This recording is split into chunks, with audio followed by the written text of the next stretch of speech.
walking the spirit is difficult, dealing with all of the ignorance. But in the Bible, it's still talking about the Bible. What is the benefit? Everything about you counterfeit. There ain't no rebuttal you can counter with. On the internet, you the master teacher. In real life, you powerless. Keep it real with you, I don't have time for this. I ride for this, my forefathers died for this. They cry for this opportunity presently I possess, and right now you are the opposite. If you walk in love, you fulfill the law. Don't get involved and you ain't giving it all. If you ever think it's cool to threaten another man's family, then you already lost. Chemtrails got aluminum, heavy metal saturate the atmosphere. Manhattan Project, time travel, Mandela effect, what happened here? GMO food processing to the whole world become obsolete. A black man who believes in Jesus got my own team taking shots at me. You trespassing on property that you don't fully understand properly. All the back and forth, that's not for me, that's for ROC and the war machine. If we ride together, then we ride together. If we can't do it, I'd rather leave. I still stand on the word of God till the day I die and no longer breathe. We trapped inside the diaspora, nightmares of the massacre. Cold sweat, I'm below deck, in the middle passage, just a passenger. Revolutionary hardcore, liberation, that's a hard job. You ain't ready, you a oddball, keep your mouth closed like lockjaw. I learned trying to bring people together on the same page, make them separate. All the talk about reconciliation, when the time come, you hesitate. If Jesus was able to sit at the table with a bunch of sinners, you very fake.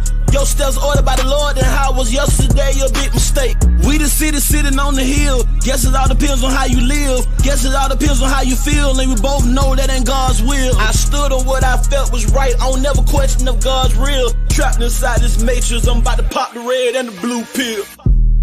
Bless them which persecute you. Bless and curse not. Rejoice with them that do rejoice, and weep with them that weep. Be of the same mind one toward another. Mind not high things, but condescend to men of low estate. Be not wise in your own conceits. Recompense to no man evil for evil. Provide things honest in the sight of all men. If it be possible, as much as lieth in you, live peaceably with all men. Dearly beloved, avenge not yourselves, but rather give place unto wrath. For it is written, vengeance is mine, I will repay, said the Lord. Therefore, if thine enemy hunger, feed him. If he thirst, give him drink. For in so doing thou shalt heap coals of fire on his head. Be not overcome of evil, but overcome evil with good. Romans 12:14-21.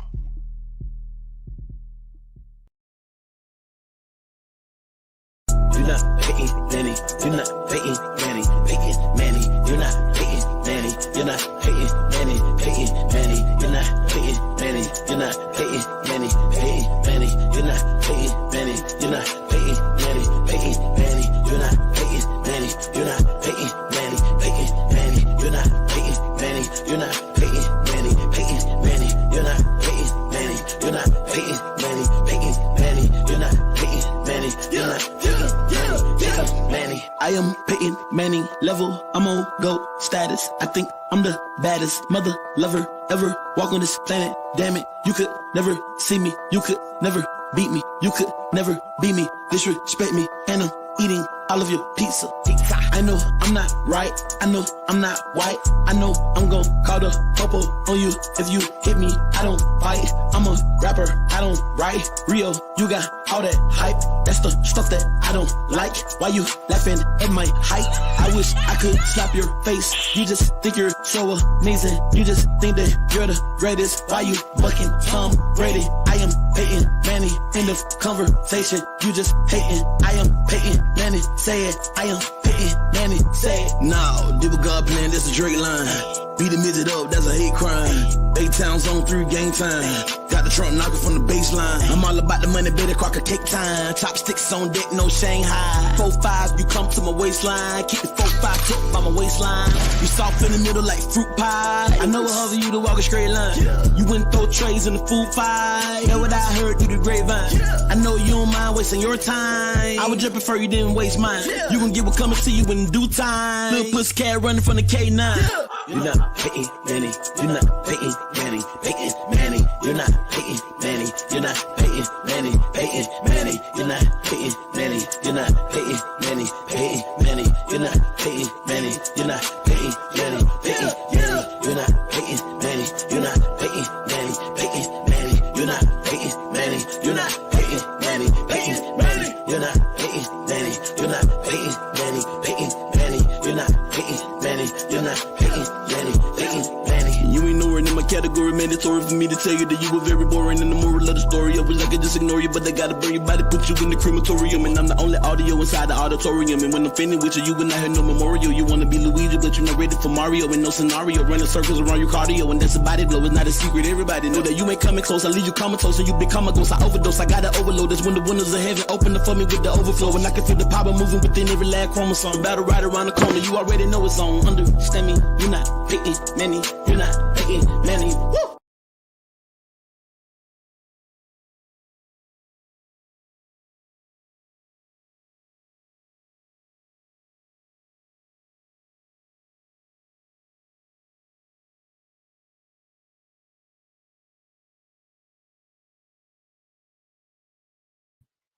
I'm well. How's everybody? Good. Shalom. Good. I want to speak to Garfield regarding his position that the nations are just a nation at that particular time. Yes. Sir, that is not true. The Messiah said you're talking in about Matthew. the geography? You're talking about the geography conversation? Exactly. Okay. You're right. The Messiah said in Matthew 28:19 to go out, make disciples of all nations. Then and prior to that, he was saying that Israel.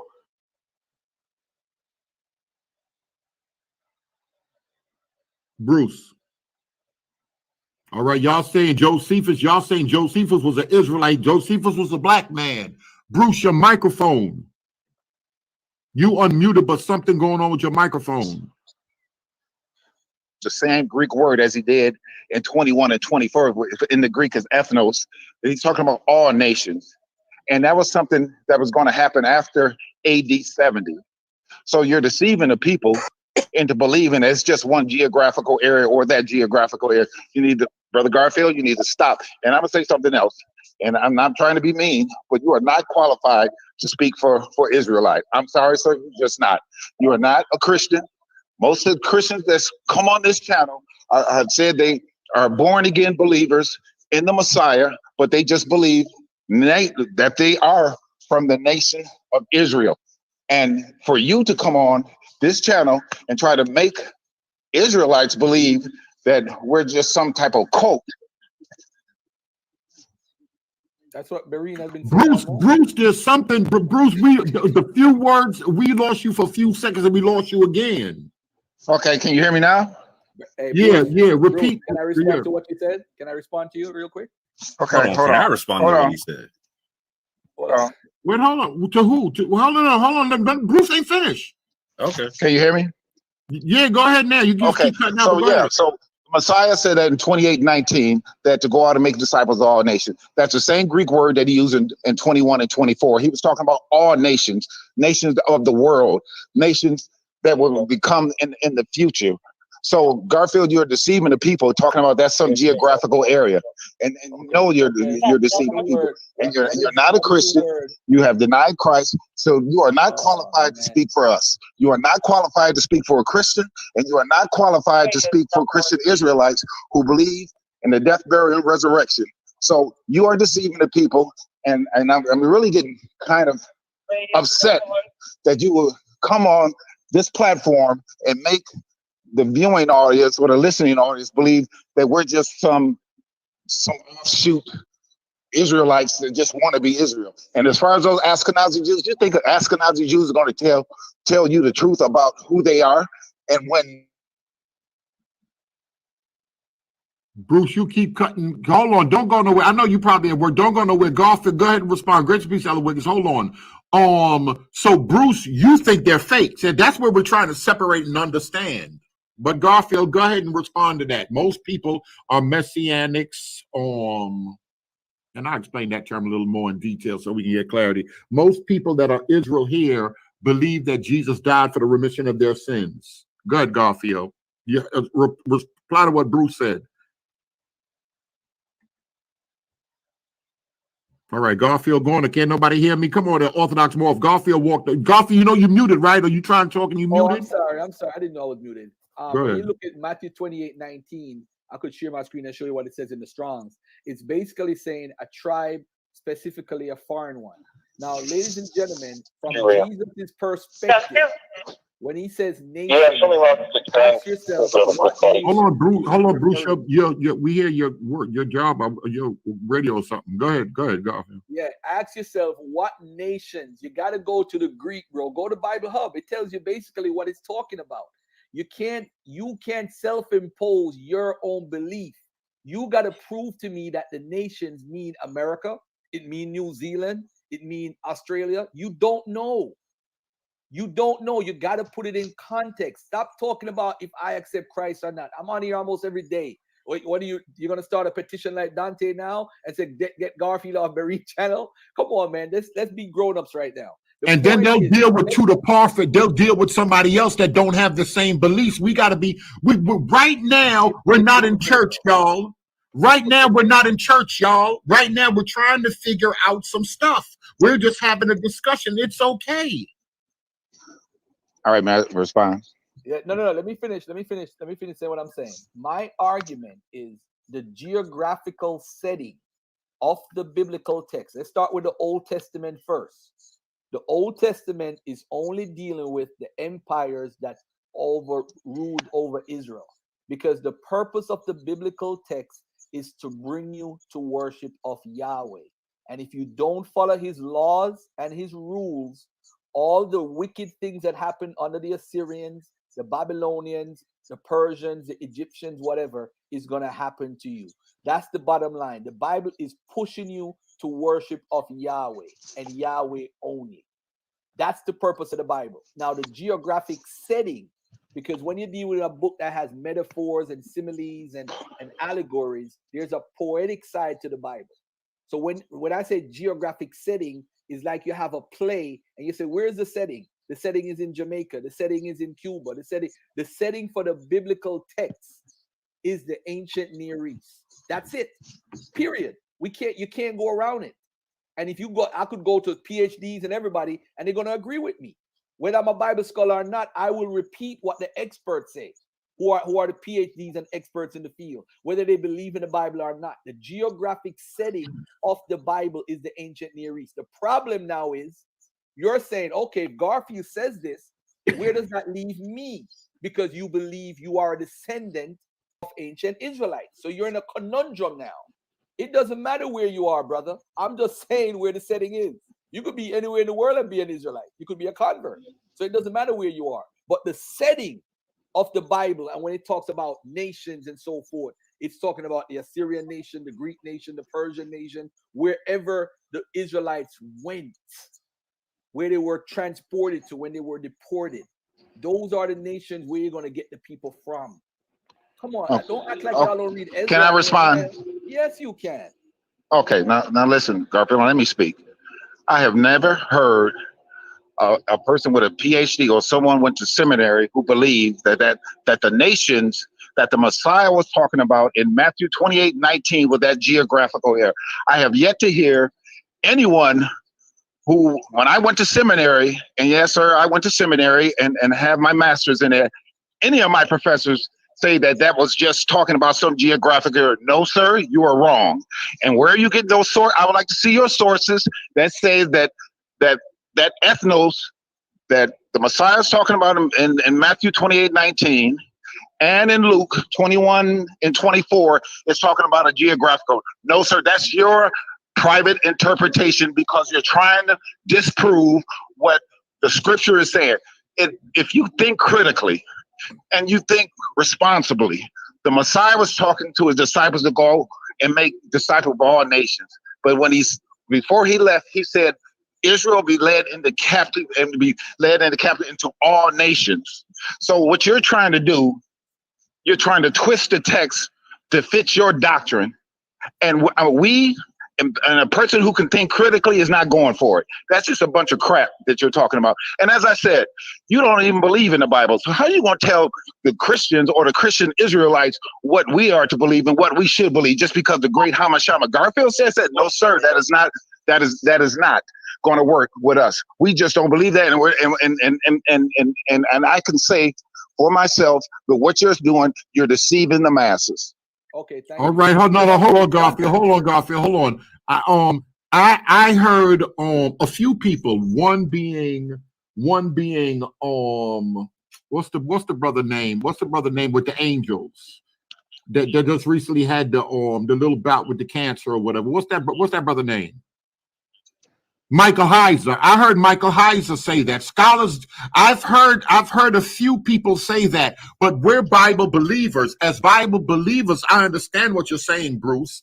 Have there been people that say the Bible writers just wrote and they spoke about that time, but me, you, Jordan, other people, Okay, yeah, okay. people that believe I'll in give the you that, Bible. Berean. Hold on a But second. what I'm So, hold on a second. And people that believe in the Bible, when he says all nations, God in his infinite wisdom knew America, knew Australia. He knew the ends of the earth. He knew the whole globe. God knew the whole globe, even though those writers didn't. So I understand Garfield's point of view and why some people would say when they spoke and they prophesied and they said that the gospel went to the ends of the earth. Most likely when the book of Acts closed, the gospel was it's a good chance the gospel wasn't in Jamaica. The gospel wasn't in Brazil at that time. But the world, the Roman world as they knew it, the gospel was spread all over the place. But so it's different. So I don't think I understand what Garfield's saying. I understand what you're saying. And most of us, like I said, we're Bible believers. We believe the Great Commission is spread all over the planet. Come on, Orthodox Moor. Come to the he left? All right, he there, and then Duno. No, I'm right here. All right, go ahead. I'm sorry. Yeah, real quick. Peace and blessings to the family in the chat, the panel, all that. A couple things I wanted to touch on. Garfield, I got to ask you a question about DNA real quick, but I got to talk to Bruce first. So Bruce, you sound like you're my elder. So OG, you were saying that you were in seminary, etc., right? So you need to be the calmest brother on the panel, right? You need to be the one slowing it down, right? Because you should have information and methodology to be able to deal with and slowly go out what Garfield's talking about. First and foremost, Garfield's not speaking as a Christian or for Christians. He's not speaking as an Israelite or to Israelites. He's speaking as a former Christian who is a current skeptic, right? And as such, this is why you need to slow it down. Because if you believe what you believe, you need to be need to be a witness to Garfield, not condemning him. Understand his history, understand his background. There's a lot of people who went in and out the church, fam. There's a lot of people who picked up this Bible and walked away from it. I was just watching a debate last night on Sunday channel with Chris Harris and Vocab Moon. I've debated Chris Harris a couple of times, fam. I can tell you for a fact he used to be a Christian, a Messianic Israelite, and a Torah-only Israelite. And then he burned the Bible. So how is this emotionalism being a witness to people like Garfield? How is it being a witness to people like Chris Harris? Simple question, fam. That's to you, Bruce. Bruce, you're muted.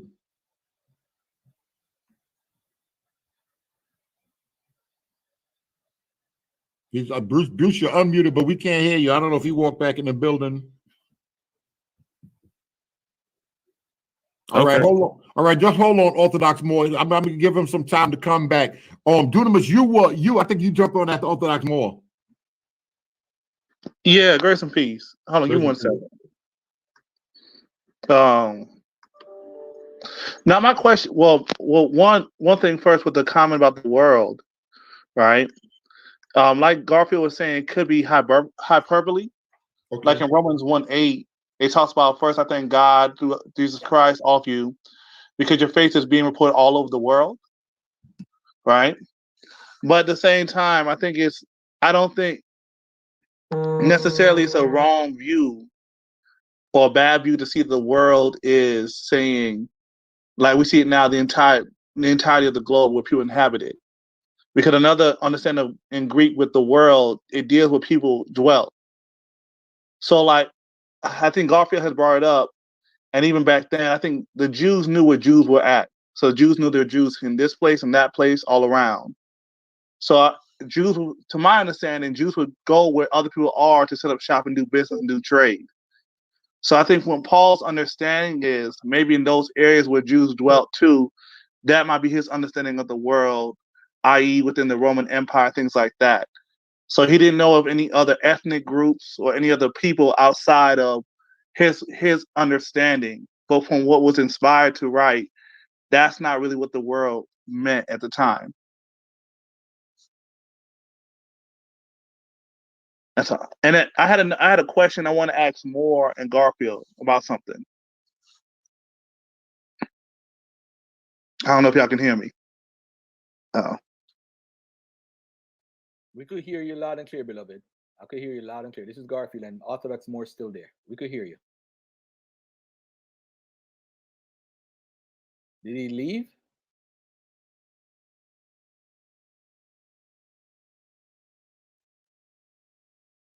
All right, who's that? Who's that for? I don't know. He wanted to ask a question. I think he dropped off by accident. Oh man. Okay. All right. Okay. All right. All right. Go ahead. My bad. There you go. My There bad. you go. Somebody called me and it messed with my StreamYard. My question is dealing with the Igbo, right? Mm-hmm. Does their culture or technology, not their religious beliefs, show any similarities to those of the Judeans? Because my understanding is the people in the middle, the Near East, were a little more advanced than those in sub-Saharan Africa, weaponry, writing styles of that nature. So, if the Igbos are descendants of those people from the ancient Near East that wandered over, do we see an advancement in their technology in the region, or is it just the same as everybody else that's there? I don't know if that makes sense. Let me let Orthodox Moor answer first, and then I'll go after him. Go ahead, Orthodox Moor. So first and foremost, when you say more advanced than sub-Saharan Africa, give me a time period. I would say around 3rd century BC. I could be mistaken, so I'm not trying to say it's fact. I'm just trying to understand. We'll agree to disagree on that concept. Oh yeah, the knock culture, right, in Nigeria, and more. We'll agree to disagree on that concept. I will say this, that like, so E in and of itself going into Africa it represents like an introduction to like the Natufian culture and certain agricultural concepts, etc. Right? Do the Igbo have any traditions that and practices that line up with Judean culture, Hebrew culture? 100%, yeah. What needs to be done with the Igbo, I think personally, and this U-turns back in the question I wanted to ask Garfield, is I think they need to do a lot more genetic testing and with bigger sample sizes, right? Because if you heard me talking last time on it, I said they seem like they would be more likely to be converts based upon what we currently know about them, right? In the sense to where they're more homogenous when it comes to their genetics, right? Israel's a mixed multitude. You shouldn't see them being one homogenous genetic group, and they're typically most like 90% E1 B1A. Garfield? Yeah, 92 to 98%. Something like that, yeah. And so, but that's based upon small sample sizes. They're a large group of people in the millions. We're talking about like 40 million people, etc. Right? So we need to see the different clans and of who they who like so different people got different stories of where they come from within the Igbo, right? They're not all just one group of people with one story with all that type of stuff, right? So we need to go into all the different groups, see what their practices are, see what their genetics are, see what their migration patterns are, etc., etc., etc. Because we need the full picture. Yeah, I think I would say this: the Nigerian culture on a whole, because there's no Nigeria, of course, but there's people living there where iron smelting is way before even Kemet. So you talk about technological advances. Facts.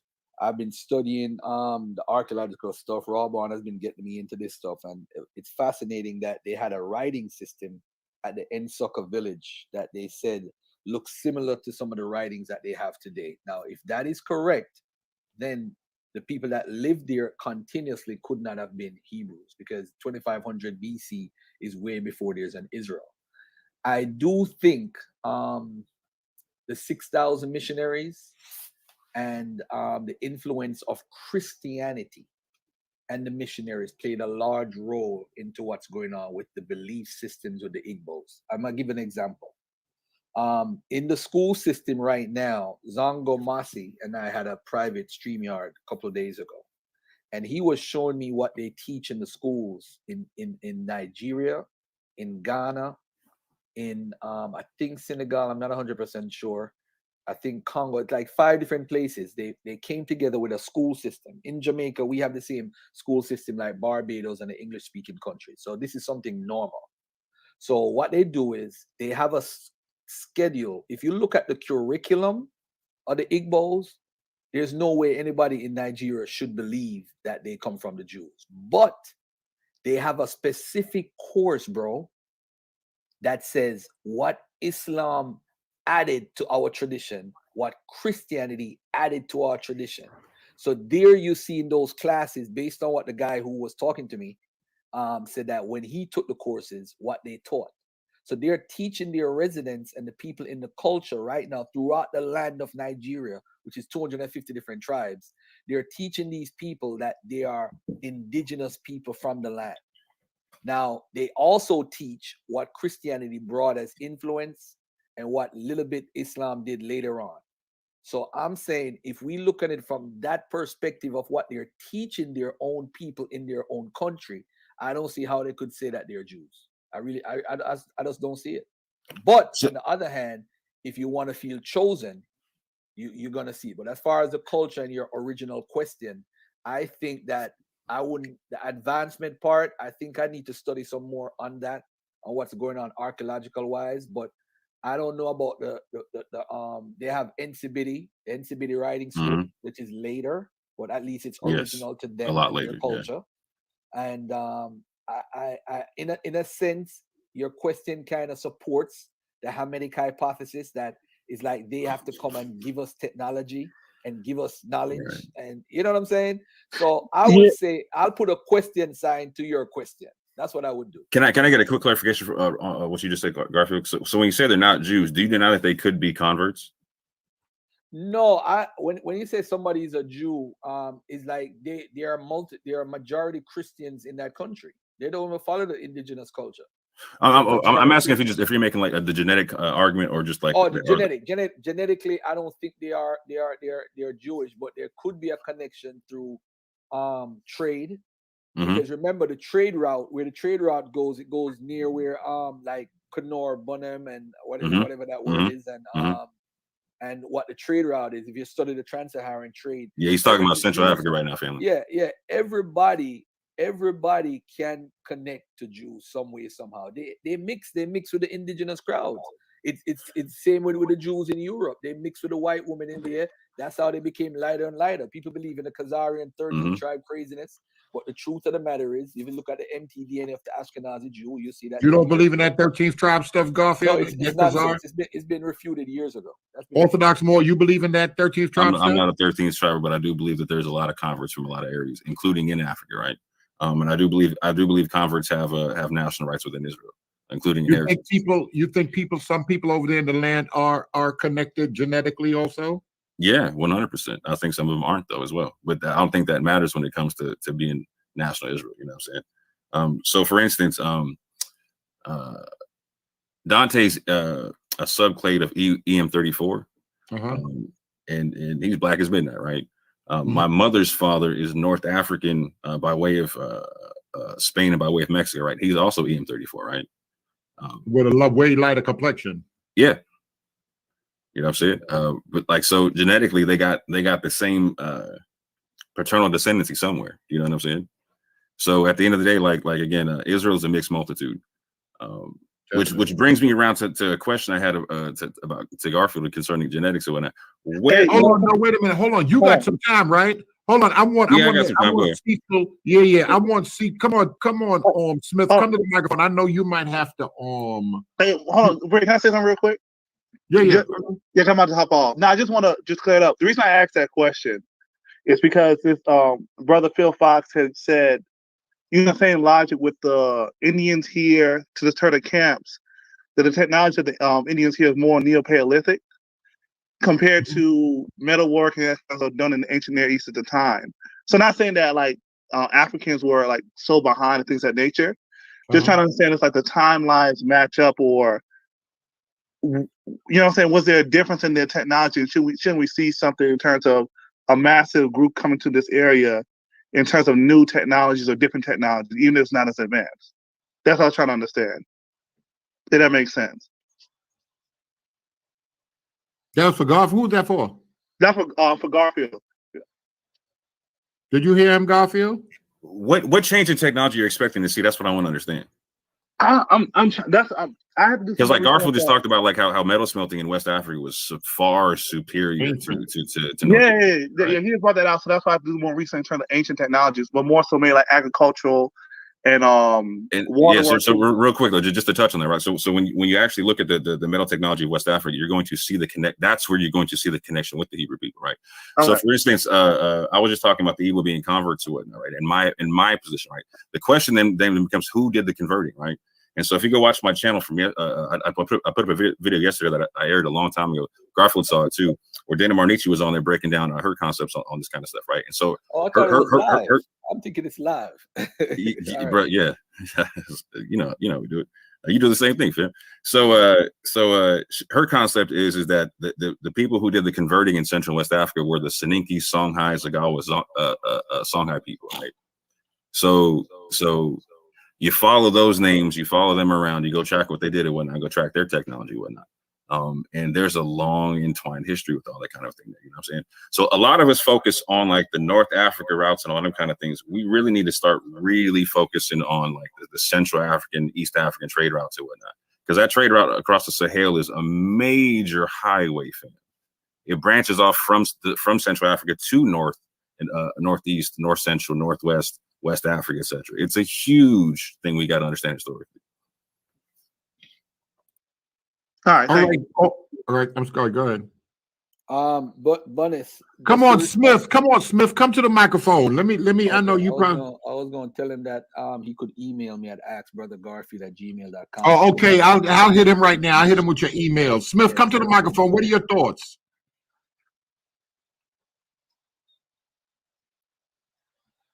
All right, I see you come. All right, come to the microphone. What are your thoughts? I see you on another.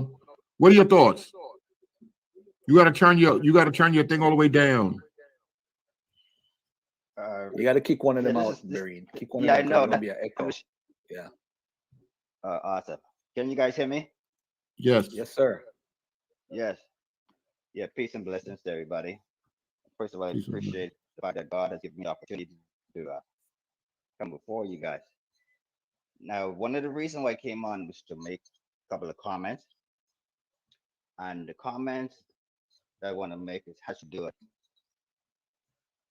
the division that is among, I'll use the word Negroes. Okay. I personally feel, and this whole thing that's going on with, are we Israelites? Are we not? Haplotype and all these other stuff. It's there to divide us. That's why I've been praying about this for a year, for over 30 years. I've been praying that God bring our people together. I left the Christian church in the 80s because of this. Okay. And now I don't know whether it's a psyop or whatever, but more knowledge is coming out. We are learning more. And it seems as if Black people are becoming more divided. This is not what God wants for us. If you look at the Caucasians, you look at the Chinese, and you look at all these other ethnic groups, they will go to battle for each other. Okay? Will they? Now, yes, because they have gone to battle for each other. I work in the construction field. I've seen the lowest of the low, but you cannot go to these cats and, from what I've seen, and try to divide them. I have never seen that happen. But on the job, Black people will not even talk to other Blacks if they're in different trades. They have a problem doing it because they want a white man to feel that they're not a threat. Now, the reason why I'm making these comments is very simple. We need to unite over the future, not the past. Here's what I'm trying to say. We need to unite. We are people, okay? And we pretty much know where we came from, Africa. We need to know where we're going. What do you mean, Cecil? This is what I mean. The reason why we were conquered is because we got divided. When we were all united on the continent of Africa. Where are you going? When we were all united on the continent of Africa. We were when we were. Here's what I'm trying all to say. United, the whole continent. Yes. no. We see, we can't look. I'm not looking at it that way. I'm looking at being you to divide a people. To conquer people, you have to divide them. I'm not looking at when it happened. I know a lot of history. I know a lot of stuff like that, but I don't want to get there. I'm just trying to make a couple of comments that what I see going on is we are being divided to continue this cycle of Israelite, Hebrew, this, that. I feel God appreciate that. That's my personal opinion. I think He wants us to not look at it that way. If you have a beef with a brother, go to that brother by themselves and trash it out. If the guy bring evidence to the table, look at the evidence as a Berean or whatever you want to call it. Take the evidence all the way to the end, and everybody comes to their conclusion, even if it's different, and then keep it moving. As a pilot, I want to just a side note. As a pilot, I fly airplanes and do all that stuff. When I go through my checklist, I go to my checklist to get that airplane off the ground. I don't go to that checklist to go over the checklist, to go over it and over and over. It has to come to a conclusion. We are not getting to any kind of conclusion, Berean, and I respect the fact that you call yourself a Berean, but we're not getting anywhere. We need to say, we disagree on this. Let's find what we can agree on. Let's keep it moving. And that's all I want to say. All right, thank you so much. I think I'll let after I let this Ja come on, I'm gonna let y'all speak to that, because we've been this is part of the problem why we're here beefing now. Well, we're not beefing now, we're dealing with the history, but people have been trying to talk.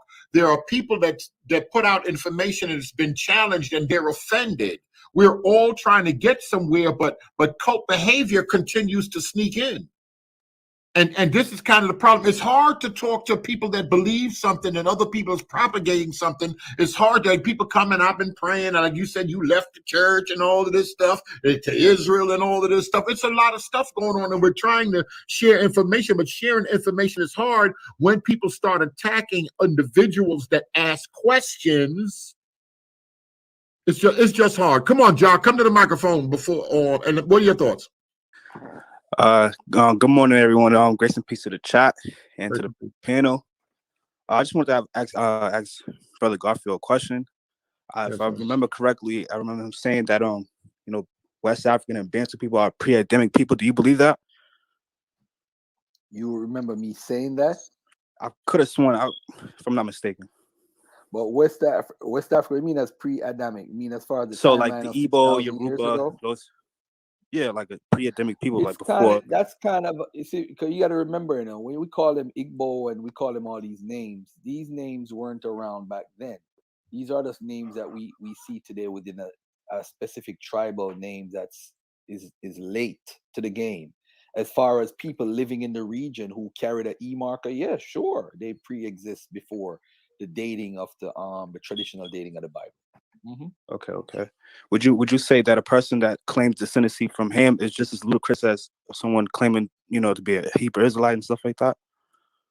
I mean, that's a biblical question. I don't want to answer that. I don't want to answer that because I don't believe in Shem, Ham, and Japheth. I think that's just the writer's creation. So, I mean, I don't believe West Africans are Ham, because it's, again, the Table of Nations, Genesis 10, tells you specifically who they're talking about. Phut, which is Libya. You have Cush, which is northern Sudan, southern Egypt. Egypt is Mizraim, and you have Canaan. So those 4 areas is Ham. There's no specific reason for me to believe South Africa is Ham. I think, again, it goes back to that I've been telling you guys to read this book on the Curse of Ham by David Goldenberg, that points out that one of the reasons why we're enslaved and we are despised and rejected as a people is because the word Ham was attached to slavery. It was attached to a curse, and it was attached to slavery, and here we are today. Any more questions? I think that's just something. I feel like that's something that we should explore more. The whole pre-Adamic theory, whatever. I would love to see us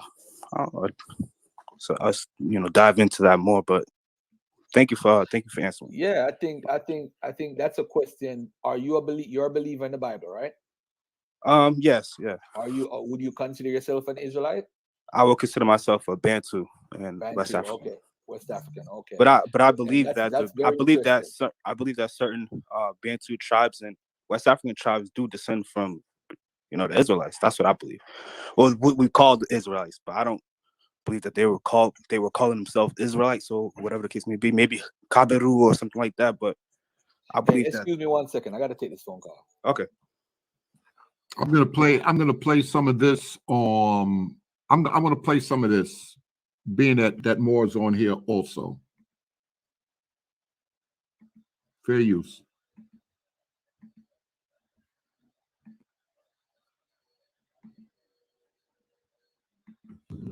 Or you can engage and debate me and tell me what I'm getting wrong. Being offended doesn't work anymore. Greetings. So I wanted to make a very quick video on a recent development in the ongoing discussions on the pews over at First African Baptist Church in Savannah, Georgia. And so what I'm going to use as the centerpiece is this Facebook post, which was posted to the Biblical Rumble Room No Holds Barred Facebook forum. And the post shares a screenshot of some text from the official website of First African Baptist Church. And just to give some relevant background to this discussion, the official website of the church had originally declared that there is cursive Hebrew on the pews. And then later on, the website removed the reference to cursive Hebrew and stated that there's Arabic on the pews. And just recently, in the last few days, that's changed yet again. And that's what this post is noting. So you'll notice the caption at the top. It reads as follows, quote, "Looks like the church in Savannah got their own scholars and changed the website to align with their findings about the language on the pews." All right. Now, note that reference to scholars. So it goes on, if we can just jump right to the most relevant point, starting with the bold text. It says, "The pews located in the balcony are original to the church. The pews were made by enslaved Africans and are nailed into the floors." And this is the part that was changed. The language reference has changed over the years. "On the outside of some of the pews are Semitic languages that consist of cursive Hebrew, Ethiopian Amharic Ge'ez, and ancient Aramaic from the 1800s that's no longer spoken or written amongst modern Semitic languages." Okay, so that's the new position of the church's website. And then the gentleman who posted that explicitly tags me. So, you know, a lot of people like to, you know, whenever I discuss the pews, I'm often responding to someone. And unfortunately, I've faced this trend of people asking me why I'm still on the subject, why I'm beating a dead horse. I've gotten that repeatedly over the years. You know, somebody will challenge me to, you know, respond to something on the subject. And then when I do, they accuse me of beating a dead horse. So I want to note that I'm being invited to discuss this subject. And in fact, if I could scroll down a bit more, you'll notice at the bottom, a gentleman wrote, "Oh, the pews," and then put a little, eye rolling emoji. And the author of the thread wrote, "This is just, quote, Abu bait," end quote. "He and Mike Pereira love this stuff." So he's explicitly stating that part of the point of this post is to bait me into discussing it. So I think it's pretty clear that this was an invitation for me to discuss this subject. So now let me go up to the post, the comment in which I'm tagged, and we'll go through this. And there was a number of comments. Our good friend Tazara wrote, "It must not be true because Abdel Masih al-Manhatani and Faithful to God said it wasn't," with a little laughing emoji. Very funny.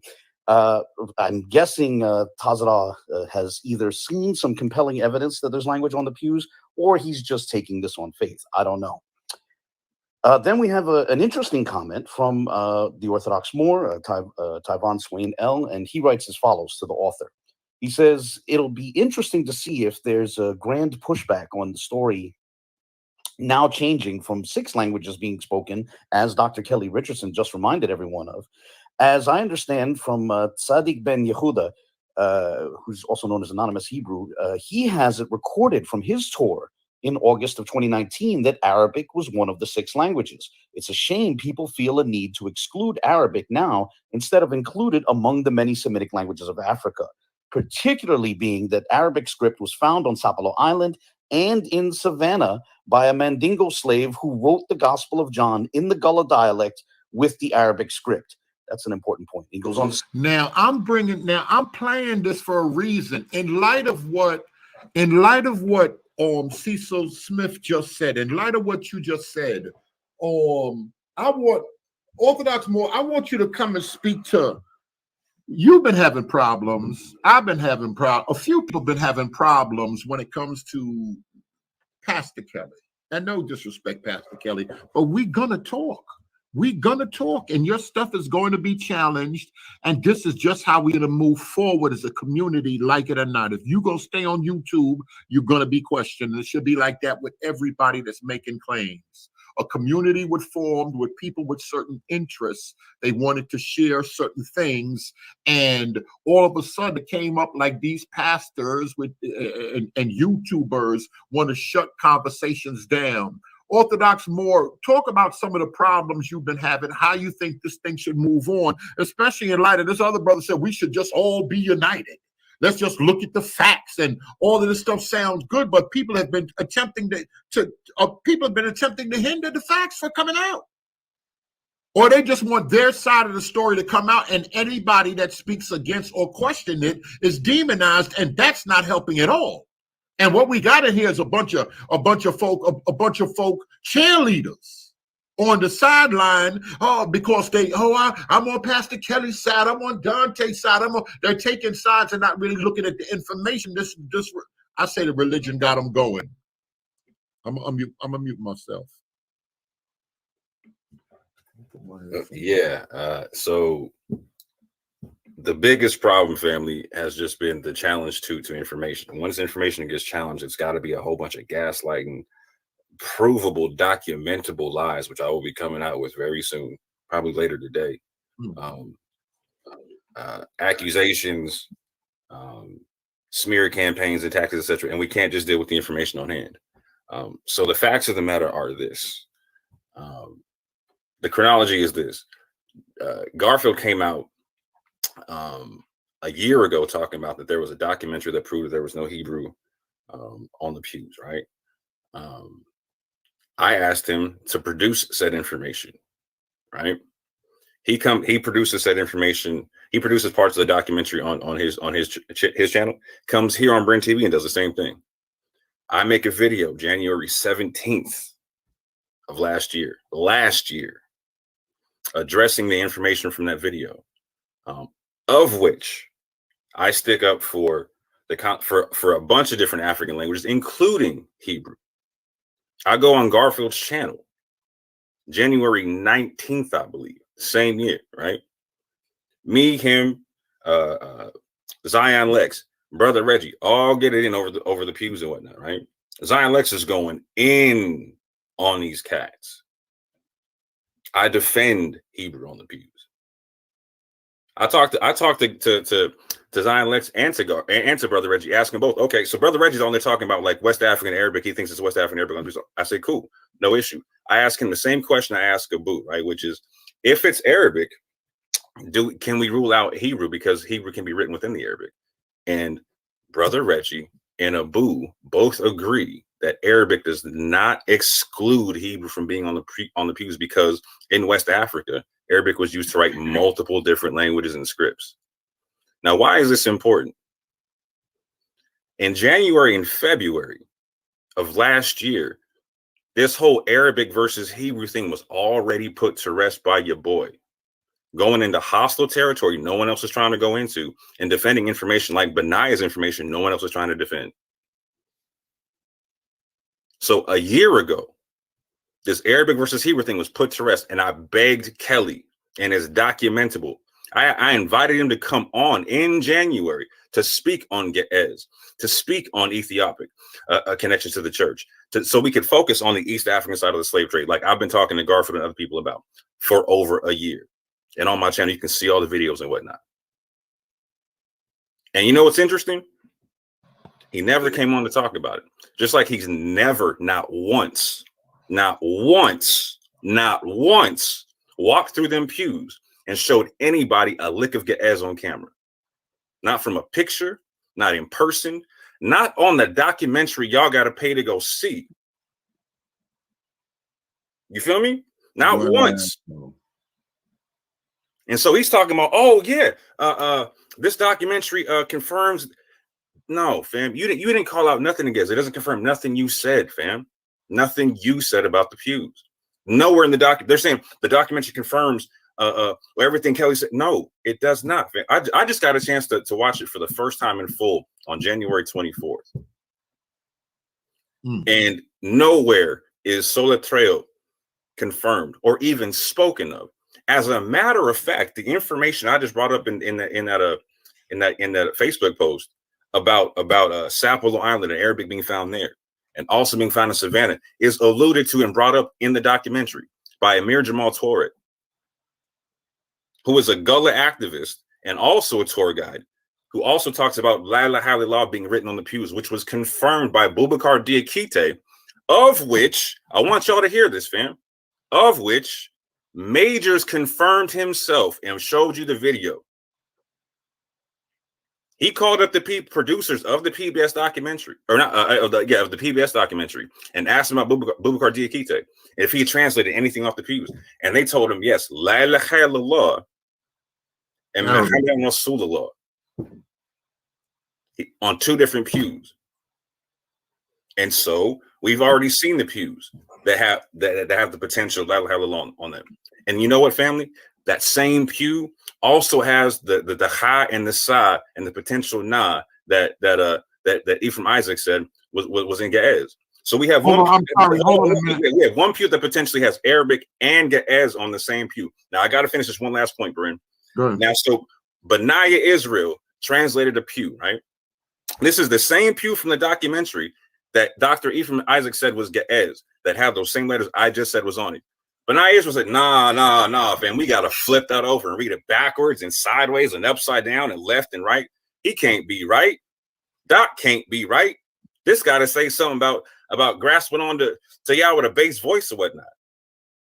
So, fam, they got to come out with a whole thing about, in the documentary that they come out with, I'm going to go through this piece by piece, fam, piece by piece. In the documentary that they're a part of, they attack the PBS documentary. Yes. They attack it with false information. Hold on, wait a minute. Hold on, wait 1 second, Orthodox Moor. Somebody's saying, why are the pews being discussed? Because the way these people have been acting, we're showing a behavior. With the fake scholar, Professor Richard Katz, with the information that other scholars have brought out there. The pews, the way they have been acting, the way they have been behaving. Y'all heard Orthodox Moor said he reached out time and time again to Pastor Kelly. He has an agenda. Apparently, he don't want to speak. He don't want to discuss. He don't want to sit down, and he'll attack other people's scholars in the field. Oh, Pastor Kelly was my best friend when I was making defenses. Behavior is crazy, y'all. That's why we're discussing it. It's bigger than the pews. It's about false information, gaslighting, and it's about there's an agenda being pushed here. A lot of people don't see it. Go ahead, Orthodox Moor. Facts. Pastor Kelly was my best friend in early January and February of last year. We talked 7. He claimed that we only talked twice on the phone, etc. We talked 7 times before my first conversation with the booth on air. Wow. Documentable.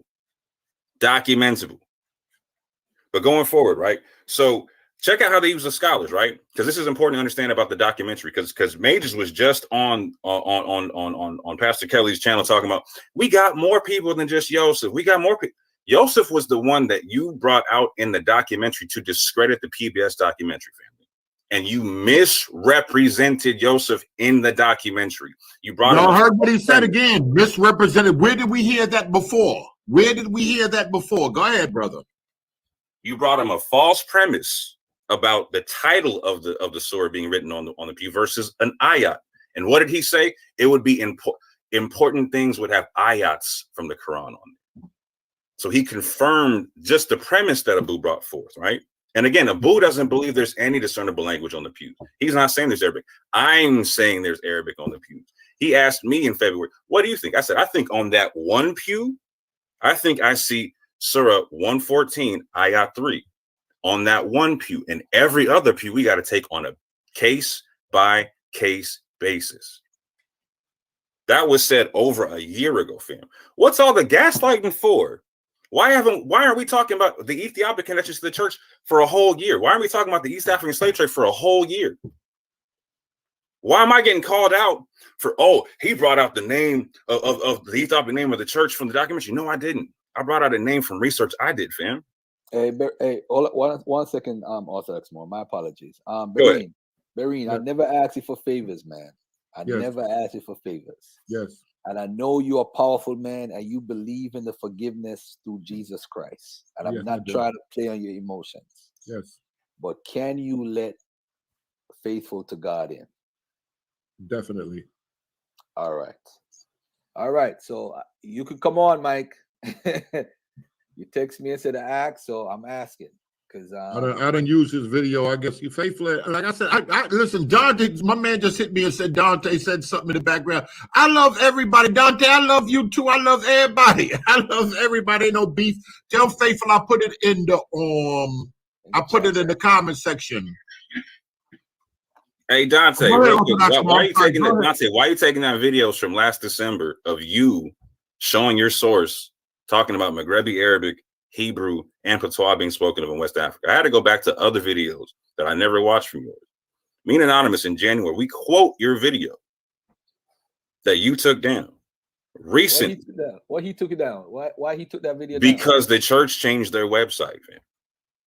When the church changed the website, a bunch of videos disappeared from the internet. A bunch of videos disappeared. So hold on there. I don't understand. What was the basis of? I agree with you, Bruce. What was the purpose? What was the purpose of them changing it back to where it is now? What was the purpose? That's a good question. What made the church? What made the church do it? I haven't looked into it. I haven't investigated it because the church said something at one point, then they said another thing at another point. So this is because what happened when me and Pastor Kelly was debating on his timeline. I pulled out the website. And I said, bro, the website says another thing. It's not saying what you're saying. You know somebody from the church. What the church website is saying it's West African Arabic, I think, or something like that. And he's like, no, it don't. And I had to bring it out. But I'm just trying to figure out what is the motive of the church. Does the church get more people to visit if it says Hebrew? Because I don't see any. I'm just looking plainly at what when I study Hebrew, I don't see Hebrew on the thing. It's possible, like what Orthodox Moor just said, that you see some sort of Arabic in probably one or two or whatever, because I've only seen like around 8 different pictures. But I'm just trying to figure out what is this big deal about Hebrew though? Why it has to be Hebrew? Yeah, real quick. I want to say Orthodox Moor said we got to look at every pew individually. Also, this thing, it's a lot going on. Go ahead. Yeah, we can't rule out the West African scripts, etc. Right? Like, so one thing that documentary talks a lot about, it focuses on the East African side of the slave trade, right? And so you have Ephraim Isaac going through the pews or whatnot. And one, I will say this, family, I did not know this from not having watched it before. He does speak about there being a sheen on one pew. At the very end of the documentary, he talks about one Hebrew letter. I'm not going to say he doesn't. He does speak on nothing in cursive, fam. There is no soletreo in East Africa, fam. And please understand this. I want everyone within the sound of my voice to stop and listen to this. The argument coming from the We Woke Now, from Benaiah Israel, from majors, is that we did not come over on the slave ships with soletreo. That free Jews, I want you to hear this, that free Jews, right, bought a slave whose wife they had a child with, whose child. So we're talking about an Ashkenazi mulatto at this juncture, right? What in taught the people at the church soletreo. Soletreo that the people down the street at Mikveh Israel weren't even using. Wow. They came over with their own Torah and circumcision box. It's on display down the street. Man. So the Sephardic Jews, who we cannot find soletreo from in the area, supposedly taught an Ashkenazi mulatto soletreo, and then he taught it to the people at the church. Now, you tell me what makes more sense. That we came off the slave ships knowing the lingua franca of West Africa? Or that we were taught soletreo from an Ashkenazi mulatto, fam? Hold on, the Orthodox Moor. Who is teaching that? Everyone out of his name. But again, go over the information from Benaiah's channel to We Woke Now to Boom Church. Wow. This is why they don't want to hear you, bro. This is why they're trying to loop. I don't even want to believe that. It's hard, bro. I don't even want to believe that. Hey, No, yo, Joe Faithful, I put that link in the comment section. The links is in the comment section, Mike. Go ahead. Yeah, I don't want to. Oh, man. This is when talking goes wrong. But go ahead, keep going. So again, I'm going to show this later. So We Woke Now has said that they've had the documentary since a few weeks prior to the website being changed. That would be the beginning of December. So I've just witnessed this video in January 24th of this year, right? So they've had it for a couple months longer than me, and I'm about to show you all the scholastic stuff from the documentary without messing up the documentary, etc., whatnot. Showing you who's in it and the points that they're making, right? Because this is what I've been doing. I've been documenting the scholastic consensus on the thing. I could care less what the church says because the church isn't putting out their methodology, fam. Hold on a minute more. Listen, somebody said, you see Price in here? He said you were excommunicated from the Israelite community. I think he said that earlier. So he said you're just lying. Who excommunicated me? And who got the power to do so? Yo, boy, y'all can't make this stuff up. This is cult behavior, man. Facts, 100% cult behavior. 100% cult behavior. But I don't want to believe that. All right, keep going. But why would Orthodox Moor come on here and lie?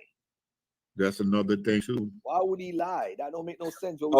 Put up Jason Price's joint. Orthodox Moor got the butter biscuit. Orthodox Moor turned down the bag, family. From these same Israelites. Wow. Turned down the bag. And they getting money. Israel is the talk of the internet right now. You hearing it right here, live and direct. I turned down the bag, family. Every time they get up there and they're on panel, they divide that bag, family. What did I do? The moment my channel went monetized, I said all the ad revenue is going to the limbo. I said a tithe of my super chats is going to the limbo. You show me another Israelite channel doing that, fam. I'll wait. Talking about Bantu limbo. I'll wait. I got documentation. I was trying to do fundraisers for the limbo on them channels, fam. Shut down. Shut down. Months ago, fam. Months ago. And why? Because I was bringing out Islamic sources that were backing their migrations. For some reason, we can't look at nothing besides what they're talking about, fam. Any other source, any kind of form of information. No, man, you're going against our narrative. You're evil. You're a devil. How dare you prove the thing, fam? Again, I can get on here and have a calm conversation with Garfield. We don't agree on a lot of stuff when it comes to spirituality, when it comes to hit. We disagree on a lot of narratives and whatnot, right? But we can talk and examine each other's sources. And he's going to take me serious because we've done this before, fam. We've checked each other on information before. There's nothing wrong with that. Take the bag, man. Damn, I got to hook up with Benaiah. They giving out bags? Oh, man. Fam, you can get a documentary popping, you can get shoes popping, you get all kind of stuff popping. Man, you get an album out right now, you know what I'm saying? I can't lie, it's money in it. Oh man, I tell you, man. Hey, I don't know if you know Sankofa from Sonetta. You familiar with him, Orthodox Moor or Berean? Yeah. Sankofa used to have a job at a comedy spot. And would you believe that GMS went in there and made that man lose his job? That's how they moving. All because they disagreed with the brother. Yeah. Yeah, Dante was talking that stuff too. Call a job, they a hate group, this and that. Dante was on that stuff too. This ain't new behavior. They all moving together. But this other thing got me, I can't lie, this other thing got me scratching my head right now. Unbelievable. But listen. Did you notice when I responded to them talking about Uncle O, Equiano, and I responded on Berean, and me and Berean talked about it a couple of days later. I haven't seen a response from them. The truth of the matter is, Berean, I hate to talk about Ola Uda Equiano because everything I say about him put him in a different light because he's somebody who is revered. They don't like, yes, absolutely correct. Like Stephen Darby, you can't talk about him. You can't show another side. You can't say anything. when I showed you the other day when he said he'd like to be like white people, you was like, wow, you didn't even know that. And that's written in his autobiography. That's not Garfield words. That's his words. He wants to be like the white man. He dressed up as a white man and went to court to represent his friend that got arrested. Dressed up as a white man with white face. Then he went to Jamaica with the guy to start a plantation. When he went on the other ship now, and the guy strung him up. I don't know if you noticed, Berean. The guy strung him up. The white guy that was. I remember. Yeah, I remember you saying that. Yeah. He strung him up, and that's what happened when he got to England. Now, oh my God, that's when he became this. I got to do something about this. He realized he ain't the right color, so he decided, hey, let me hook up with this guy and do what I got to do. And listen to this. Hold on, J-Jax, you a Dante groupie. You worried about we talking about some deeper stuff, and you want to change you want to talk about a petition and all this other nonsense from I don't know how long ago. Tell Dante, tell Kelly, tell them liars to come on here. Tell them liars to Dante listening right now.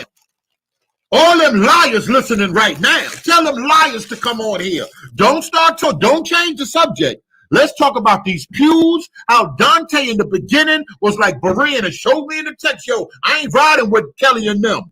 Whoever lied got to come forth. And then they had a secret meeting. And everybody came back out of that secret meeting on one accord. What happened when Orthodox Moor was going in and he said, I tried to talk with them. Sister E jumped on the jack immediately. We got to talk in private. Come on, y'all stop playing games. Everybody and said if they won't talk in private, so you know what, more you're right to go teach in public. Wow, this is on wax, family. That's on wax. This is crazy. And so it's not, like I said, it's not just about the pews, it's just about behavior that's been going forth. Are people shopping? Are people out here pushing something? Or do these folk really want to get to the truth? They really want to build, they really want to share, and they really want to educate the community. Do they want to do that? I don't know. Y'all be the judge. Go ahead. I got y'all on speak. I'm gonna mute myself. I gotta try to make this phone call. Yeah, so go ahead, bro. Before you even ask me any questions or anything, let me ask you this real quickly here, because I'm not. And I'm putting the link out there for anybody to come on. Don't go talking in Dante comment section. Come on here right now. Be a man. Be a man and come on here right now and talk or ask questions. Say the brother's lying. Just you lying, brother. Say it. Say what it is. Say what it is. Go ahead, bro. I'm mute myself. Yeah. What you call it? I don't watch Dante videos at all, and I don't watch We Vote now. I just be hearing stuff. But what you said about the pews is very enlightening. I'm trying to figure out. Wow, did you do a review of that video? I'm going to at the end of the week. All right, I'm gonna put that on my channel. I'll go do it on your channel, man. Oh, okay. Yeah. Yeah, and I'll go do that because I went on your channel and defended Benai's information. I think a lot of people got it misunderstood. So I think that definitely needs to get cleared up. Ah, man. All right, man. Whatever you want to. This is a sad day in Israelite history. Oh, man. All right, man. Go ahead, man. What you want to ask? Hold on. Let me see if let me get the smoke out first. You know what I'm saying? Then I got a question on DNA. What else was there? This is what I wanted to say. So in terms of like the sources concept, right? And misreading and misunderstanding sources, family. So me and Garfield are going to sit down and have a conversation this month. We're going to go over each other's concepts on certain things and whatnot. And I want y'all to understand this. I'm literally going to be using the same people that Benai and them were talking about. I'm literally going to be using a lot of sources that he cited to me that he was going to use and stuff like the documentary, et cetera, whatnot, of which they misquoted and misused, etc. But I'm using the same people he misquoted and misused. So I want y'all to understand there is a case that could have been made already for, did we come off the slave ships doing certain things or whatever, that involved the stuff with the pews, involved the stuff with the low country, the people in the low country, like the Gullah and the Geechee, et cetera, whatnot, all that type of stuff, man. We could have been covered this stuff a year ago. I want you to understand this. A year ago. Why did we not cover this stuff a year ago? Why weren't we talking about the Ethiopian connections to the church a year ago? Fam, when I put that information out, a Jewish homie got at me and was like, yeah, the steeple looks like it's Ethiopian. I was like, oh, word? I had to go double check the thing, fam. More information came out because we put information out, right? I'm not saying facts, I'm saying information, stuff to go check out, right? That's what happens when you put information on the table versus keep it close to your chest or whatnot. So again, Kelly said they have this since the beginning of December, and they've been sitting on stuff like, hey, we're going to sit on the name of the church that has Ethiopian, right? And again, I did not say the name from the documentary. I said a name from my own research. That's different than the name they said in the church in the documentary. But again, just to wrap it up here, like so again, just like they couldn't understand that the Portuguese were different than the Mandingos, etc. And really didn't. I'll go. There's another thing that's said about Saracens in that same video. I can't wait to go over it. But oh man, wow. But and again, don't understand that those same people, those same Portuguese and those same Luso Africans, etc., were enslaving said Africans around them. Like, that's crazy to me. We can't have an honest conversation about that, fam.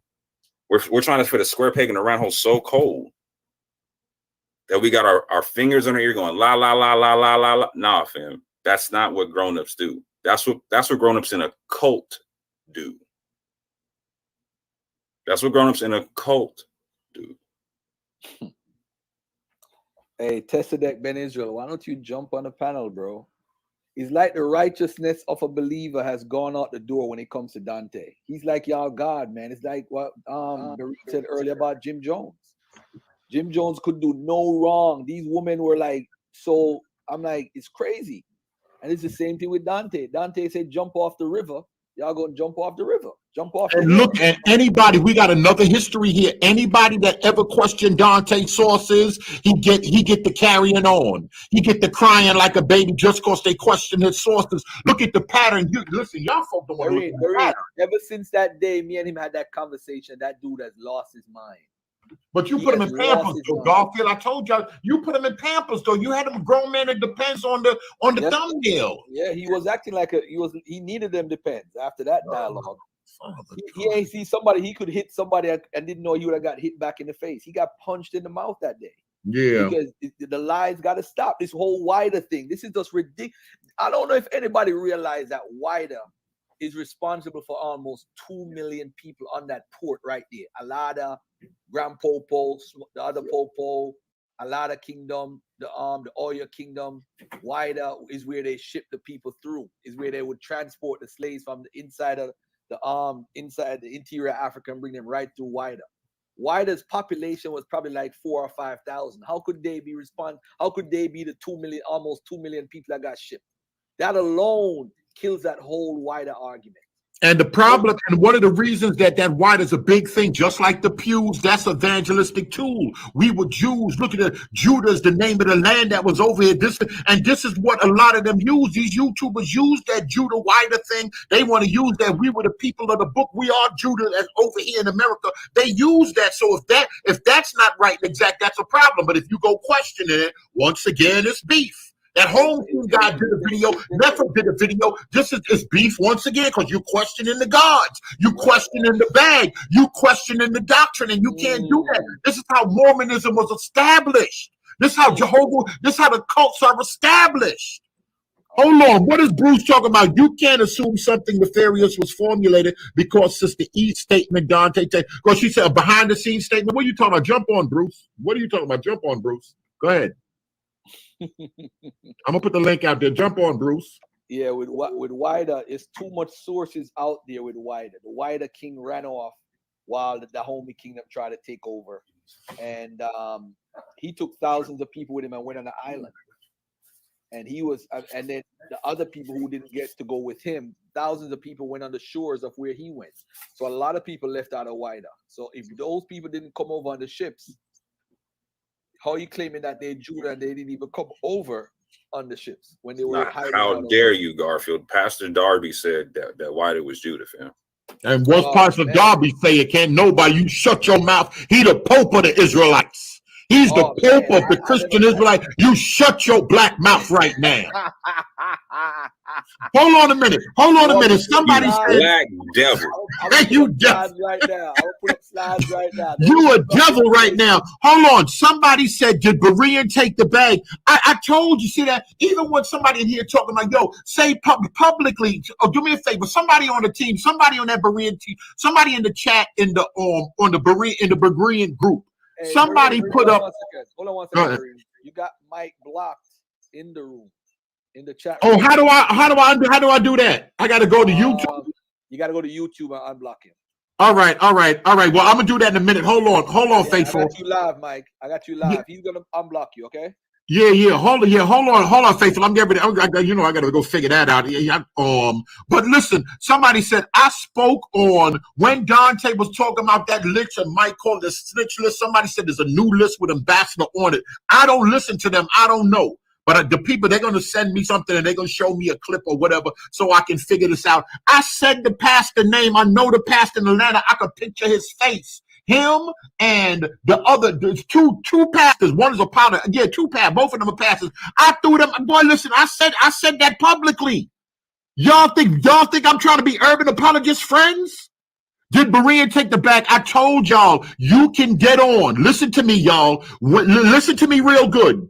I'm going to pull up my analytical. I'm going to show you the heaviest super chats. The heaviest super chats came from Israelites. Came from Israelites when I'm banging on the church urban apologists and the Christmas tree. If you want to call that getting the bag, yeah, Israelites love when I bang. They don't like when I question them. But they love when I bang on the church. Yeah, I came up out of the church. There's a $20 super chat, $50 super chat. That's how come Pastor Kelly, when he saw me starting to ask questions, he turned around and said, I will no longer support Berean and try to see how many other people wanted to do that because they didn't want Berean to eat. But what you folks forget is Berean was already eating. Y'all forget, y'all laughing. I got that hoopty out there, but boy, listen, I go to the city and flip a basement right now and get $8,500. In labor. Y'all forget I flip kitchens and bathrooms. So I'm flipping it wide out with the church. Plus I'm going in there getting super chats. I wows out and hit Brown and hit Sister E. Yo, I got that Volvo truck right there. I was getting the bag. I get the bag with Israel. So why would I turn around and bang on Israel when I was getting money now? I'm throwing money away by telling the truth because I'm offended at what Second Exodus and them did, talking about ambassador got the milk. Cause he lifting up Jesus on my channel. You manipulators gonna get up out of here right now. That little bit of money, that old $2,000, $1,500 a month, that don't mean nothing to me. Not when it come down to Jesus. I'm gonna tell y'all the truth. If I go with the lie, it's more money going with the lie. All I gotta do is go with the awakening. The awakening is it, and just keep banging on Christianity. I'm gonna do $5,000 a month. I'm gonna do $5,000 a month. Y'all can get on that other thing and see what I'm doing. Sinetta, everybody with a YouTube channel, pull up the name of that site. Let me find the name of that site. I told y'all can see how much money Berean getting. Y'all can see that. What's speculated? What's the forecast of what I'm getting? Boy, y'all clowns with it. I'm giving up the bag messing around with Israel. I'm gonna tell y'all the truth. I'm giving the bag up. For the truth. I said we could come and we could sit and talk, but when y'all gonna lying is one thing. I even let it ride with the Professor Cats, but you gonna start playing with the gospel? Boy, I'm good. I want to make heaven my home. I'm mystical. All right, I'm giving up the microphone, bro. Let me go find out how to do this thing with Faithful. Go ahead, y'all. Yeah. Let me put a question out there for everybody, including my brother Orthodox Moor, for a quick question. When we look at the Zogat period in Judaic history, this is around the Maccabean period when they had the priesthood and they would instruct folks of understanding how to live under certain laws and rules of Torah. Do we connect ourselves, if we're claiming like a bloodline, do we connect to those specific Jews? And I'm talking about the Zogat period in what we call not rabbinical Judaism. That was after 200 AD. But the Zogat period is more like around the Maccabean period. That's like from around 200 or 250 BC to around the turn of the century.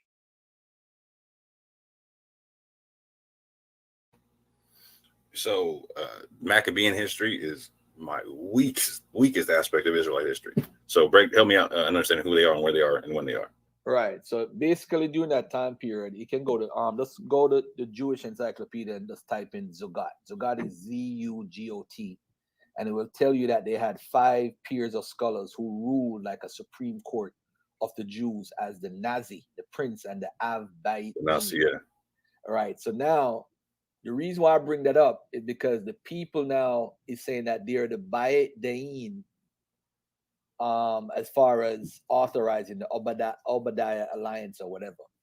So what happened now, these people, they were 5 peers of these teachers. So they would instruct and tell you how to interpret the Torah or what they had at the time.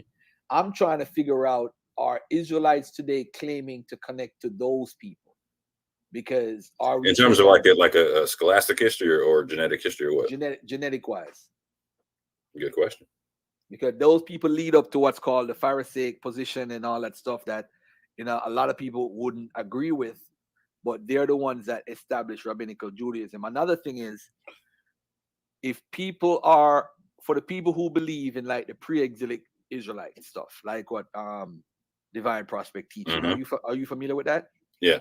All right. 100%, but like I'm somewhat familiar. All right. So now we know Judaism, in a sense, didn't exist before Judah took over as far as their priesthoods. But what is it that the people who left in the pre-exilic time would have had if there really wasn't a formation of a full book of Torah to carry with them? See, that's that you're asking me to get in. You're asking me to get into our conversation early, Phil. Oh, okay. All right, so I'll leave that. But I will say that is a fantastic question that deserves a fantastic answer. Because a lot of people don't realize when you say pre-exilic Israel, right? You're talking, what are you saying, pre-Babylon or pre-Assyrian? I've never heard what his choice is, but I noticed most of the stories, like in Afghanistan, they would say they left during the time of the Assyrian exile or captivity, and most of the stories, even British Israelism, talk about the Assyrian captivity, right? Now, if that's the time period, what do they have as a book to carry on and say there's a legacy? Because I don't know if you're familiar with the 2013 work of Finkelstein and 2 other archaeologists who found a lot of pork bones within Judah and Israel during the Iron Age period. I'm not talking the Canaanite period where they say, oh, they had pork bones missing and all that stuff. I don't know if you're familiar with that work. I could probably email it to you if you don't have it. But they found a lot of pork bones in Iron Age Israel and Judah, showing that, they said no pork, that means they're following the Torah law. And I know what a lot of people are going to say, well, they wasn't following Torah, that's why they got punished. But it's just to show that they said they didn't find the area not having pork until the Hellenistic period, way down like 100 BC. Are you familiar with that? You're not familiar with that work, right? Yes, sir.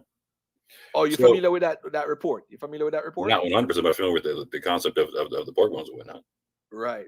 So it's a report basically where they was talking about pork being eaten in Iron Age Israel, because we are saying that they're following Torah law and not eating pork. And there was pork bones all over the place. People might say, well, the pork bones don't prove anything, but it's basically saying what the culture of people were doing at the time. So if you found pork if you found pork bones in Mecca, you'd be like, that looks kind of funny. Perfect. Very good analogy. Hold on a minute.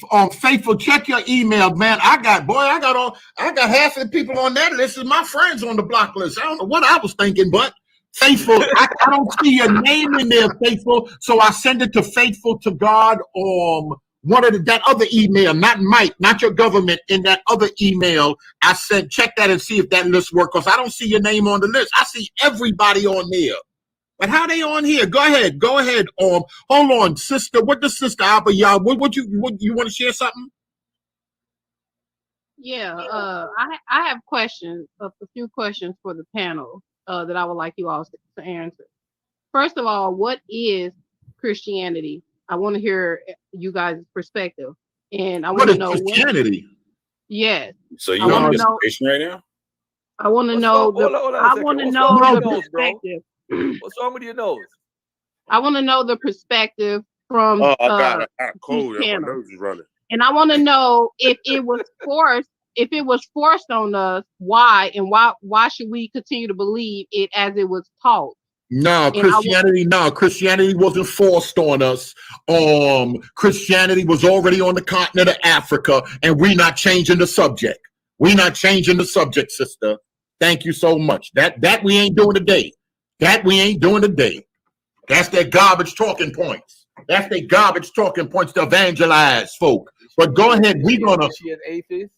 No, she one of them brainwashed folk. No disrespect, sister, but she one of them folk. Christianity was forced on us. Give up Christianity. They got the Christmas tree. Because them folk got the Christmas tree don't mean y'all them people.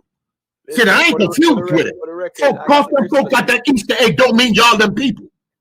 Let's separate this thing. Go ahead. What you want to say?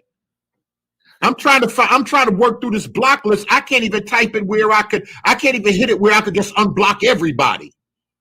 She forced herself. I can't deal with these people on here. Hold on a minute. What's going on, bro? What you want to say something? Yeah, so I just wanted to ask you a question directly, respectfully. Just want to clarify. So everybody in the comments is talking about it's not a new list or whatever that they saying. Dante put out something yesterday saying that you gave up Alfredo Valentine. I don't know where he get that from. Which is Brooklyn Apologist and a couple other people for that list, for that famous list, or AKA that. Tell him show Dante got receipts. Tell him show and prove that the pastors I gave up. We were all talking live. Tell him show and prove that. So he just put up a screenshot probably like 20 minutes ago, of you and sending something to him about Dunamis Bacchus. So that a couple of sending something to him about who? Dunamis Bacchus.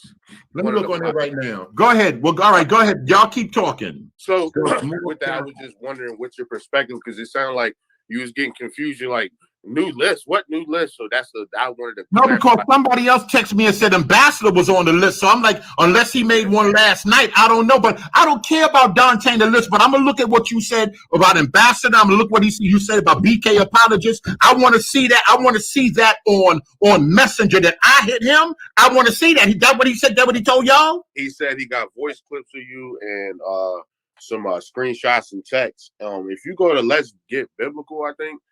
They take the hot takes basically and clip them, so you could find if you go to that YouTube page, you should be able to find what he's talking about. All right, I'll go look. All right, I'll go. Thank you. I'll go look into all of that. I'll go look into that. Preach, bro. Appreciate it. Go ahead, y'all. Go ahead. I'm gonna try to see if I could. I don't know if that thing worked with Faithful, because I can't even find. Like I said, I can't find his name on the list, but I hit him in the email. Go ahead. Let me look at this other thing he's talking about. Yeah, so Garfield, you're familiar with the Lambda talking about that they got punished at one point for eating like rats and mice and stuff like that, right? No, I'm not familiar with that at all. Okay, so if you go back and watch my interviews with Kohen Hamadisha, you'll see he speaks about a time period to when after they left Yemen and went into Africa that they disregarded the Torah, etc., and were eating rats and mice, etc., whatnot, and that they went through some ills and punishment that they believe were because of it. So I was just bringing that up just to make sure it was a consistent gospel. Like, so you're not saying that just because you find pork bones that they couldn't be Israelites that were off the Torah. You're just saying they no. I'm saying that as far as a strict rule in the whole region, I don't think not eating pork was a thing. That's how we look at it today, as far as looking back in the history. Let me ask you a quick question. Like, so do you think that the mention of pork in the region in the Old and New Testament is because the pigs are not there, or because if they're there? No.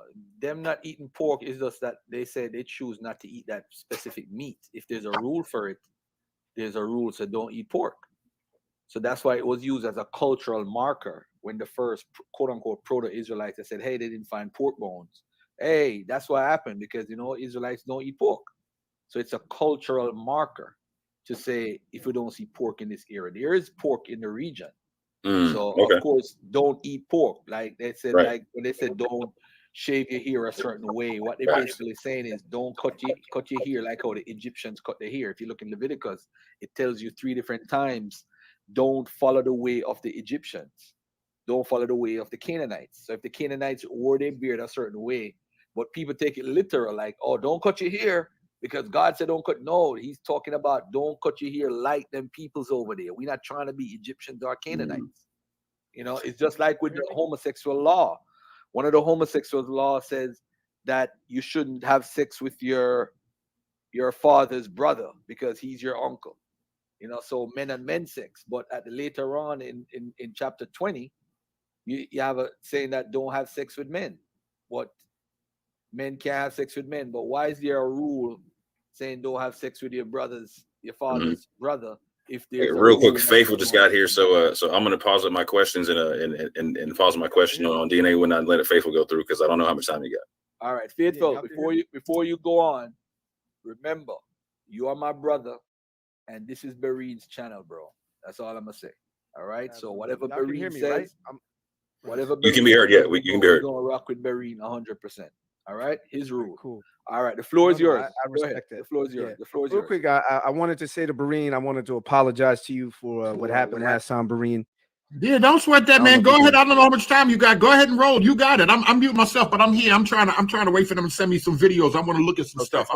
I want to hear the stuff. Dante, but pull it up, whatever it is. We're gonna pull it up and I'm gonna play it. Dante. Go ahead. I'm sorry. You got the floor. I respect it. I wanted to go back to the pew thing because I know Orthodox Moor had brought it up.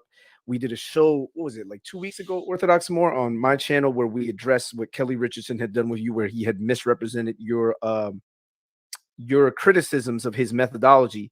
So he went out of his way to attack Garfield, which, okay, can we be on record about this? There's no cabal between Orthodox Moor and Garfield, correct? Like, you guys 100%. Like Garfield's literally on camera cussing me out about the video about the pews, man. Right. So there was no cabal, and for the record, you know, hold on, money. I don't know. Maybe some money changed hands. I don't know. Orthodox Moor hit me on the side. I don't know. Yeah, I got the smallest channel out of everybody. I'm buying everybody off, family. Know that, man. Yo, this is crazy, so funny, man. I swear, Berean channel is the best channel in the world, man. I hate my channel right now. I'm not going back on my own channel. I think I'm coming. I'm staying over here full time. Oh man, I tell you, I got some scholars coming up this month. I gotta say this before you. All right, Faithful, finish what you're saying. Go ahead. No. Go ahead and say. Go ahead and shout out your scholars, man. Jonathan Shorsh just emailed me right after Berean sent me the link this morning. So he's like, I hope you guys like my show better than the ones from before. So he's gonna come on. I don't know if you guys have some questions y'all want me to ask him. I definitely will. If y'all email it to me or text me or whatever. But I also have Dr. Carrier responding to Jabari. I have Ever coming on. Yeah, look how racist this guy is, man. Look, real quick. I gotta stop you, Garfield. Look how racist Dante is. First of all, I'm not Mexican. I've never been a camp member. Number one, let's just get that out the way. And I'm definitely not Mexican. Yo, this dude is the most racist, just absolutely ignorant person. There's a reason why he's a terrible researcher and why he continually gets debunked by me and others, because he doesn't know what he's talking about. Point blank, period. This dude is the absolute epitome of pseudo. I just want to live in the chat right now. Won't you come on, Dante? Won't you jump on, Dante? But this is what they do. He'll put this clown stuff up. This is nothing but the sideshow from him and Kelly. Let's deal with your sources. Let's deal with lying Pastor Kelly and the sources and the pews. And Faithful, I want you to explain too, because they say, why y'all bringing up the pews? Why y'all bring up the pews? But it's just a pattern of some pseudo behavior. It's a pattern of cult behavior. We just want to expose it. That's all we want to do. Go ahead, Faithful.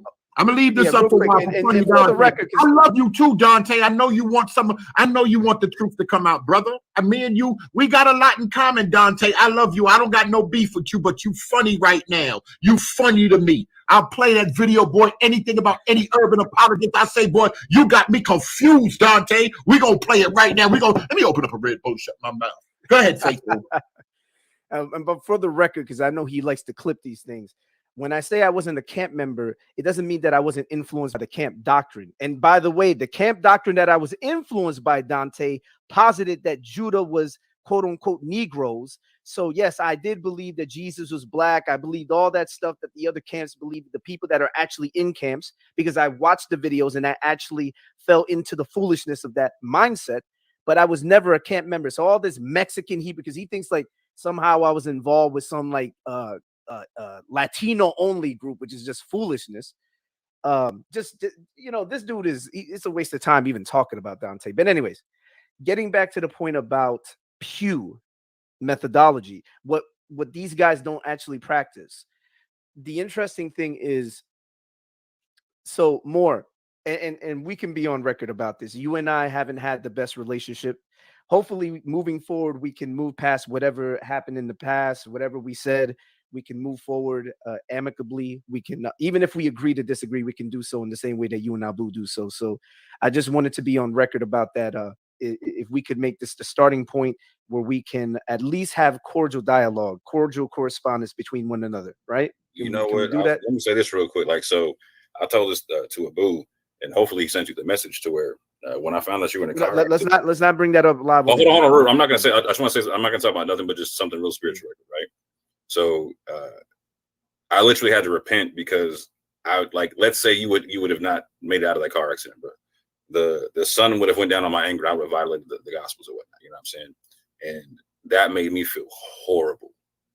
So 100%, this can be the beginning of a peaceful conversation. Yeah, it's all good. Yeah. But so my thing is this, getting back to the point, if we could talk about the relevant point about Pew methodology and everything.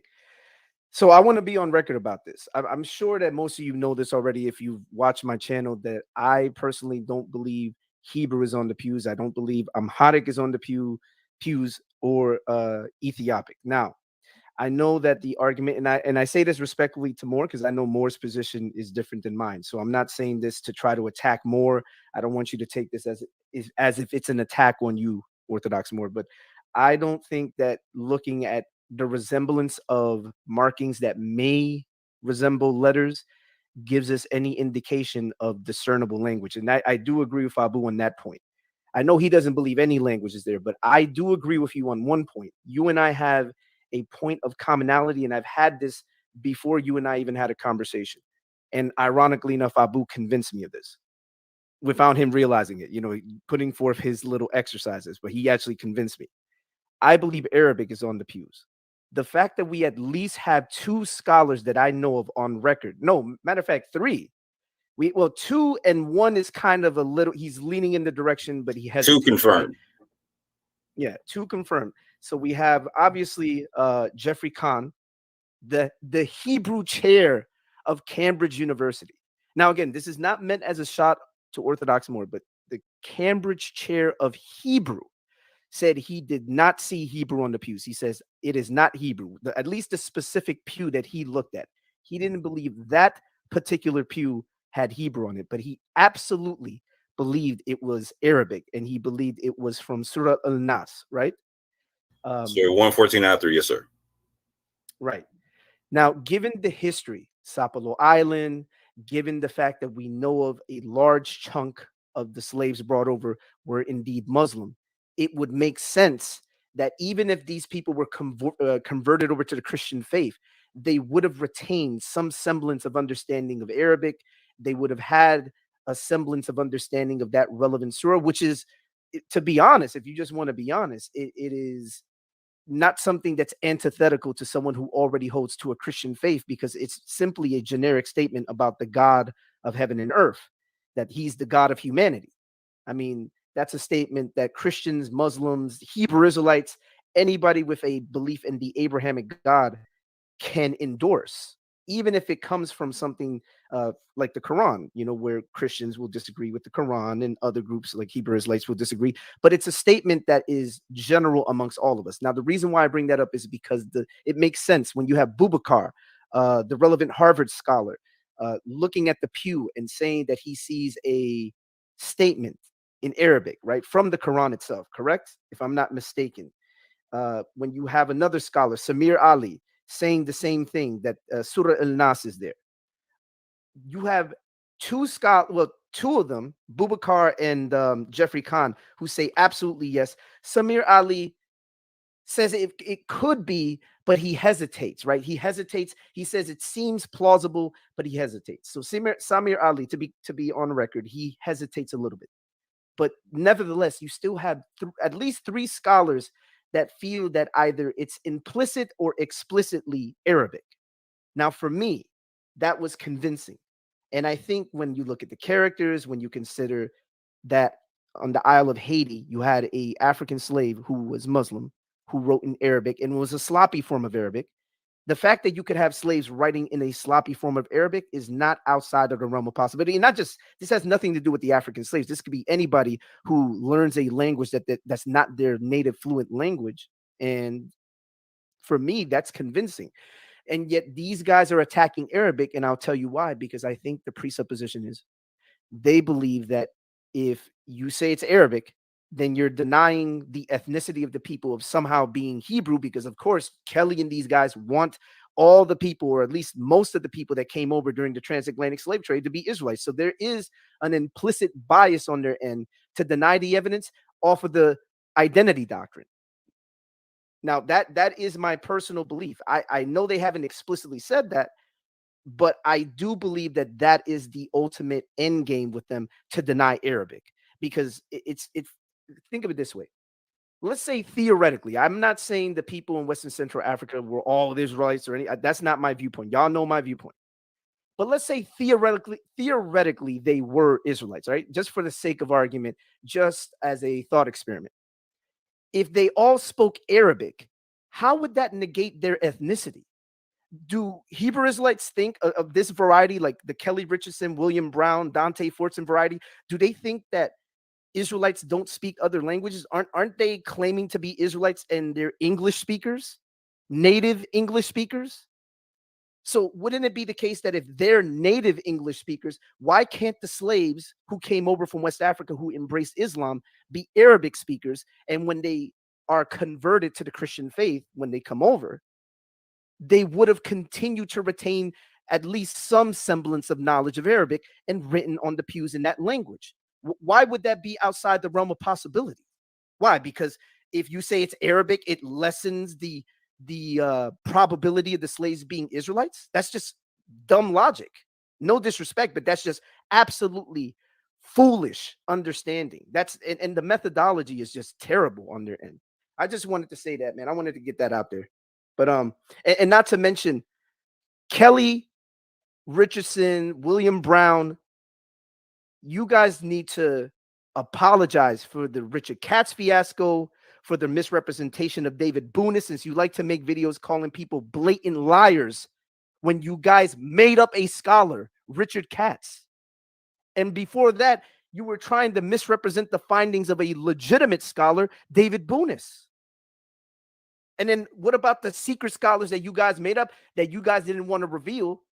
Two of them, we don't even know what their names are. And one of them, Orthodox Moor, went out on a limb to expose and show that you guys, I mean, it's bad. I mean, what these guys are doing is disingenuous. It doesn't matter whether you're a Hebrew Israelite, a Christian, whatever you are. If we're just looking at this objectively, what these gentlemen are doing is just downright wrong. Yeah, but that's all I wanted to say.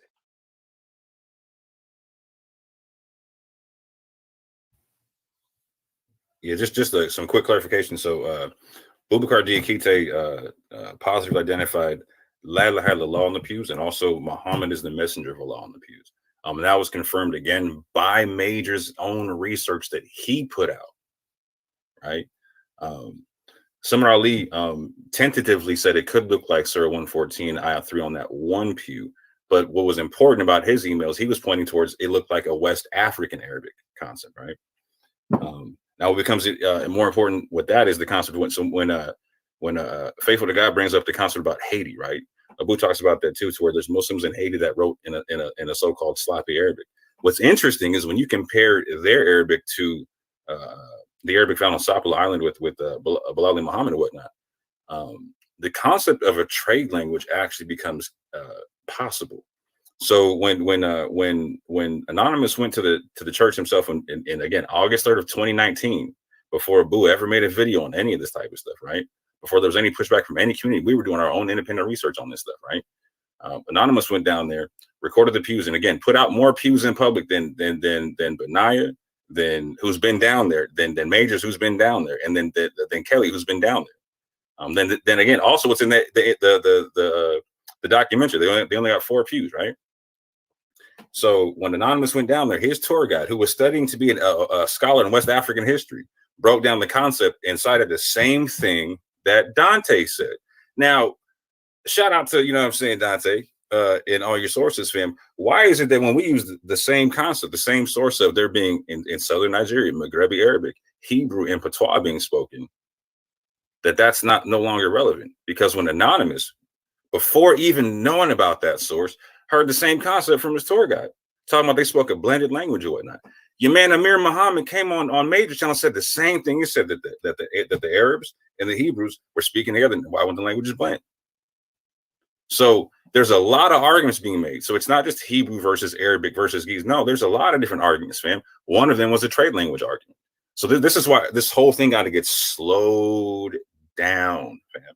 And so I agree, for instance, where Jeffrey Kahn did not see Hebrew on that one pew, just to be clear, faithful. And I'm not making any argument that there is Hebrew on that pew.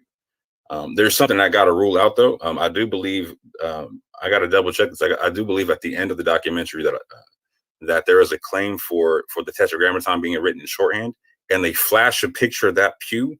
I'm not sure if that's where they mean it to be, right? So I got to double check that, right, just to see the concepts on that. But I can't say it's impossible given how the pew looks, right? I'm not making a claim there's Hebrew on that pew. I got to double check all that type of stuff, right? In terms of other pews, I do claim that there's possible Hebrew on it. And I have my arguments for such based upon things that Ephraim Isaac said, and now having seen the documentary, even more so off of what he had to say, right? But again, did you see Richard Saracen's? Hold on. I was just going to say in the documentary, because I had the same documentary. Did you see Richard Saracen's portion where he talked about the resemblance of letters? Yeah, that was public since day one. But I think we can agree. Arabic, I think, is pretty. I'm not going to. Yeah, I think. We both agree that there's at least on that one pew Arabic, right? Or it most likely would be Arabic. So that's the thing right there. When I look at look at the church, they updated the website. Now, I don't like to. Hold on, before we go on this rabbit hole, let me finish the point real quick, because I'm sorry. Okay. No, Scott, I might go on this rabbit hole. I just want to finish this one point right quick. Like so, I lost it. Let's go down your rabbit hole. I lost it. Go ahead. You win. I wanted to say the reason why I think it's relevant is we have two actual scholars who have said yes, Arabic. I mean, they did a PBS documentary. I mean, and Boubacar Diakite, let's get this straight. Boubacar Diakite is from Mali, right? He's not just from Mali. He's certified in teaching a West African language that was somewhat based off of West African Arabic, right? He translates said language into Arabic and Arabic into that language or whatnot. So what's interesting is I noticed that we keep dismissing African scholars, right? Which is blowing my mind. We're dismissing the woman, Melissa Cooper, for instance, who was in the PBS documentary, right? She's from Sapelo, descends from people on Sapelo, says that most of us come from Muslims, right? Boubacar Diakite is saying, you know what? These markings might not even been left by Muslims. They could have been left by Christians themselves. That's important to understand, fam. Because Mike brought that out earlier, right? So on top of that, in the documentary, right, Amir Jamal Torre says the same thing. Same thing. Why won't they bring that out, fam? Why does it got to be an either or concept? Again, there could be Arabic on the pews and not a Muslim in the house. You know what's crazy though? We have two verified. I'm not saying this to dunk on Ethiopic or Amharic or Hebrew or Greek or whatever other language could possibly be there. But let's just be honest here. We have two legitimate scholars, and one of them is the Hebrew chair, the top Hebrew professor at Cambridge, and he also has he was only given one pew. Arabic. He was only given one pew. No, that's what I mean. But the point is, no, I'm not doing this to dunk on any of that. I'm just saying for Arabic, because it's unfair. Oh yeah, and his work is important to understand on that too, because he doesn't just do work in Hebrew family. Again, he's got degrees in Semitic languages. Period. He puts out work on Arabic, on Judeo-Arabic, like a lot of work. And he said, at least on that pew, because I want to be careful in how I say this, because I don't want to make a he jumped on it 100%. He said, no, it's Surah 114, ayat 3. Who are them slaves, man? No, but watch this. The website, First African Baptist Church's website, When you look at their findings and what they put on there, they omitted Arabic. Arabic is not listed as one of the languages, but we have 2 scholars who said, yes, Arabic is there. That's and it's important not to know. ambiguous. It's not even letters. It's phrases, Hold on. A third. So Professor Yosef, right, when he was asked on the in his interview with Majors or whatnot, he said, so what do you think that is meant by Arabic type of writings? I would assume he means Arabic calligraphy.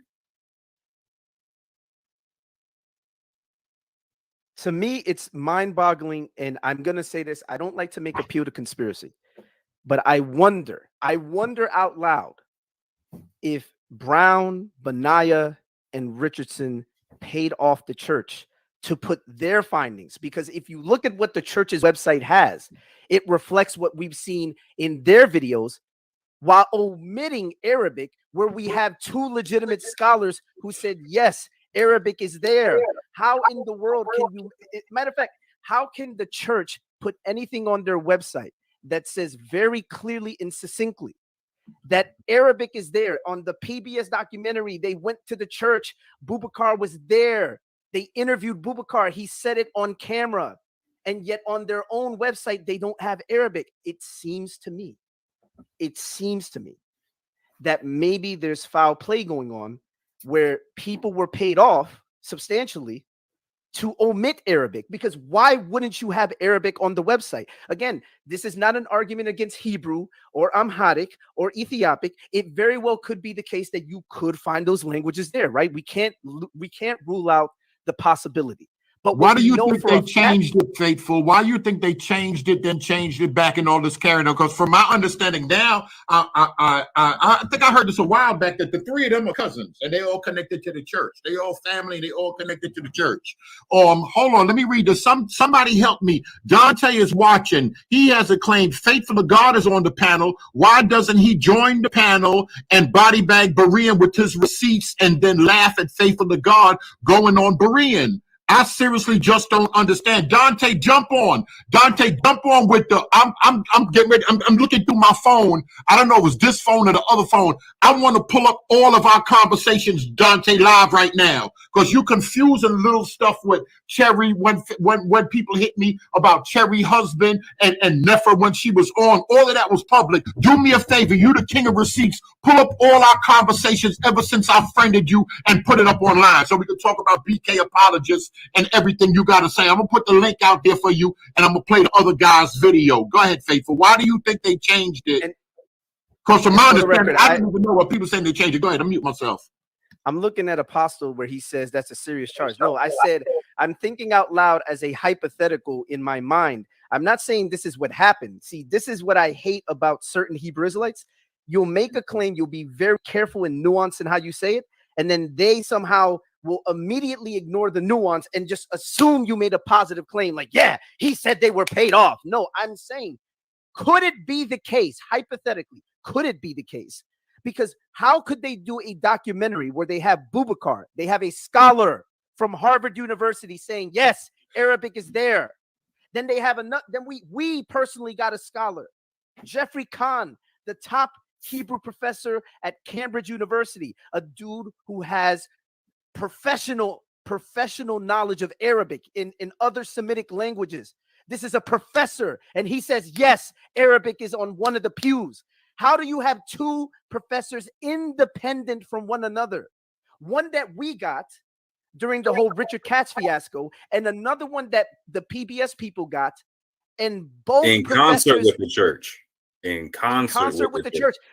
But then the church goes out of its way to leave out Arabic. You don't think that's suspicious, Mr. Apostle T? You don't think that's a little suspicious? Because I find that extremely suspicious.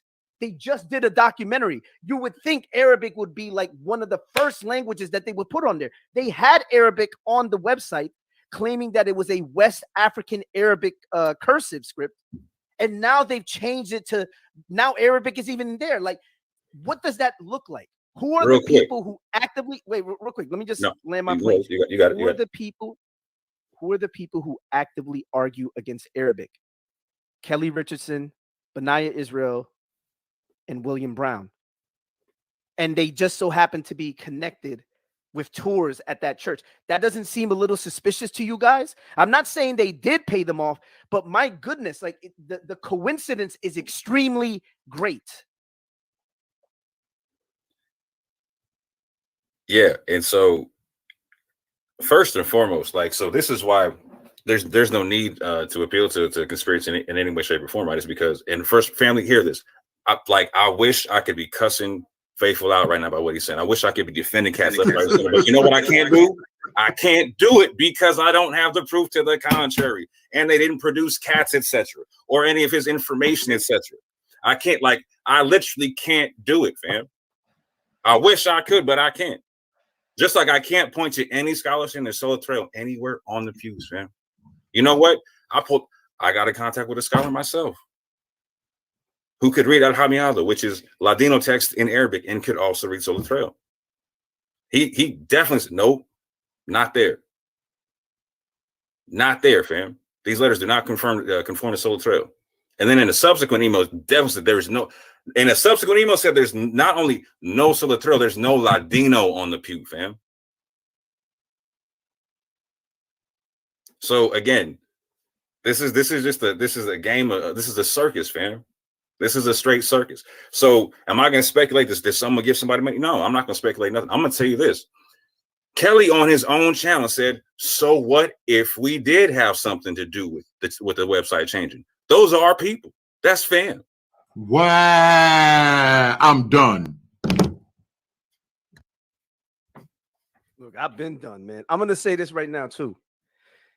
You know, something that we discovered. I don't know if you were aware of this, Orthodox Moor. You know who Mordecai Sheftel is, correct? Oh, 100%. So in the documentary, I got his grandson up on Ancestry right now on the tab. Right. So in the documentary, I think it was Karen something. What was her name? Yeah, Wortham, I think it was. Yeah, Wortham. And she came out and said so again on an open interview with Majors when he went down and brought a whole. So check this out, family. Like, so you don't got to say that they made a deal to pay people off in the bag, right? He came through with a whole church full of people for a tour. Somebody got paid. And she said the same thing that Faith was about to say on this interview with them, right? Yeah. Go ahead. Yeah. So Mordecai Sheftel. So I did a video. It was in 2020, November 2020. It's so Benaiah tried to make an argument that the people at Mikveh Israel, because there was a synagogue, it's the oldest synagogue in Savannah, Georgia. It was a synagogue founded by several Sephardic and Ashkenazi families, right? So Benaiah had posted on his community tab. This is back in 2020, before I did my video. He posted and he had in green highlighting, you know, he showed all the names and he says, yeah, this is the bruise that was there. And he had Mordecai Sheftel listed. And me being a diligent researcher, I went looking for all the names. And sure enough, when I looked for Mordecai Sheftel, I found a portrait of him looking very not the way that Benaiah thinks Israelites are supposed to look, because, you know, he has this argument for morphology that doesn't fit even Orthodox Moor's viewpoint of how Israelite, you know, because he doesn't hold to their viewpoint of the idea of morphology or anything like that. Moor's position is much more nuanced. But these people, y'all know what their position is. So Mordecai Sheftel had a son with, he had slaves, unfortunately. He had slaves. And he had a child with one of his slave women. And his child became a Christian, because Mordecai Sheftel was not a Christian. None of the people of Mikveh Israel were Christian. They were all Orthodox. Are you talking about Benjamin Sheftel or Mordecai? Mordecai. Okay. Mordecai Sheftel, if I'm not mistaken. It may be, now I could be mistaken. If it was Benjamin, I believe it was Mordecai. I believe you're talking about Benjamin. I believe you're talking about Mordecai's grandson. Or it may be his grandson. So his son is Benjamin. His grandson is also Benjamin, right? Like, so it's right. Go ahead. One of the Sheftels had a child with their slave woman, and the child ended up becoming a Christian later on and attended First African Baptist Church. They were an attendee at First African Baptist Church. So when Benaiah was trying to make his argument was that the slaves that were there were, you know, ethnically the same people who were at Mikveh Israel. Now, we don't know that, but we do know that yeah, his grandson, that's what it was. His grandson, Benjamin's son, that's what it was, attended First African Baptist Church. And so what's amazing about that is that there was a connection, but it wasn't the one that Benaiah was looking for. So I thought about it. What if his son later had a son of his own, and being an attendee at the church, maybe his son was taught Hebrew and maybe he scribbled on the pews. I thought about that, like little letters, because you teach your children letters. Most Jews teach their children letters when they're teaching them the alphabet. So maybe he's inscribing an aleph here, or a dalet here, or a nun here. It could be the case. That's just a hypothetical. I can't prove that definitively. But wouldn't that make more sense than the conspiracy theory that Benaiah is trying to propose? At least we have something there that we could play with, that we could actually argue for. In Sola Trail, though, like, so here's what I'm like. So Brent, yeah, because Mikveh Israel was Sephardic Jewish. I got the Torah scroll for Mikveh Israel up. If you can share the screen of it, that's their Torah. Like, you can go check. Is that so? You gotta zoom in. That's real. Well, no, yeah, I can't see the. I can't zoom. I can't go zoom in more than that right now. I'm just like, so like all I'm saying is you can go examine the scroll, fam. And I asked the people the Sola Trail scholars I talked to, right? Is there any Sola Trail known of in North America? In North America, I couldn't get a definitive answer, right? It's not in Georgia, fam. And this is what you need to understand. I don't think I'm just saying I'm playing with this idea. No, I got you. But even if we walk it out, right? Even like let's say if like he did scribble out. If I take your counsel, some kids scribbled some Hebrew on the pews, right? It's not going to be Sola Trail, is what I'm saying. Okay. That's the whole point. Right. Like they can't be taught a Hebrew that wasn't being used, fam. Right. If they're using it, just show it to me. Just show it to me, because they're not. And so again, I do think it's interesting, though. I do think that it was interesting because I had proposed the idea to Abu, just us, talking in private about particular ideas. We floated ideas, and here's the thing: just for the record, I am not saying definitively that it is impossible for any Hebrew, Amharic, or Ethiopic to be there, because it would be like saying, because then I bear the burden of proof to just absolutely demonstrate that. And of course, that's not how this works, right? But what I can say, do I personally believe, based on the evidence, because I'm going where the evidence leads, do I personally right now believe there's anything there? I would say no. Is it possible that we could find something later? Sure, we could find a lot of things. And it could very well be the case that we could find something that points in that direction. But for what we have right now, Arabic is so clear. And for the church to do that, to not put that on the website, is suspicious to me. And again, I'm going to say this on record. I am not accusing Kelly Richardson or William Brown or Benaiah of actually having paid them off. I said, could it be the case? Meaning, theoretically, hypothetically, could it be the case that they paid them off? We don't know. I don't know. Moore doesn't know. Berean doesn't know. Garfield doesn't know. And we're not claiming that they did. But that is extremely suspicious for them to have a scholar on record on PBS, and for us to have found a scholar from Cambridge University, independent of each other, both coming to the same conclusion. Even another guy on different pews, no less. On different pews, no less. And then to find out that the church doesn't put Arabic on their website. Are you, like, really? Y'all serious, fam? Like, y'all really think, like, I wasn't born yesterday, but that's real suspicious. You don't think? And on top of that, the website used to put that there was Arabic on there. They had that for years. Bro, back when we did the video in 2019 criticizing Kelly Richardson's pew methodology, we showed the website in my video, which, by the way, he had flagged down. Tell me something, y'all.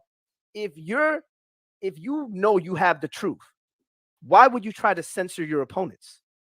We had a video on my channel with 1,000 views where we showed the flawed pew methodology of Kelly Richardson in a respectful fashion. We never disrespected him or his family. All we did was dealt with the information the same way that Orthodox Moor does. And the same way, all of y'all know that those of us who are objective, when we deal with the information, we're just dealing with information, not personal feelings or anything else. We don't bring family. We don't do none of that. We just keep it with the information. We showed the video. We showed the website, and it said West African cursive script. Y'all don't think it's suspicious that when they decided to add the other languages that they thought could also be there, that they took out Arabic, precisely the language that Kelly Richardson, Benaya, and Will Brown are arguing against. Y'all don't think that's suspicious? That is very suspicious to me. What's suspicious to me about the whole thing is that there's actually Gullah activists who are tour guides to the church. Like, again, Dr. Amir Jamal Toure has tours himself, right? Again, in the documentary, a doctor, like, so Dr. Amir Jamal Toure. So he's breaking, like, again, he's like, Abu played the video, I played the video where he's breaking down La ilaha illallah on the pews, right? Where he's breaking down London, a Mandingo slave in Savannah. You know what I'm saying? In 1844, being found with a Gospel of John written in Gullah or Creole, right? In the Arabic script, along with gospel hymns written in the Arabic script. There's been no answer to that whatsoever. And you know what? That information was alluded to in the documentary. 100% was alluded to in the documentary. The man who recorded that information is talked about in the documentary of proving, because this is the question I asked the Garfield a long time ago, what language on the pews stipulates that we could write? Because that was the whole point that one of the points that the documentary was making, right? Like, so there's a speculation about the gas, right? But what's proven is that in this one small part that Dr. Mir Jamal Toure talks about, Toure is this man, Hodgson, who goes around and collects this information proving we were literate. And what he proves is we were literate in Arabic. That's definite, fam. He's literally translating Arabic text and whatnot. He was the one who translated the London's text. He said I was looking for Arabic words. Like I had to redo the whole thing. I had to look for Creole written in Arabic. Right. Hey, Brother Berean, can you do us a favor since people are asking for receipts? Can you go to my channel? It's the video from 2020. In fact, I can link it to you in here. Can you play the videos where we showed Jeffrey Kahn and where we showed Samir Ali? And then also Orthodox Moor, if you could I don't know if you have it on you. I could always show it from the video on my channel, but if you have do you have Bubakar? Oh, you know what? I'll just play the video. I'll pull the video. It'll be easy that way.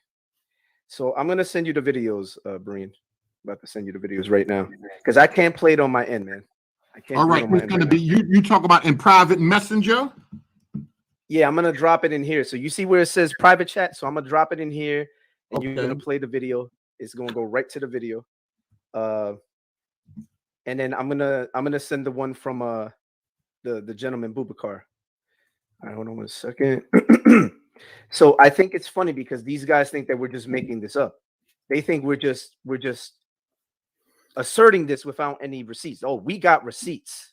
Yeah, I got the video. Receipts. I got the video. Major's talking about where he investigated, talked to the PBS producers and whatnot, and they go through their emails and then tell him through their emails what Bubakar identified off the pews. And I'm trying to pull this other thing up right now. I'm trying to put this on my computer so everybody can see from the time I met Dante. This is all the conversations, voicemails, and everything. After you finish playing that, that's like I'm quiet in the background. I'm going to pull up every single one. We're going to go through our whole communication. We're going to go through the whole communication. All right, Brother Berean, there goes the first video, and I'm sending the second one now. Okay. All right. Matter of fact, here's something that I want the audience to catch. If you could play 3 videos, they're relatively short videos, Berean. All right, but you got to give it to me in order. Just the first one here, right? Yeah. Or you don't want this one first? Right. This is the first one. Then there's a very short second one, which is about 9 minutes. So these are relatively short. And then the last one is going to also be a short one as well. Okay. So that's the first one. So play that one first. Okay. The second link, that's the second one that you're going to play. All right. That's the second one. And now, you got to get this to me in order. Hold on. You see this one right here? This is the one I'm doing right now, right? Yeah. The first one at the top, the very first one. It's the very first one that I sent. All right. You ready? Y'all ready? Yeah.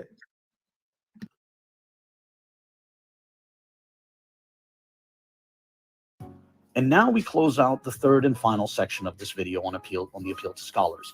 In this section, we will look at a few other scholars, and I mean actual flesh and blood university professors, not mere figments of someone's imagination.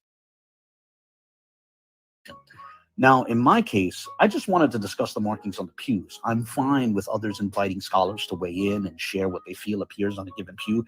However, with both scholar and student alike, I would want a person who claims to have found discernible language in a pew to point to the precise markings they have in mind and to transcribe what they feel appears therein. What I did not want is for someone to declare that a scholar said some language appears in there somewhere and now the matter is closed. As I've said in a previous video, a university professor is not a high priest who puts forth dogma that can never be questioned. That's simply not how academia works. And no scholar would say that once they speak, no student can ever ask questions or raise objections or investigate the matter for themselves. Again, that's not how academia works. Whatever the case, because a number of the supporters of Richardson and Brown kept asking me where my scholars are or which scholars I had reached out to, I decided that, if they insist, I can at least send out a few emails to a few different professors. And that's what I did. To each professor I wrote to, I sent 2 images. The first image I attached was of this particular pew from this angle. As you might have noticed, this is precisely the pew Kelly Richardson and I gave competing interpretations for, as I offered a hypothetical Arabic interpretation of the markings, and he offered a Solitreo interpretation. This is covered in detail in my previous video. The second image which I attached to each email was this one, which is the same pew, just with some highlights added to guide the eyes, so to speak. Along with those images, I sent each professor the exact same email text, which read as follows, quote, "Forgive the intrusion of this email. In Savannah, Georgia, USA, there is a church, First African Baptist Church, which has pews which were built by slaves. On the outside of the pews which those slaves built are a number of markings. Some have claimed that the markings might be Hebrew, and others have claimed that the markings might be Arabic. Recently, someone has suggested that one pew might even have material from the Quran, but the person who made that suggestion is not any sort of expert in Quranic Arabic. I am writing to ask if you might offer some insight here. I have attached 2 images. The first image simply shows a pew unhighlighted. The second image shows the same pew with highlights as part of one person's attempt to elucidate what might be there. Nota bene, the portion on the right in the second image is in a different color because one person suggested that it might be the end of a different sentence. Could you tell me if, in your opinion, that looks to you or to any of your colleagues like it could be Hebrew, or if it looks like it could be Arabic, and if it might be the latter, if there is any possibility of it resembling anything in the Quran, and if you feel there might be any discernible language in the markings, whether Hebrew or Arabic or something else, are you or anyone you know able to suggest a possible translation? Apologies again for the intrusion. Thanks in advance for any help in this matter. Sincerely, AA." End quote.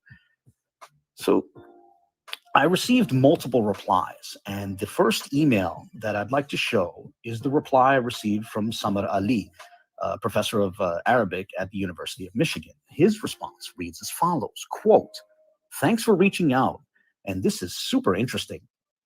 It looks like Arabic in the West African script, and it could very well be a 3-word snippet of chapter 114 of the Quran, which nearly every Muslim would know and use for ritual prayer. I can't be certain without more context, but it looks like Al-Nas, Ilahil Nas, humanity, the God of humanity, from the middle of that chapter. The whole text of chapter 114 is very short. In the name of God, merciful to all, compassionate to each, I seek refuge with the Lord of humanity, the King of humanity, the God of humanity, who whispers in the hearts of humanity, of jinn and humanity. Besides prayer, it's used in stressful or frightening situations to summon God's protection. Let me know if I can be of any further help." End quote. So while this professor, Samar Ali, said he is not certain, he does say that it looks like it could be a West African rendering of a few words from the last chapter of the Quran, precisely the chapter I had appealed to when I proposed an Arabic reading for this pew. Also worthy of note, his point that this text was memorized and recited in particular by those in stressful or frightening situations could loan itself well to the idea of this being a text which certain slaves had memorized. Now, let me show you another couple of emails, with a more, in particular, one with a more definitive answer. This one is from Geoffrey Kahn, who is the current Regius Professor of Hebrew at Cambridge in England. The Regius Professor, or Regis if you want, you can say Regis. The Regius Professorship of Hebrew at Cambridge is a Hebrew chair established by the King of England 480 years ago. So this is a serious Hebraist, and he also studies and teaches Arabic. So Professor Khan's initial reply to my email was as follows, quote, "Thank you very much for your message and for the photos of the pews in Savannah. The writing is Arabic and contains verses 2 and 3 from the final chapter or surah of the Quran.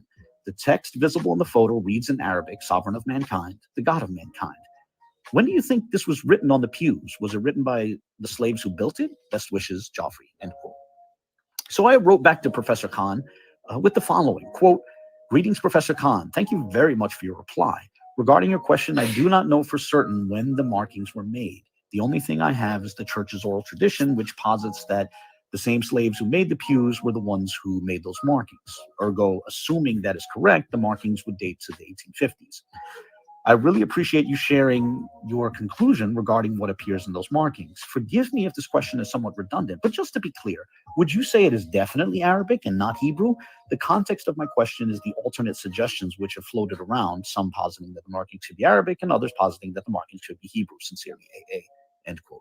In response to that, Professor Khan wrote a second reply, which read in part as follows, quote, the writing is clearly Arabic and is clearly from the Quran, the final surah, Surat al-Nas. It is certainly not Hebrew, end quote. Now, seeing how Richardson, Brown, and others treated the alleged positions of Bonis and Katz, can you imagine how they would react if Cambridge's Hebrew chair said that the markings are clearly Hebrew and certainly not Arabic? I think we can all agree that they would declare that the debate is finished and the matter is closed. So this begs the question, now that I have an email from Cambridge's Regius professor of Hebrew saying that the markings are clearly Arabic and certainly not Hebrew, should I play the same game? Should I say that the debate is closed and that mere students cannot say anything in response? Of course not. The reason why is because, as I said, that is not how academia works. No scholar would want me going around telling people that they cannot ask questions or that they cannot raise objections or that they cannot investigate the matter for themselves. This email does not have to end the discussion, and it especially should not be a tool, used to try to silence students of language. And, to drive this point home, let me share a third email. This one is from Mohsen Gudarzi, an assistant professor of Near Eastern Studies at the University of Minnesota. His email takes a different approach. His email reads in part as follows, quote, thank you for your email. I've looked at the images carefully, and I don't believe they contain Arabic writing. Now, it is not impossible for the markings to represent a highly cursive, idiosyncratic, and or local form of Arabic script. Someone with expertise in West African Islam could be a better judge of this. Nor is it impossible to read into them certain recognizable phrases from the Quran. I can read into them 2 phrases, in fact. But these would constitute imposition of a text upon the markings, which can be done basically with any set of sufficiently complex traces, end quote. Now, I imagine at this point, some might be thinking, wait, what? Why would you share that email? You should have ended it with the email from the professor at Cambridge. But I would prefer that we at least try to be somewhat intellectually honest. Moreover, I think Professor Gudarzi's email is helpful. There is a real possibility of an imaginative mind making connections based on familiar features and patterns while looking at something which is actually random or naturally occurring. And one can read up on, things like pareidolia and apophenia for more on this possibility. Finally, let's be honest. What sorts of replies we might get from certain professors can also be influenced by what precise images are shown, how those images are highlighted, and how the questions are worded. So there are multiple layers of interpretation and influence at play in these exercises. For example, try writing to different professors with this image without any highlights, noting that some claim Hebrew appears on the pew and others claim Arabic appears on the pew, while also clearly saying up front that one other possibility is that these are just random or naturally occurring markings, like medullary rays or scratches, made at random. I think we all know that we're unlikely to get too many replies declaring that to clearly be Hebrew or Arabic if that approach is taken. On that note, I hope everyone enjoyed. All right, that's it. Yeah. So, because I wanted to be fair to Abu's position as well, that's why the whole video needed to play.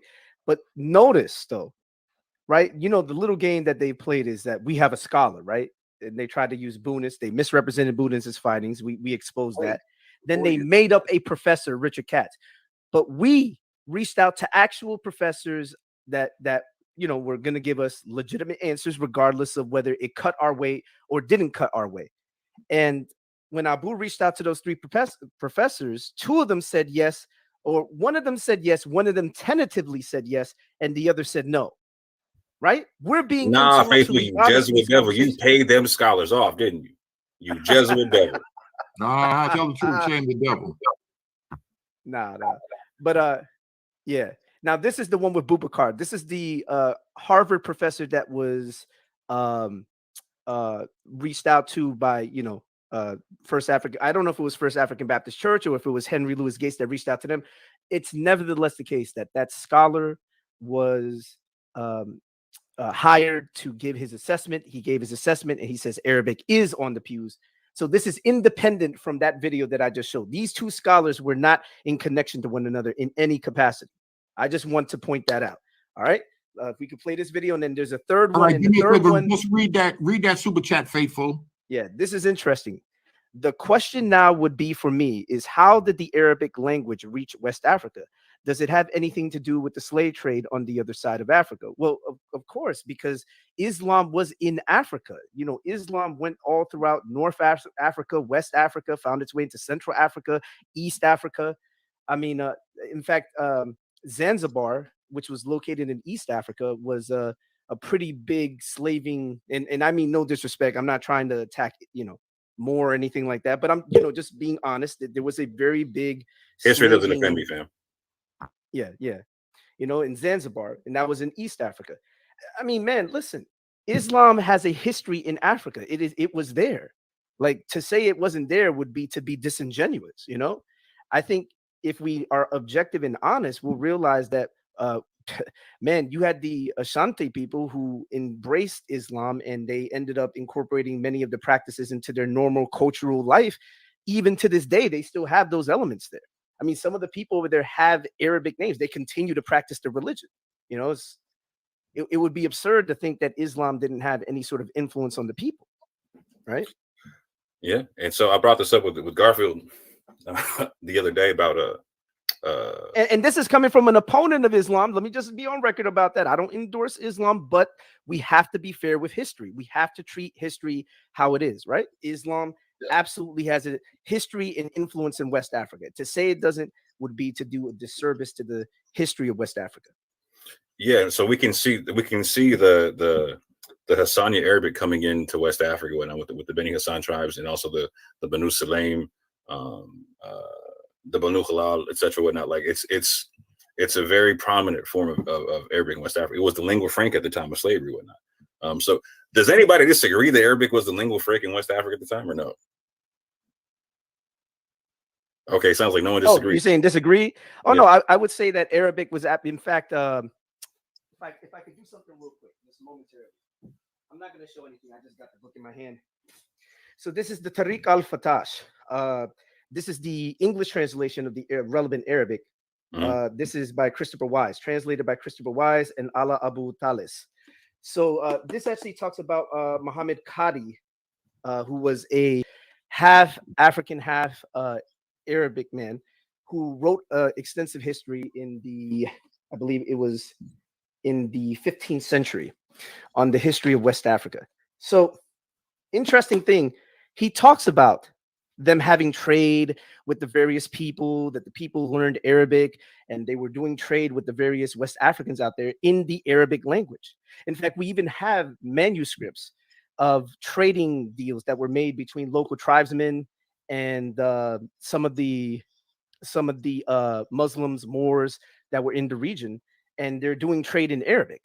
In fact, we even have a trade that was done between the Jewish diaspora that found its way out there, especially the one from Morocco that finds its way later into Timbuktu, where that's where you get later in history guys like gosh, his name escapes me right now, Mordecai Abi Sayor, who was from Morocco, and then these guys are doing trade in Arabic too.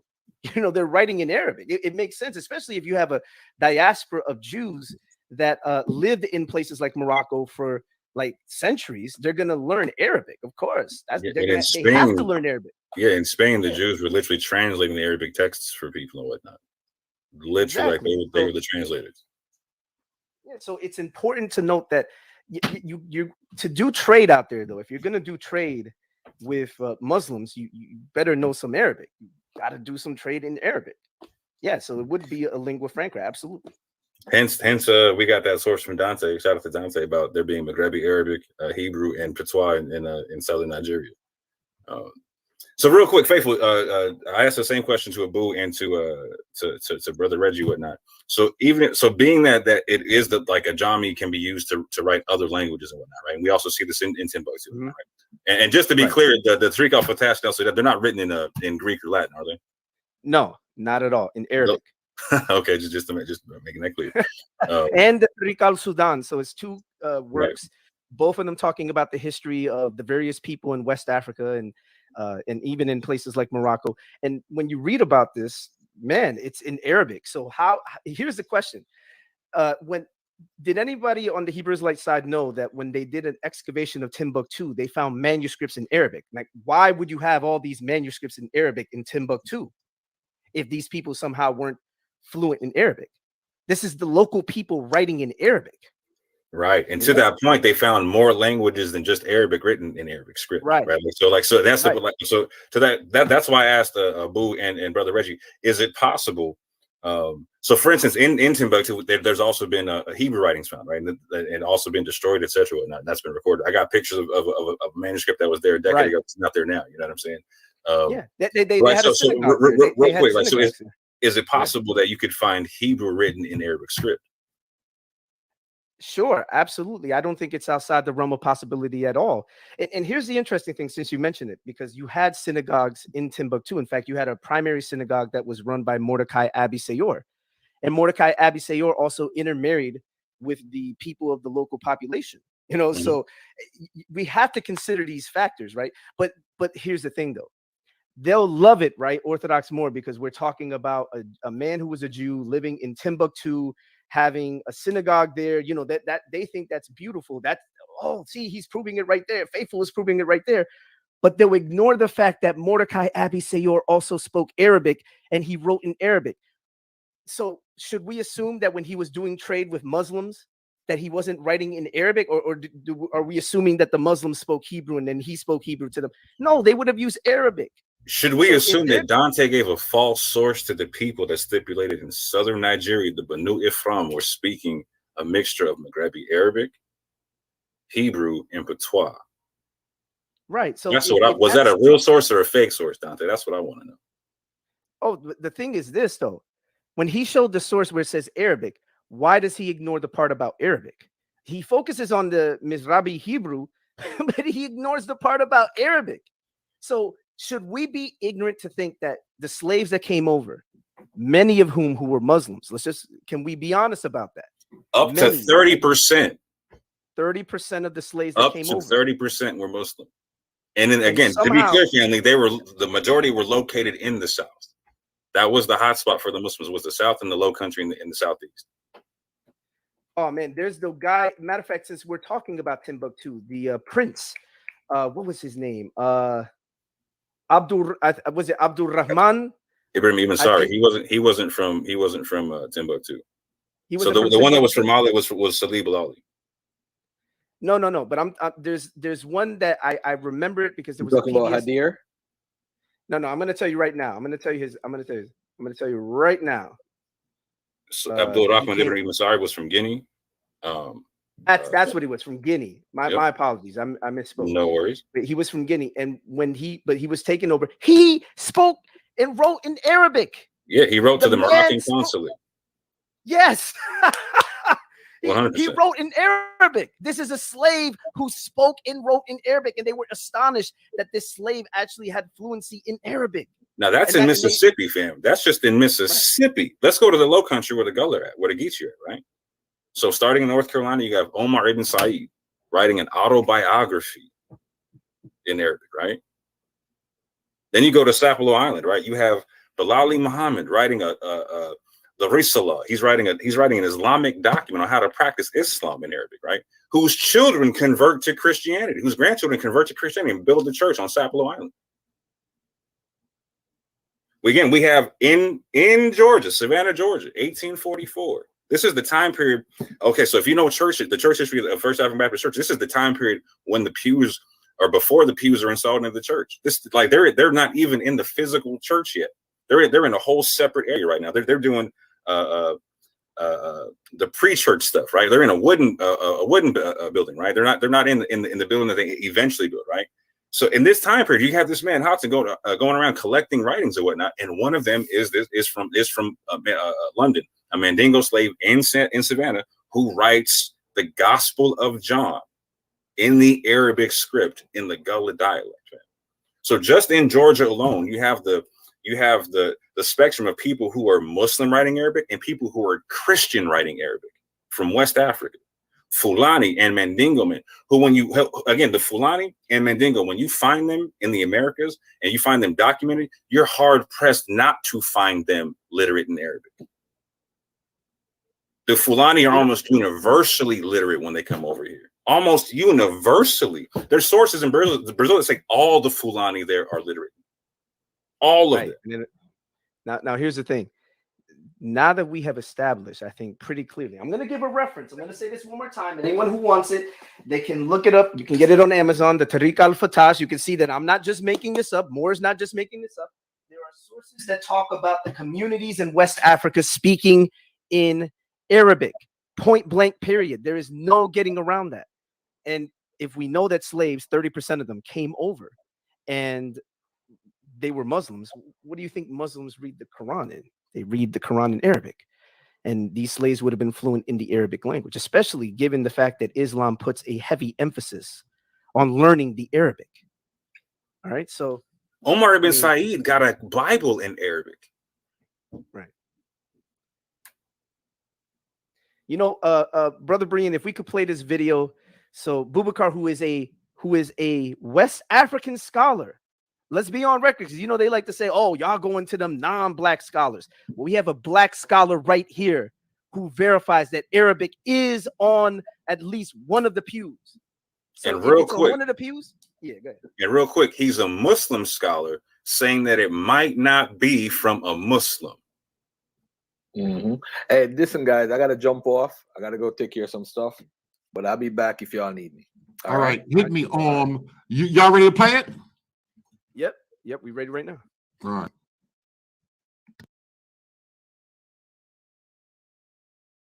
A new documentary by Henry Louis Gates Jr. titled The Black Church will air on PBS. And just this evening, I came across talk on the internet about the documentary devoting a segment to First African Baptist Church in Savannah, Georgia, and possibly even endorsing the claim of Arabic appearing on the pews. You know, so that intrigued me. And so I went looking through the available trailers and teasers, which are online, and I found a clip on Henry Louis Gates Jr.'s YouTube page. And I'll share a link to the video in the video description. But I'd like to show a relevant portion of that teaser or of that clip here. Here, take a look at this. This building has so many symbols in it that are codes for various things in the windows and the ceiling, on the side of the pews. After long days of labor, the free and enslaved members of First African Baptist worked through the night to create a home in which to worship their God. The people who built these pews paid homage to Christ, but also left a surprising trace of another African religious past, Islam.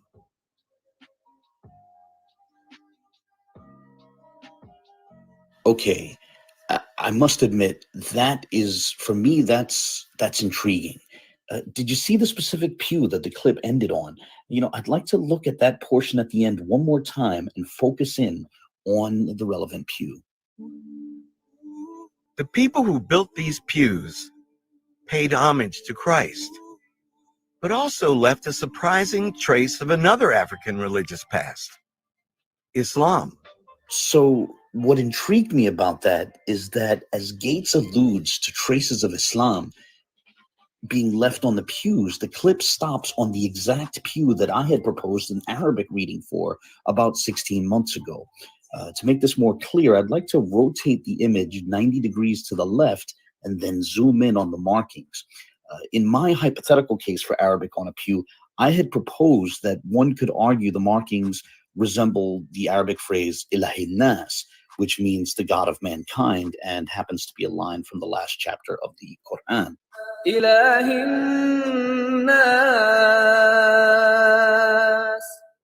Now, I haven't seen the documentary yet, but I'm looking forward to seeing it next Monday. For now, I'll say that as the clip not only calls those markings Arabic, but more specifically Islamic, I suspect that they might argue that specifically Quranic text appears on that pew. By the way, we now know how Gates came to the conclusion that Arabic appears on that particular pew. Was he simply deferring to people in the church who take the position that Arabic appears on the pews? No.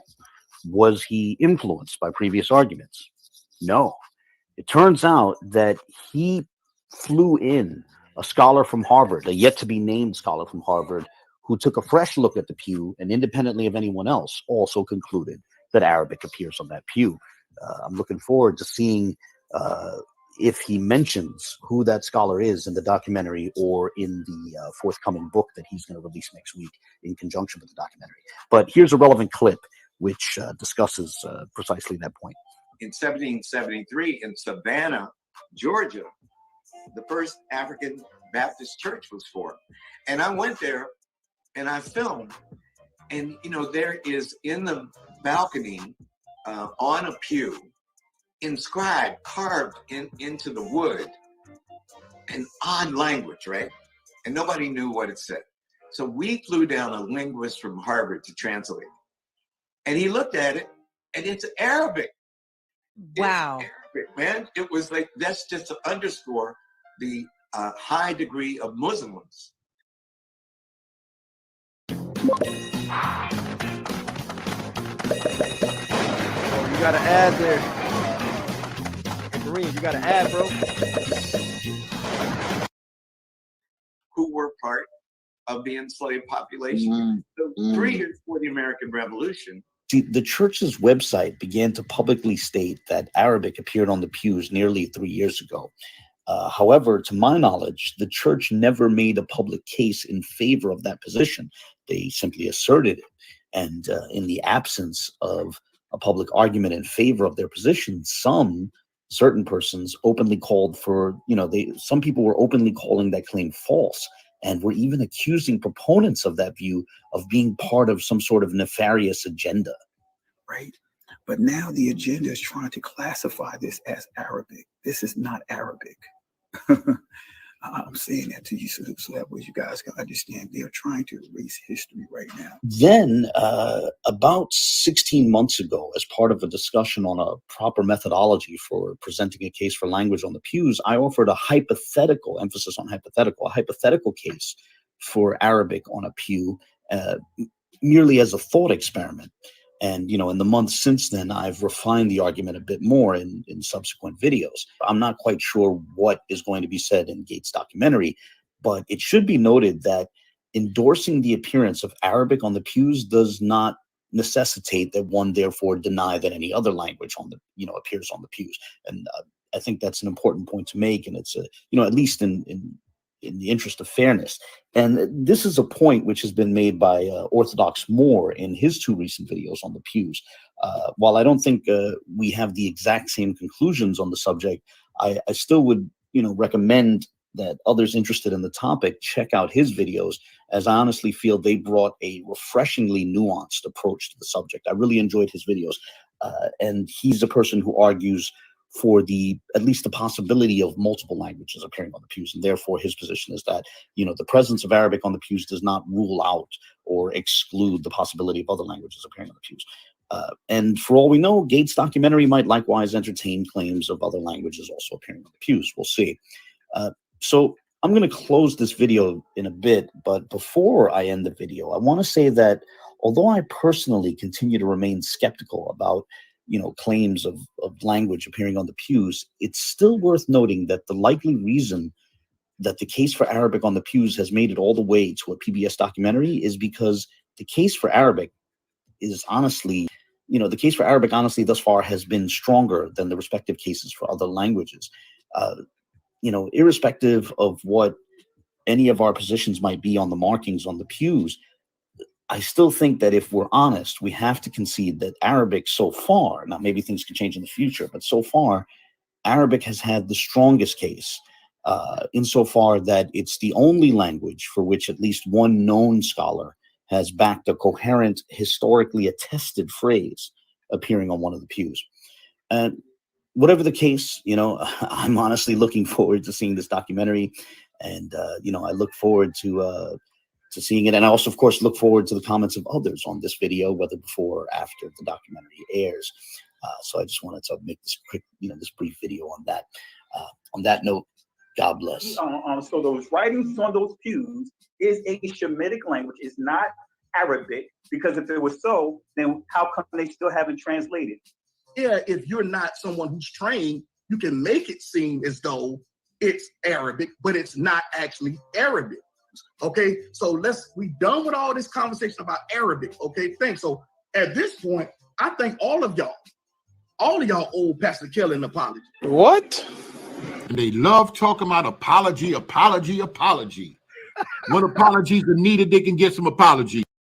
Not only do I think all of y'all owe Pastor Kelly an apology publicly, the same way you did those videos refuting the pews and it being Arabic, y'all need to issue a public apology, and you need to delete all of your videos because those videos are false.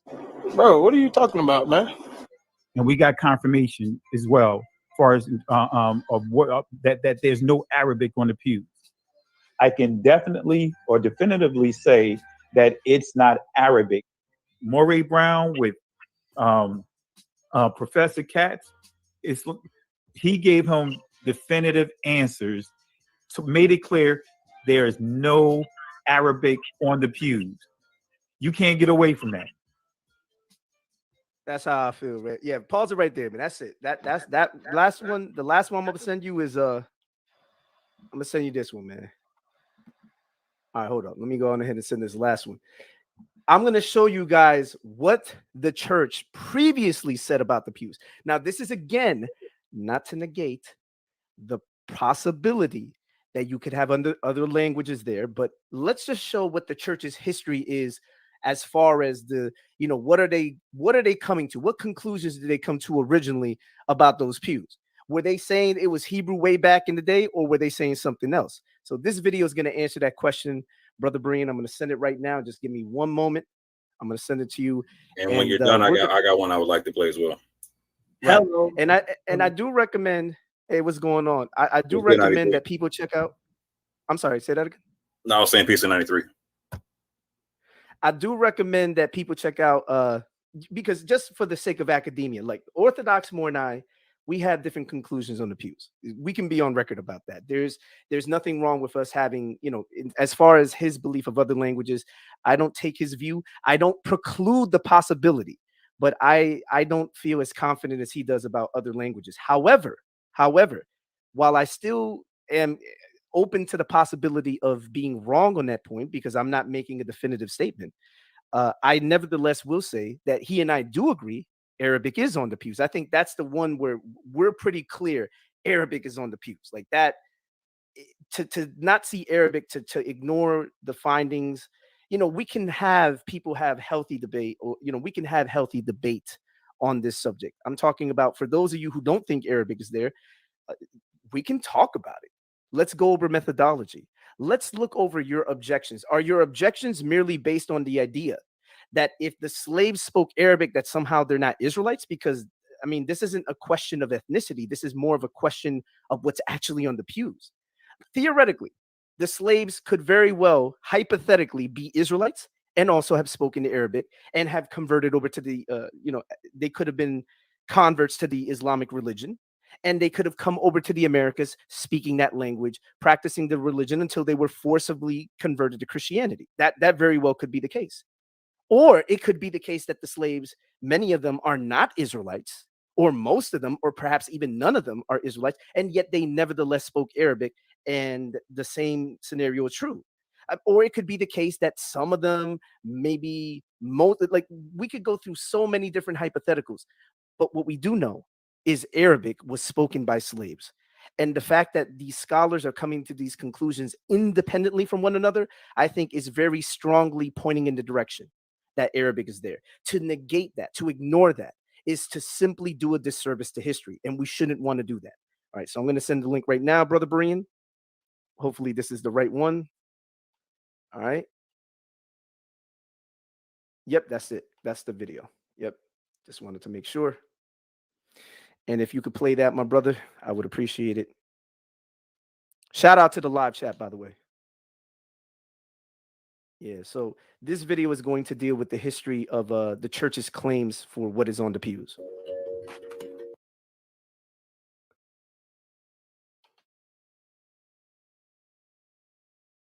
One of the biggest things for me, aside from the historical aspect, was a part of history for myself. So there's a church in Savannah, Georgia called First African Baptist Church.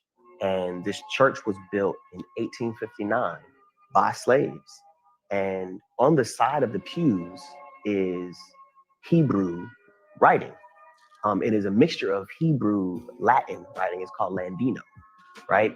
And Ladino is Hebrew Latin. Why? Because Spain and Portugal, right? And the Hebrew language was not revived until, according to America, I think 1881, right? So this is roughly 30 years beforehand. So who taught them how to do this? When you look at this writing, you know, why is it that this Ladino is being spoken with? As you just saw in that clip, the Christian battle rapper known as Street Hymns has recently stated that a major factor in his adoption of an Israelite identity was the belief that Hebrew appears on the pews at First African Baptist Church in Savannah, Georgia.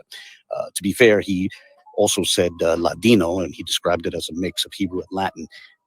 So it seemed worthwhile to revisit an important point that many had missed, which is that the extant evidence points to the conclusion that the belief that Hebrew appears on the pews is a recent innovation dating to sometime around the early noughties, which is to say the early part of the first decade of the 2000s. And so you're going to see that in this video. I'd like to add one thing, since he mentioned Ladino, that while it's not going to be covered in detail in this video, it doesn't seem that anyone had proposed Ladino for the pews until perhaps 2020, but we'll cover that in a future video. Whatever the case, enjoy this short video and come to your own conclusions. God bless.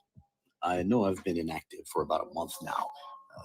Honestly, I've been quite busy offline, and I remain busy, so I'm going to continue to be somewhat inactive, but I hope to get back into the swing of things soon, maybe, I don't know, in the next few weeks or something like that. But whatever the case, in the meantime, I wanted to put out a really quick video which shares a brief thought on a couple of things I've recently seen. Perhaps we might consider this a small yet potentially significant piece of the larger puzzle, which is the ongoing discussion about the pews. The first thing I want to touch on is this public Facebook post I came across while doing a keyword search for posts relevant to the topic of the markings on the pews at First African Baptist Church in Savannah, Georgia. A woman who had apparently visited the church multiple times in her life was posting her thoughts on Henry Louis Gates' recent documentary for PBS titled The Black Church, which had a brief segment on the pews. What caught my eye in particular was a comment the author made in the comment section of the thread. While at the start of the thread, she noted a more recent visit to the church in which the tour guide claimed Hebrew and Aramaic appeared on the pews, she recounted an earlier visit, her first visit when she was a kid, and noted that back then, quote, folks at the church were like, no, it's just drawings, end quote. Her claim struck me as interesting, as here we have an apparent witness to a time from decades ago when some at the church were simply describing the markings as drawings and not identifying them with a specific language. Now, you can interpret that however you wish, but I personally found it interesting. And moreover, the statement began to strike me as even more interesting shortly thereafter when I recently watched an interview on the Boom Church YouTube account. The video is from the 31st of May, and it's titled Interview, Islamic Historian Amir Muhammad, Slaves Weren't Illiterate. I'll share a link in the video description. Now, the reason why I say a portion of that interview is relevant to the Facebook post we just looked at is because the gentleman being interviewed is also familiar with the church, has also had some experience with the church decades ago and seems to provide secondary independent witness to a different description of the pews being prevalent back then, in decades past. So the brief clip I want to look at begins at the 58-minute and 15-second mark of the video.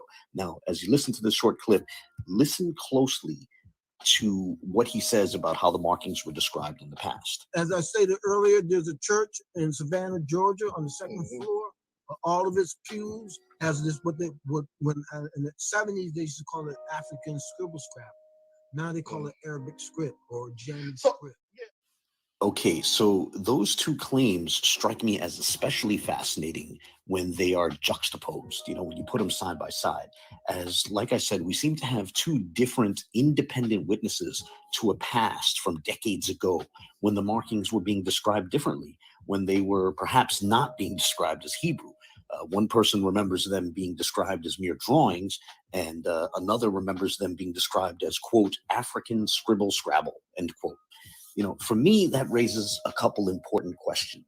The first question is this: how old is the claim that cursive Hebrew appears on the pews? Now, of course, I'm confident that some of the current proponents of the claim that Hebrew appears on the pews will insist that people have always known this to be the case, and thus they'll claim, or at least insinuate, that that the tradition of Hebrew on the pews goes all the way back to when the markings were first made. They'll say it goes all the way back to when the pews were built. However, in light of recent controversies, I personally am not so confident that we can simply take certain person's word for it, if you know what I mean. And that brings up a second question. What is the earliest recording of someone making that claim?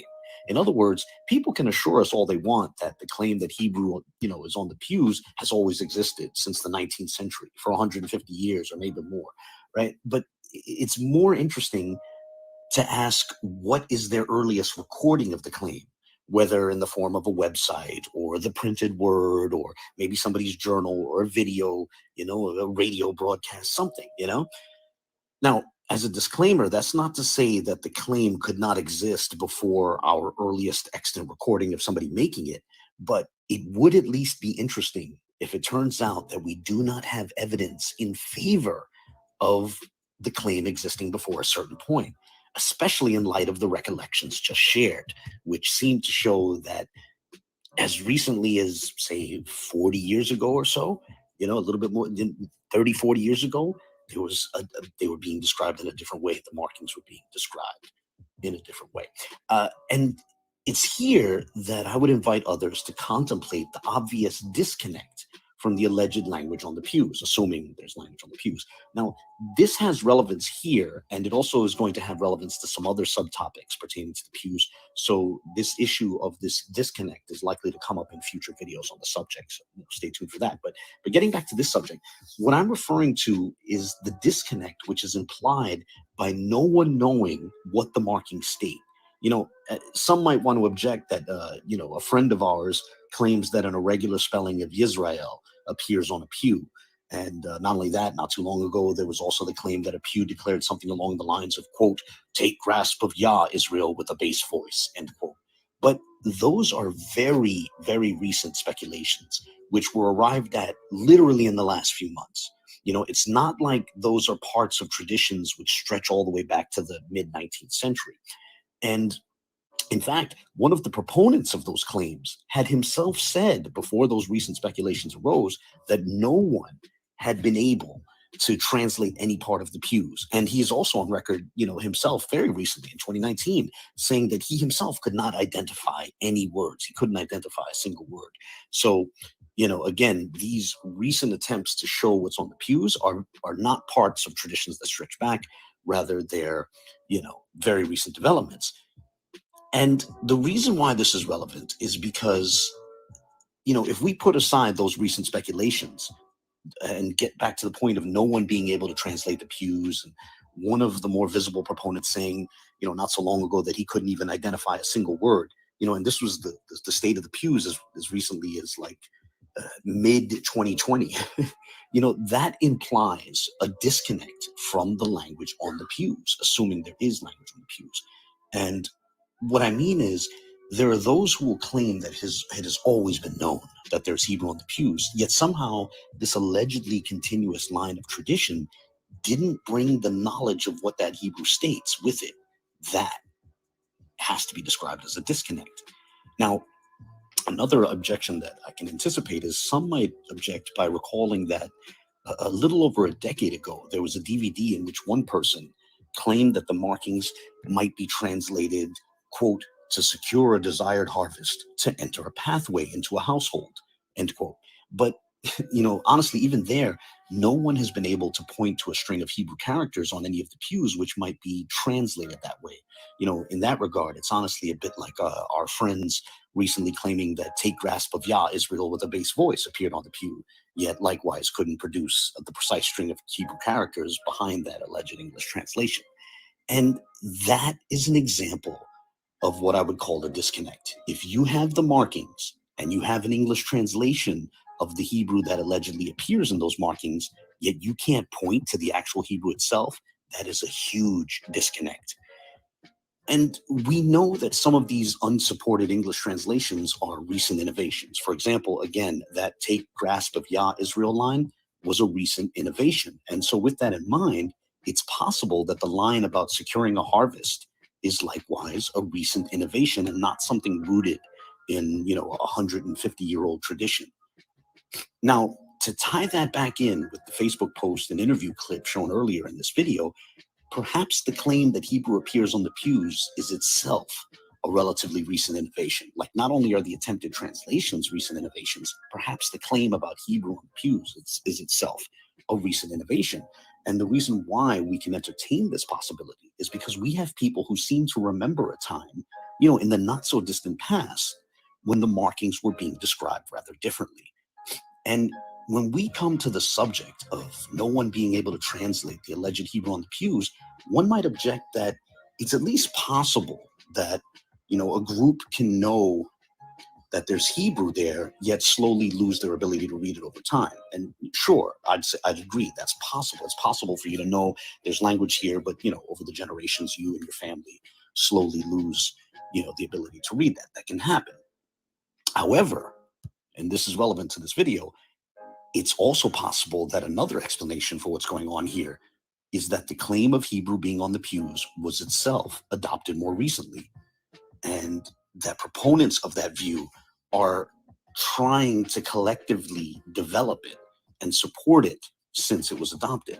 And interestingly, we see development along those lines unfolding in real time. For example, claiming that that the alleged cursive Hebrew is more specifically solitreo seems to be a recent development. Claiming certain markings read, as we said before, "Take Grasp of Yah, Israel" with a bass voice. That's definitely a recent development. Claiming an irregular spelling of Yisrael with 5 yods, a zayin, and no aleph is definitely a recent development. So the claims are evolving, and the attempts to provide examples in favor of the claims are very recent developments. So, if the arguments in favor of Hebrew on the pews are recent innovations, then the claim of Hebrew appearing on the pews itself might itself be a recent development, a recent innovation, Food for thought. On a closing note, one might object that, by these standards, so too the claim that Arabic appears on the pews might likewise be described as a recent development. And honestly, I would agree. You could raise the same charge. So too, one might object that just because a claim was arrived at recently, that does not mean it's false. In other words, Hebrew or Arabic or some other language might actually appear on a pew, even if people only recently started claiming such, even if it's only a relatively recent claim. Again, I would agree. But the point that I want to make here, as I close this video, is that there are certain folks who insinuate that, among the different language claims, that we should simply defer to the claim that Hebrew appears on the pews because that claim has existed continuously with the church since its beginnings. However, that sort of argument merely begs the question, is this tradition about Hebrew on the pews really that old? Does it really stretch back to the beginnings of the church? And are we merely expected to just take certain folks' word for it when they make this claim about how long the tradition has been around? When you look at the sort of statements that we saw at the beginning of this video, it seems possible that the claim is not as old as some have been telling us. Again, Food for thought. As a bit of an epilogue, I'd like to share that after making the video you just saw, I looked into this a bit more, trying to search for various sources discussing the markings on the pews. So I'd like to share what I found with you now. I'll put some excerpts from various books and articles on the screen, and the precise sources will also be listed in the video description. Of course, you can also pause your video if you wish to take a closer look at what appears on the screen, as we'll be running through some of the sources quite quickly. So I came across a book from 1994, which claimed that the markings were the signatures of those who had worked on the pews. Then I came across an article in the Florida Times-Union from February of 1998, which described them as African tribal markings. Another article in the Washington Post from August of that same year, which is to say 1998, likewise described them as tribal markings, representing the signatures of those who made the pews. Then there is a 2003 article from the magazine Southern Living, which once again described them as tribal markings. So too, there was a book from 2005, which also described them as tribal markings and added that such markings were, that they formed a kind of common language. Yet another book from 2006 likewise made reference to tribal markings with the added detail that they conveyed 6 different languages. I actually wrote to one of the co-authors of that book, and she informed me that the statement was repeating what a tour guide at the church had said back then, back when the book was being written. So with all of that before us, here's the impression that I got from the various sources we consulted.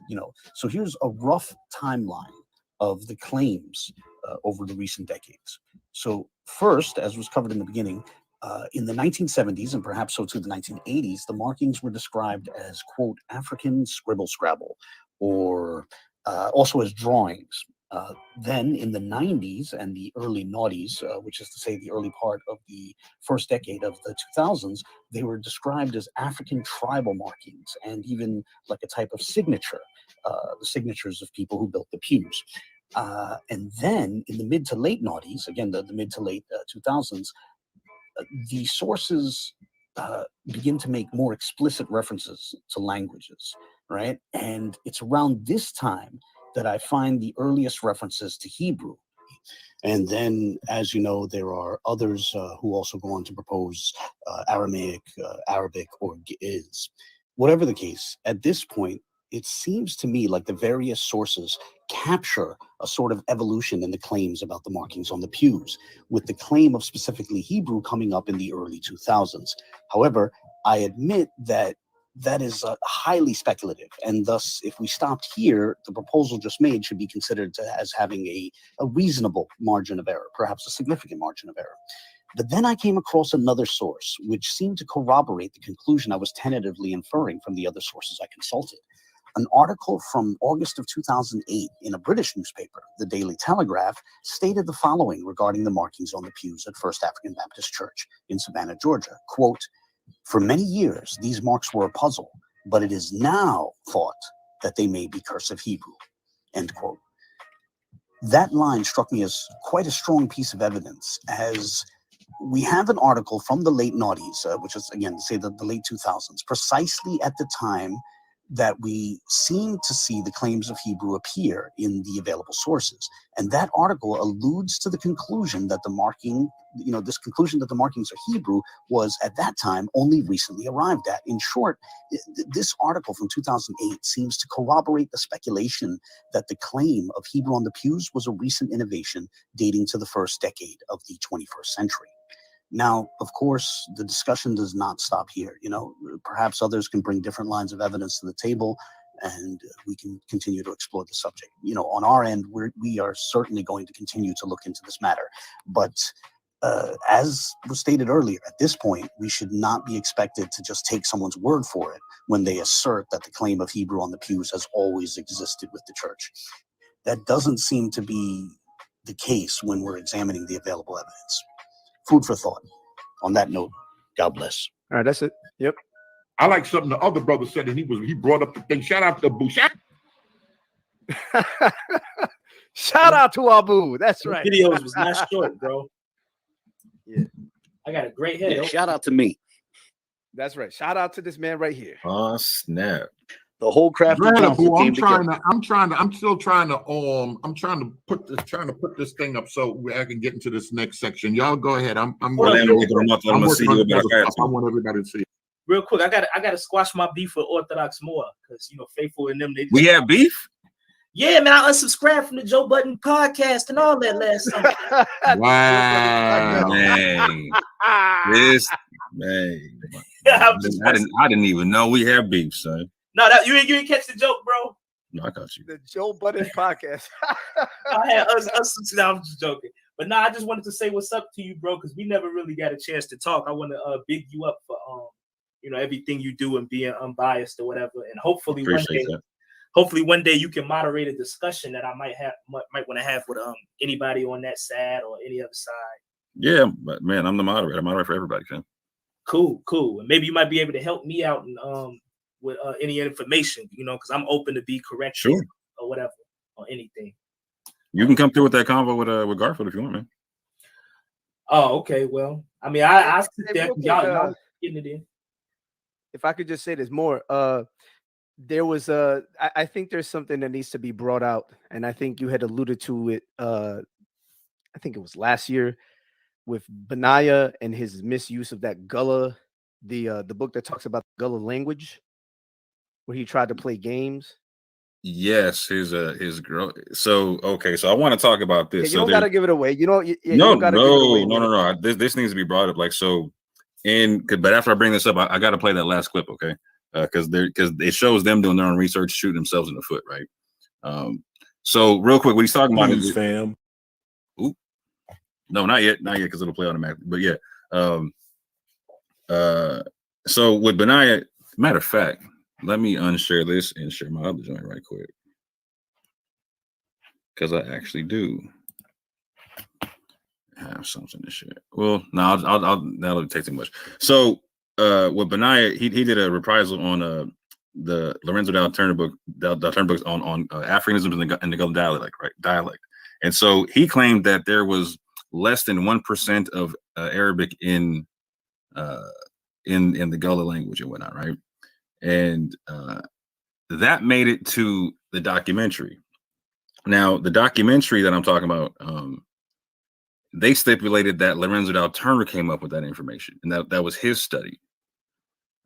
That nothing could be further from the truth. Again, Benaiah's on my channel and also on Debate Talk for you, stipulating that was his information, right?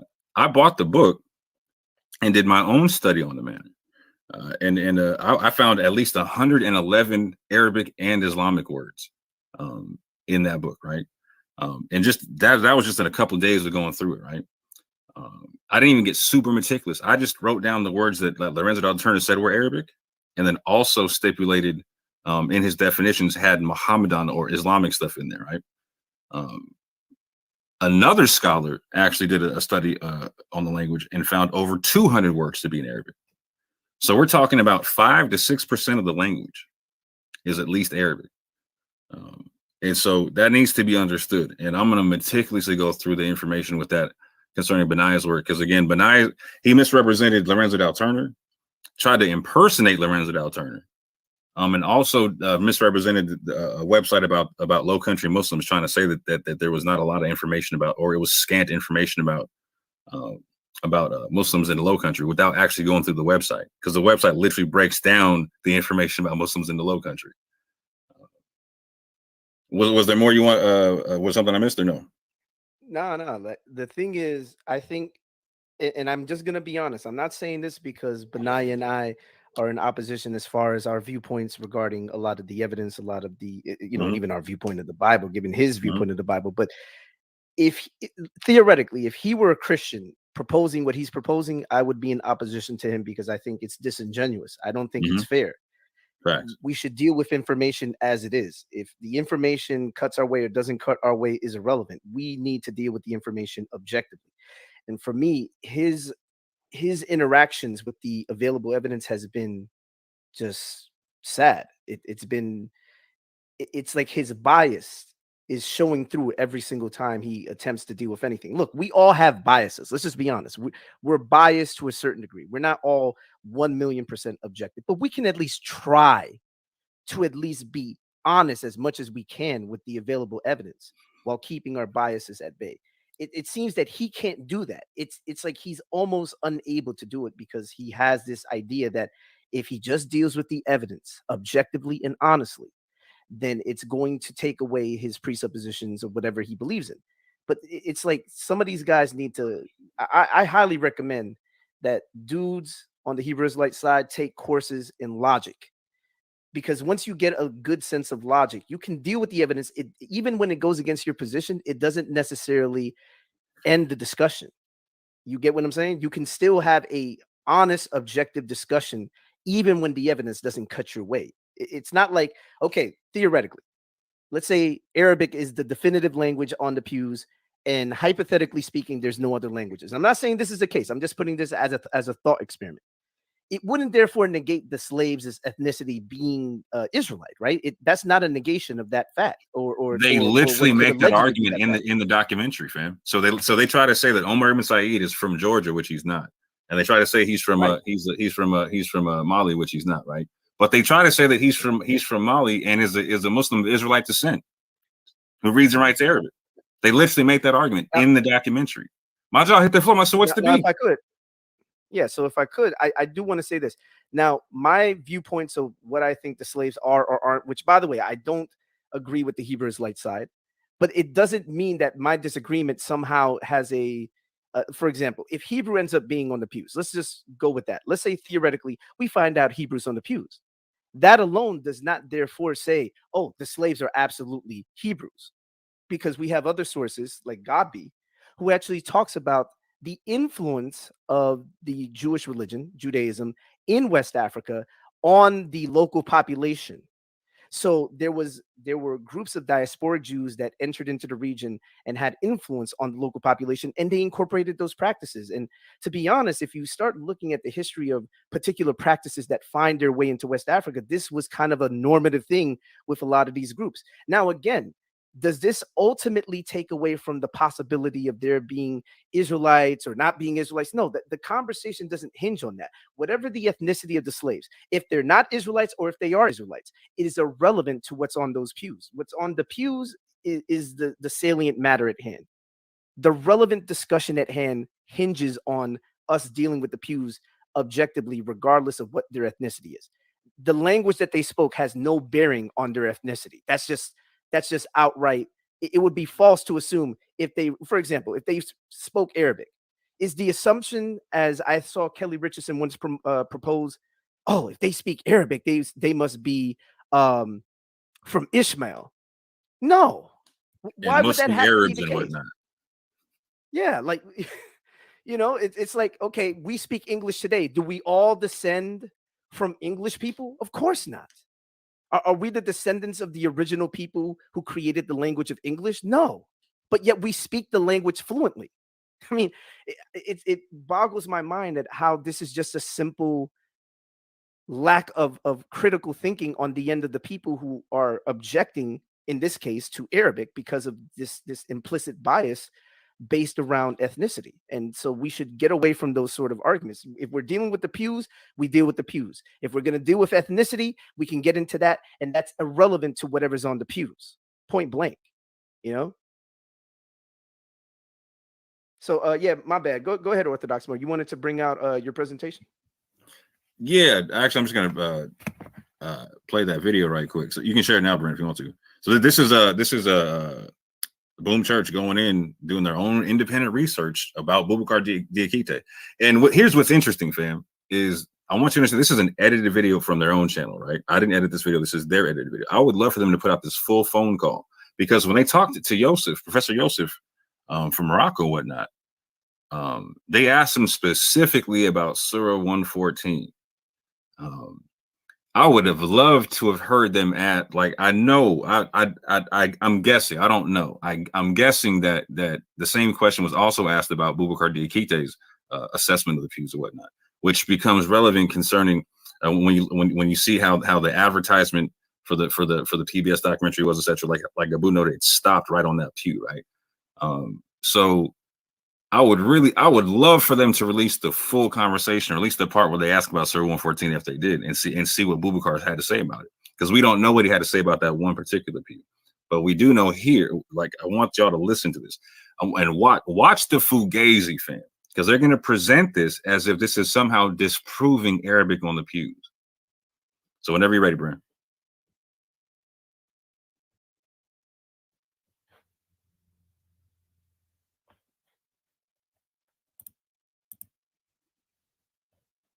I don't know why it's not playing.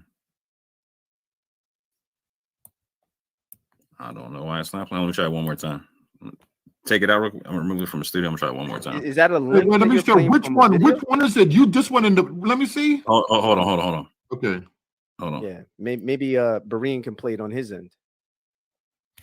Yeah, you gotta tell me. I have to go to his channel and pull it up though, right?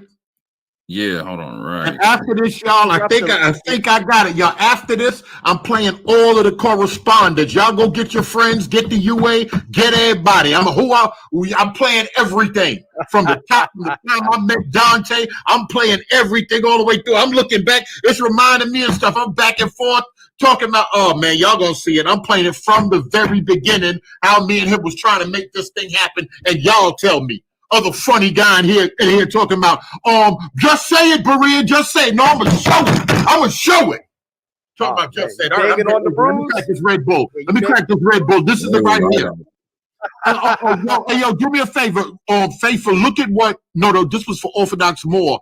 I may have to move this out the screen, but remember what's on the screen. Or you want to answer that before you play the video? Hold on. Breaking news, fam. This just in. We have rare footage of PBS producers of the show called Black Church discussing the writings on the pews at First African Baptist Church in Savannah, Georgia. In this exclusive video, PBS producers reveal the shocking circumstances which led to the writings on the pews being tentatively identified as Arabic. When I had a chance to speak with the producers of the Black Church documentary, they shared with me some very telling information. That there were also those who were there at the church during the time of the filming who also became apologetic in their defense of cursive Hebrew. My name is Will. I'm here in Georgia, and the documentary was very informative. It was a lot of parts in there that was new and things like that, and very educational. I just had one quick question. I was wondering, because I'm very intrigued by history and culture and languages and things like that. And there was a particular scene in the part of the First African Baptist Church. There's a lot of symbolism there. I've gone there very frequently, taking my kids there and things like that. What was the process like of going through and looking at the pews and things like that, and kind of examining and honing in on the one particular pew? What was the process of examining that? And I think they said something about it was a form of Arabic or something like that.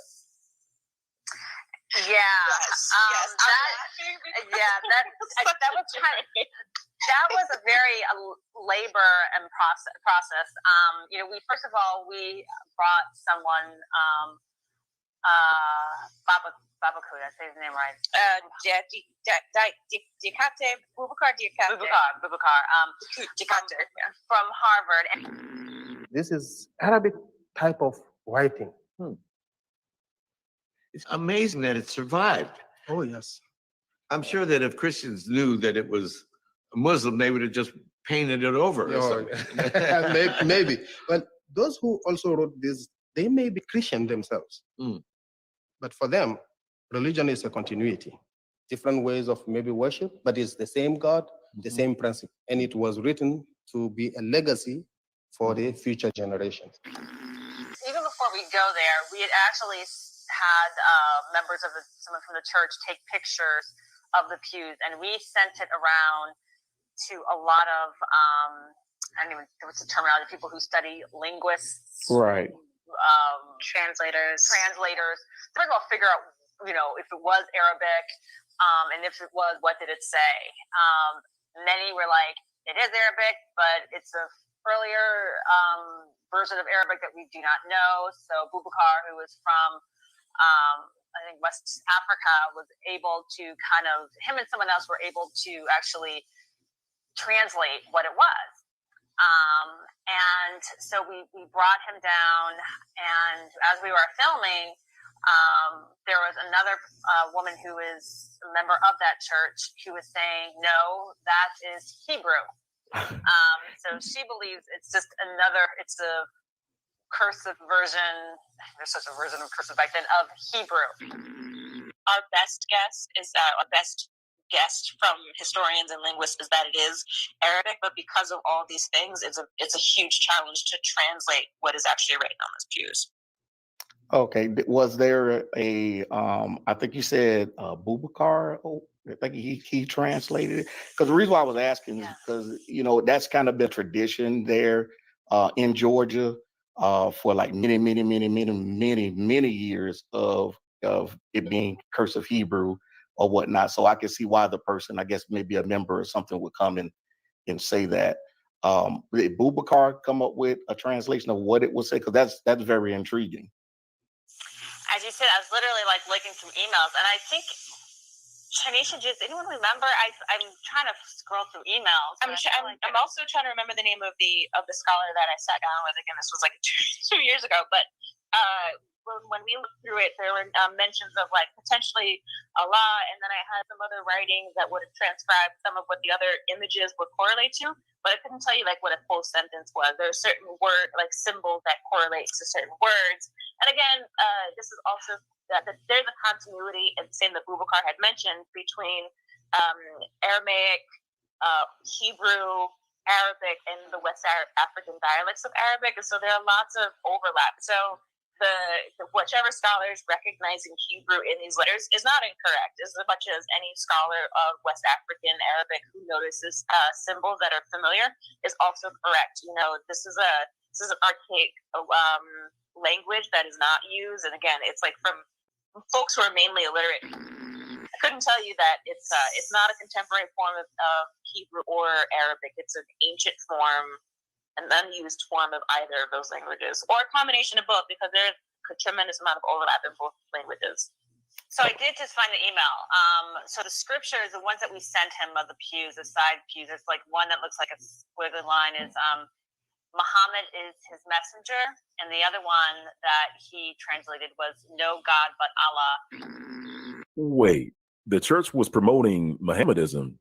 That's not what First African Baptist Church Pastor E.K. Love D.D. said. In fact, the church spoke about the importance of First African Baptist Church members preaching against Mohammedanism and what it called pagan, heathen religions.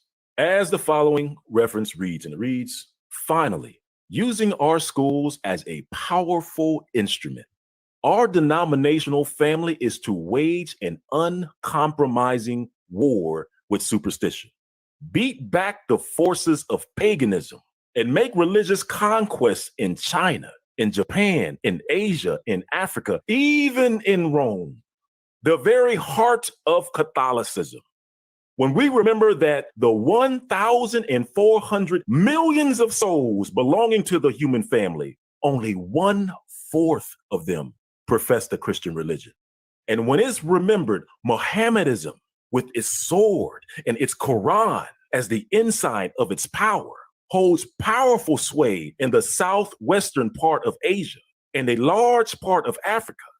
Yea, when our missionaries in foreign fields must admit the fact that the followers of Buddhism and Brahmanism comprise more than 1/4 of the inhabitants of the globe, and that the Roman Catholics, with their order of Jesuits, overrunning every portion of Africa to which they gain access, then you will not fail to be impressed with the magnitude of the obligation which lies at the doors of Christianity, and how Herculean must be the efforts on the part of the Baptists of this country to subdue and to supersede the various forms of pagan religion. as they flourish in the heathen lands. Heathen. My goodness. Did y'all catch the Fugazi Benaiah family? Yo, Benaiah is so clueless, man. And here's the thing: can we be on record about this? Despite my clear disagreement with Islam, I just can't see how Benaiah can be this logically inept. And I say that like with no disrespect in mind, but I mean it's just that's ineptness. That's ineptitude. How can you possibly conclude because you read the relevant portion in this man's book that somehow you're going to conclude these people were fluent in Arabic and absolutely knew what was being written on the pews? Like, is it just me, or Yeah, let's take it a step back. Let's take it a step back, though, right? Like, okay. Yeah, right off rip, like, so y'all got to catch the Fugazi. Like, so in their video, they play the clip of Boubacar saying they might not be Muslims themselves; they could be Christian. And then right afterwards, Benaiah gets into red herrings and straw manning, talking about, oh man, who said that? Man, they're trying to say that they're Muslims and whatnot. What? Yeah, like they were practicing Islam in the church. No, I want to be on record about this too, because I know somebody's going to try to clip this, misrepresent what we've said, and say, oh, Faithful to God is promoting Chrislam. He's saying they were practicing Islam and Christianity in the church. He's trying to get y'all to fall into the new agenda. No, let me stop that right now. The members of the church talking about the people, the pastoral staff, we're not teaching Chrislam. Let's just get that out the way right now. Yes. But the fact of the matter is, if the people, more specifically the slaves who were in that slave galley, I hate to say it that way, but you know that's what it was called, where the pews were, if they were writing on those pews in Arabic, whatever they wrote, even if it was syncretism on their end, in the same way that you have the cosmogram, the Congolese right in the church. I mean, so they have a cosmogram in the church, but somehow we're to assume the slaves, who very well at one point may have descended from Muslims or may have been forcibly converted after the fact, come over, given the fact of when the slave trade eventually ended. We're to assume real quick with the congregram, the 9 patch on the ceiling in the documentary. Dr. Amir Jamal Toure says that potentially comes from northern Nigeria, a heavy Muslim area of Nigeria.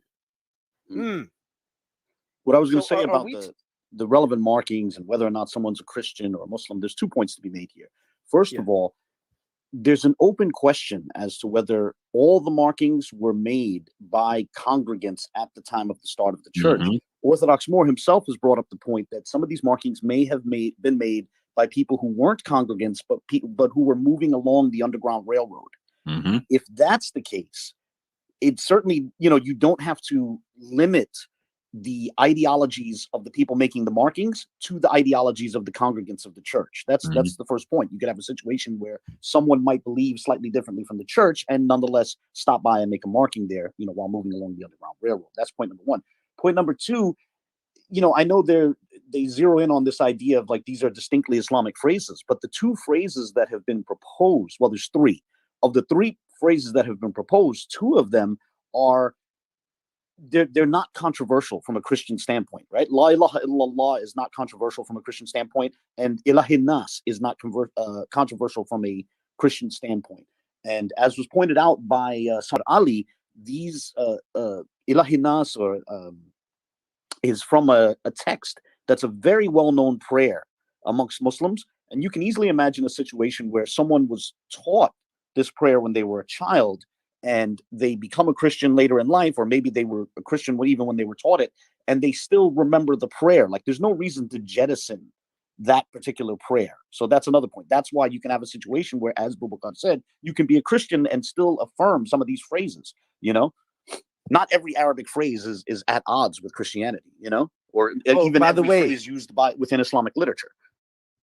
And to give an example, our friends in the Hebrew Israelite side of the fence, many of them, use the phraseology "people of the book." Have you ever noticed that they use that phrase "people of the book"? Guess where that phrase comes from? The Quran. The Quran refers to the Jews as the people of the book, along with the Christians, might I add. The Quran refers to them as the people of the book, and you have Hebrew Israelites who have adopted that phraseology. Now, very clearly, they believe that they're the people of the book, right? But that phrase comes from the Quran, does it not? You don't find the phrase people of the book in the Bible. That's but correct. You do find That's it in correct. the Quran. And So Dad should would we have. assume that the people who use the phrase people of the book are all practicing Islam? Of course not. Right? But it doesn't negate the fact that the phrase in and of itself, very generically, can be embraced by Muslims, by Christians, and by Jews. And to that note, there's a multitude of manuscripts that are found in the Americas that contain Surah 114 in them. But on top of that, you have people like Umar ibn Said, who back in Africa was a teacher of those same basic surahs and came over here and wrote like Surah 110 as well, you know what I'm saying, which is one of those well-known surahs that are the early surahs that you're going to learn in a Quran school. Or like, again, if I'm a non-Muslim learning Arabic, those are going to be the same surahs I learned as well. Just like I'm learning the alphabet or something like that. You know what I'm saying? And that also brings us to a point about since, for example, Benaiah likes to talk about the surrounding context and the probabilities that can be inferred from that. What I would say is that if you look at the Hebrew proposals for the particular pew that Ilahi Nas was proposed for, right? There's two now that Kelly has proposed. He's proposed Yisrael with 5 yods, a Zion, no aleph. And then recently he said that there was some scholar, he hasn't said who, told him that maybe it's a string of characters that spells out something like la right or la rate, right? It's not the relevant scholar even tells him it's not Hebrew. Who knows? Maybe it's some sort of allusion to English. But the point I was going to make is that the Arabic phrase that was proposed is an extremely well attested Arabic phrase, right? While the Hebrew strings of characters that are being proposed for the same markings are completely ahistorical and not coherent Hebrew. And then on top of that, if you want to limit it to just discussing slaves in the Americas, as Sylvian Diouf has pointed out, Surat An-Nas, the last chapter of the Quran, has been found amongst the Arabic texts that were produced by slaves in the Americas. So not only do we not have any record of these strings of Hebrew characters that are being proposed anywhere, we don't even have it specifically amongst, those in the Americas, those part of the African diaspora in the Americas, but we do have examples of people writing Ilahi Nas. Sylvian Diouf has talked about that.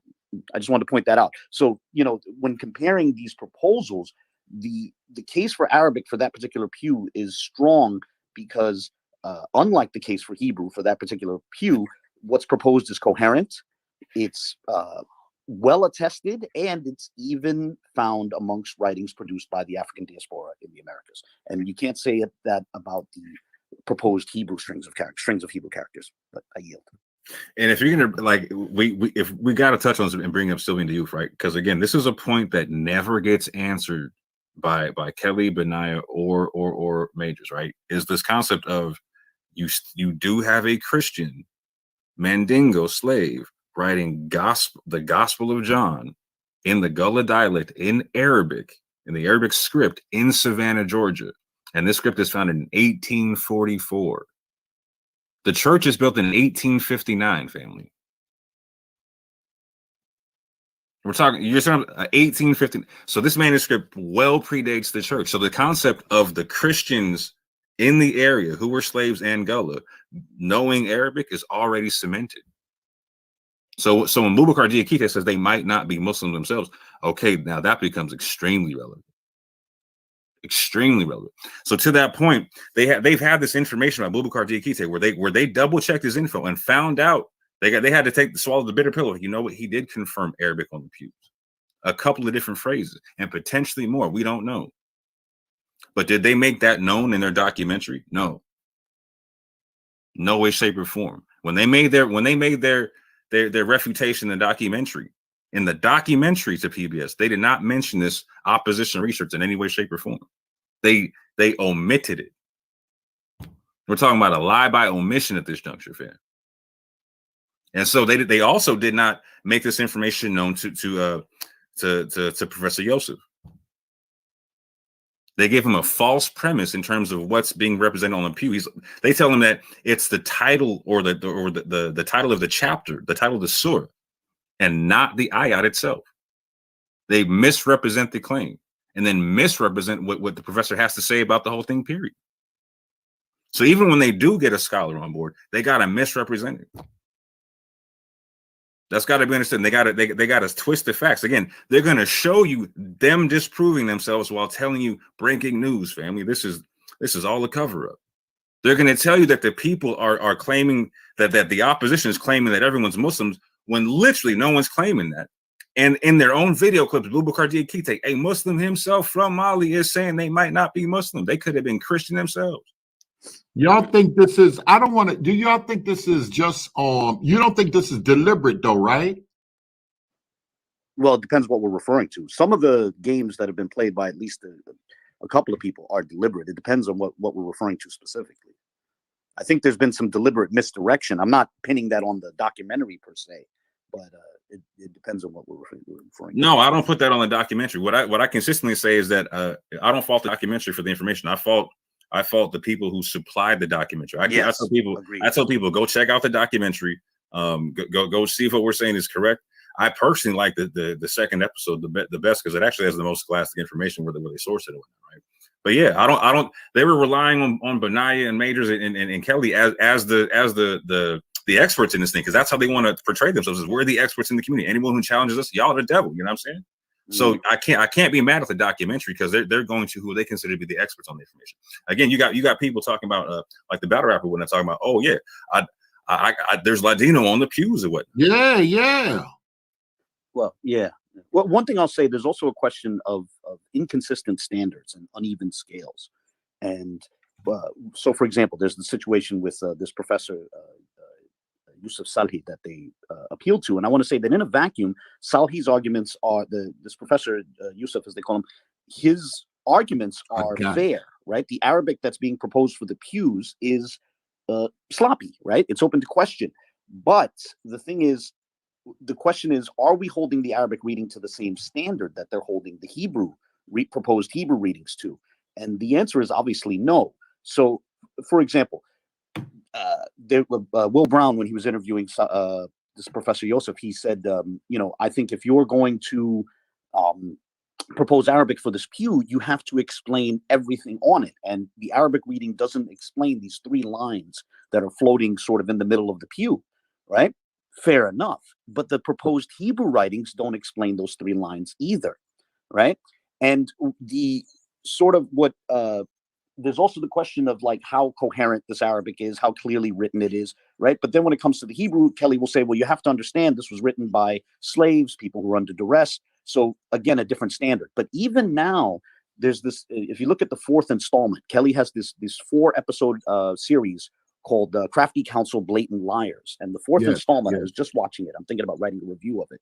But a preliminary comment I'll give now is he presents this idea where he shows these emails that he claims are from scholars. He doesn't say who they are, but scholars have written these emails where they're saying, those markings do resemble Hebrew cursive characters, or those markings do resemble Aramaic characters even, right? And they say they treat that as the proof that Hebrew and Aramaic appears on the pews, right? But then when you get to the question of Arabic, they're concluding it's not Arabic because certain scholars are saying, that's not very clear. The funny thing is, even Professor Yosef says that some of the markings look like Arabic characters. So if you hold Arabic, Hebrew, Aramaic, Amharic to the same standard, Arabic will pass the very light standard that they apply to the other languages. But if you hold those other languages to the strict standard that they're using, then, those other languages won't pass muster. And so there is the question, and honestly, with all due respect to Kelly and Brown and Benaya, they haven't presented a consistent standard on judging a proposal for a particular language. Like, can you declare a language as present merely from the resemblance to characters in a script used by that language? Or does it have to be coherent, and obvious to everyone? These are 2 very different questions, but they hold Arabic to a much stricter standard than they do hold to the other languages too. And I think that's glaring in that 4th episode of his Blatant Liars series. But Yeah, and I want to add this in too. Like, so Karen Wortham also gave the standard as for why they're claiming cursive Arabic and why she's claiming such, right? One, they gave the background of an Ashkenazi mulatto teaching the people, but two, she's saying that you can go down the pews with the cursive Hebrew alphabet and see that everything matching up. So this should be real easy to falsify or to prove. This should be real simple. We should be able to see somebody go down there from Boom Church. Like, so again, Boom Church was just down there. They didn't do that. And Boom Church was saying, hey, Professor Yosef is down the street. Why didn't y'all have him come down and check out the pews? See, we got to check this out, fam. We really got to look at all this type of stuff, fam. Because there's a bunch of claims being made, but they don't got to prove it. Again, a bunch of special pleading. Abu was talking about there's not equal scales. We call that special pleading in debate, right? To where you have to follow a certain set of rules I don't have to follow. That's a logical fallacy right off rip. Right off rip. And so this is where I got to agree with Faithful. He's talking about like logical argumentation. So at this juncture, and this is why I keep saying I'm scholastically ashamed of my community, is because starting at a logical fallacy is considered scholarship. And I yield right there. All right, y'all. I want to move on to some other stuff. I don't know if y'all want to jump. I don't know. Y'all just hit me if y'all want to jump back on, if y'all want to stick around. I'm definitely gonna play this because I'm gonna try to look for some video to play. Dante mentioned some stuff, but I appreciate having y'all on. Y'all want to say anything in any final words? I just want to say thanks for having me on. Dealing with the community and everything. Go ahead. No, I just want to say thanks for having me on, and I hope that you reconcile with the gentleman that you are currently maybe somewhat disappointed with, and hopefully we can have you and others can all have fruitful conversations in the future. And that's all. God bless. Thank you, man. Appreciate it. I definitely want to do that. Like I said, I don't got no beef. I want to just talk, but I don't want no manipulation, no playing. Let's just give these people the information. And I have gone to great lengths to try to what I would call finesse or make conversation happen. I'll talk about that a little more. Come on, you want to go next? I'm gonna leave Faithful for last. Come on, 93. And then I ain't got no smoke for nobody that don't want to deal with me directly or personally. So I ain't got no problem with them guys. I'm doing my own thing on the information. So that's it. Shout out to the panel. Berean, stay strong. Don't worry about them personal attacks and none of that. Yes, sir. Keep doing what you got to do. Same for everybody. More, same for you. Faithful, and I'm gonna do what I got to do. And so, peace to y'all. All right, peace. Appreciate it. Come on, Mo. So we don't got to be best friends to be able to peacefully disagree. You've heard me come on here and talk to people I disagree with vehemently and have peaceful conversations. I promote such and been doing such for years.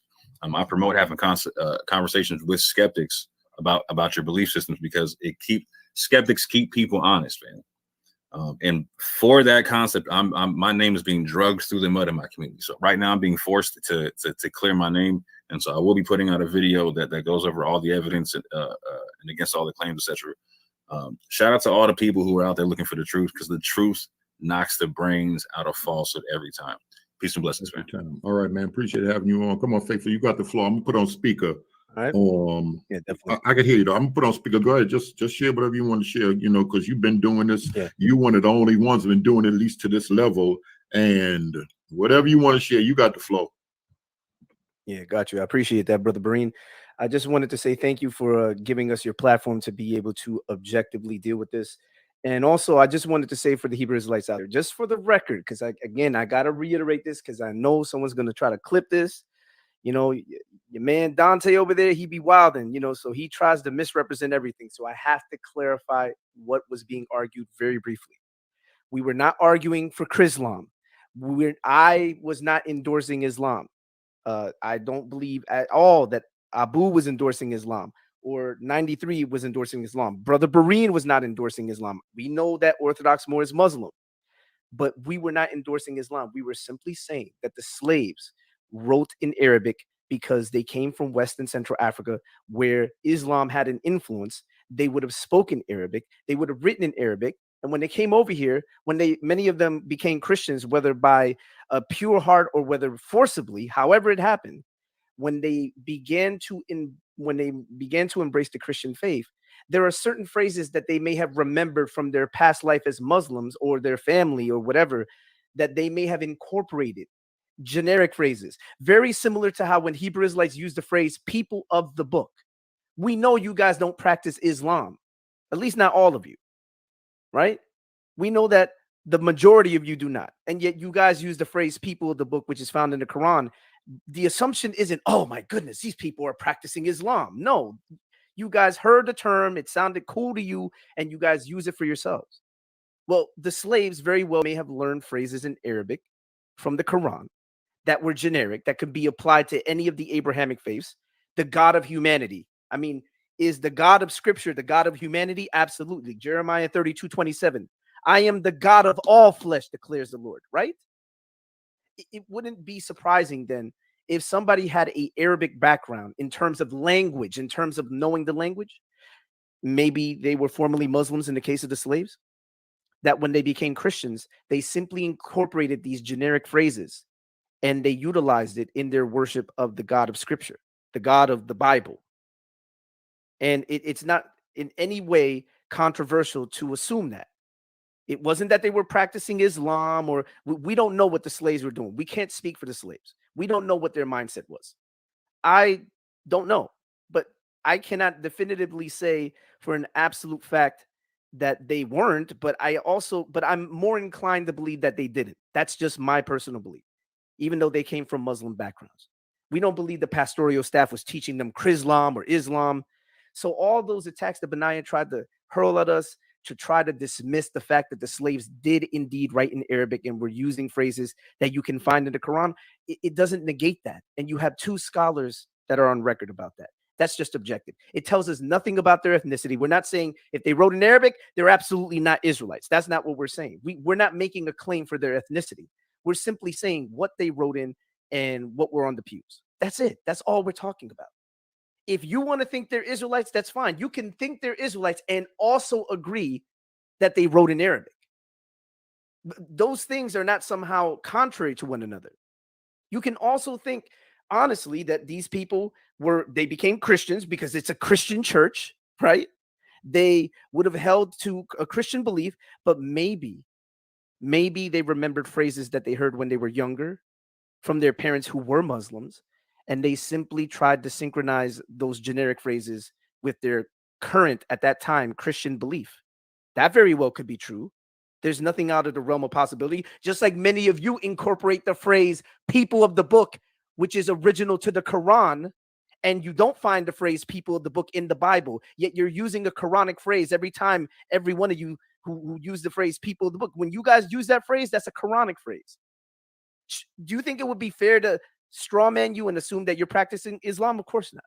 So don't try to strawman us. Don't try to disrespect us. And I'm not advocating for Islam. I want to say that right now. I believe in the Bible and the Bible alone. I believe in the God of Scripture, the God of Abraham, Isaac, and Jacob. I believe in the God of the Bible. All right? I'm not endorsing Islam, but I am being honest with the evidence as it's been presented by the scholars. We need to be honest with evidence, objective with evidence. That's all I got to say, Brother Berean. Thank you so much, man. I appreciate you. I'm going to head on out, man. God bless you. And hopefully we can do this again, brother. All right. Appreciate it. Let me know if you want to jump back on. We're going to talk about you in these comments that's coming up. All right, everybody. Y'all see, I want to make sure, let me see if I can make this any bigger. I want to make sure y'all see everything. Pastor Kelly, whilst we were on, Pastor Kelly jumped on. Shout out to Pastor Kelly. Shout out to everybody. I want dialogue. I want conversation. But y'all have been moving some type funny, Pastor, with Professor Katz, with them pews, them blind religious folk that just want to be Israel. And there's nothing wrong with wanting to be Israel. I got people I love and they love me. That's Israel. Now, I ain't got no beef. I got other people. You can say what y'all want. That Wiggins, mystical as he want to be, but listen, he walking in the truth that a lot of people in that so-called Israel not walking in. Everybody doctrine ain't perfect. He a little mystical. It's all right. I come from a Pentecostal tradition. That don't bother me one bit.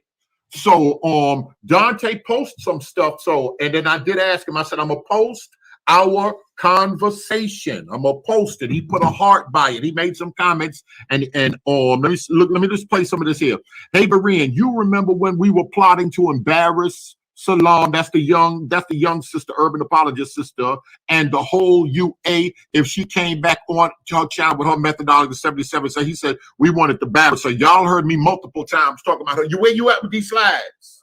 Y'all heard me, now you see he putting his own words in here, but I want to give everything in context because I can quote one scripture or Bible and it's out of context. So we want to make sure that we're looking at the whole conversation in context. I'm asking some other people to do that, but I'm gonna try to see if I can, because I got so many videos. I took down. I'm gonna try to play the video with Nefer on there when we were talking last year. About that, that was the time. I think that was around the time of the 400-year debate. So I'm gonna try to see if I can pull that up specifically so I can play that, because I do remember that. Y'all know that I slid that I explained the whole thing before, how Dante didn't really want to even bear witness with that whole thing with the pews and everything. But before I play some of this, I just want to make sure that y'all see this part right here. He posted that. And then he posted this, some Jay-Z stuff right here. This is the first thing he posted since we've been live. We've been live for a good little while. I'm gonna stop sharing this right here, and I'm gonna go to this. And like I said, y'all already know. I think almost everything that I've said in these personal chats that y'all are gonna see. I'm gonna try to pull up the other video, but I think everything in these personal chats y'all gonna see. Y'all already know Berean, and I've been saying, I'm like, listen, I'm a finesse to make the thing come about. We laugh, we joke. He said, yo, you might be the king of finesse, but I'm the king of receipts. So we've laughed, we spoke on stuff, and I'm gonna let y'all see all of that conversation right now.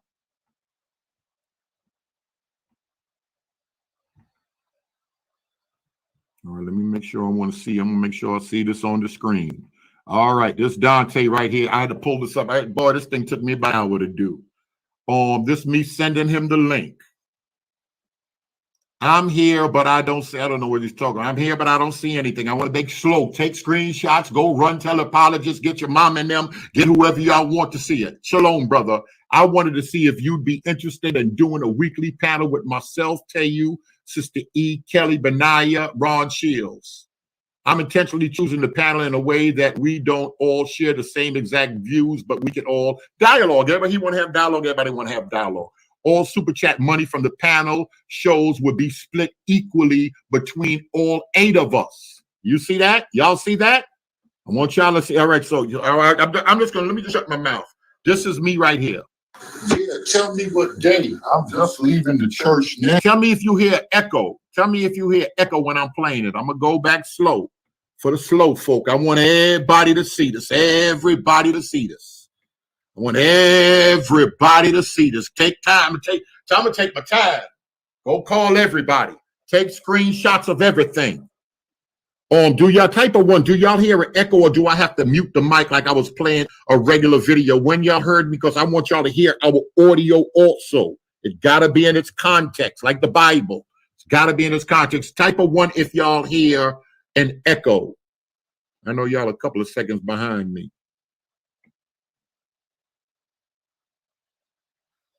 Mute. You said I gotta mute the mic. All right, I gotta mute the mic every time I play. It sounds good.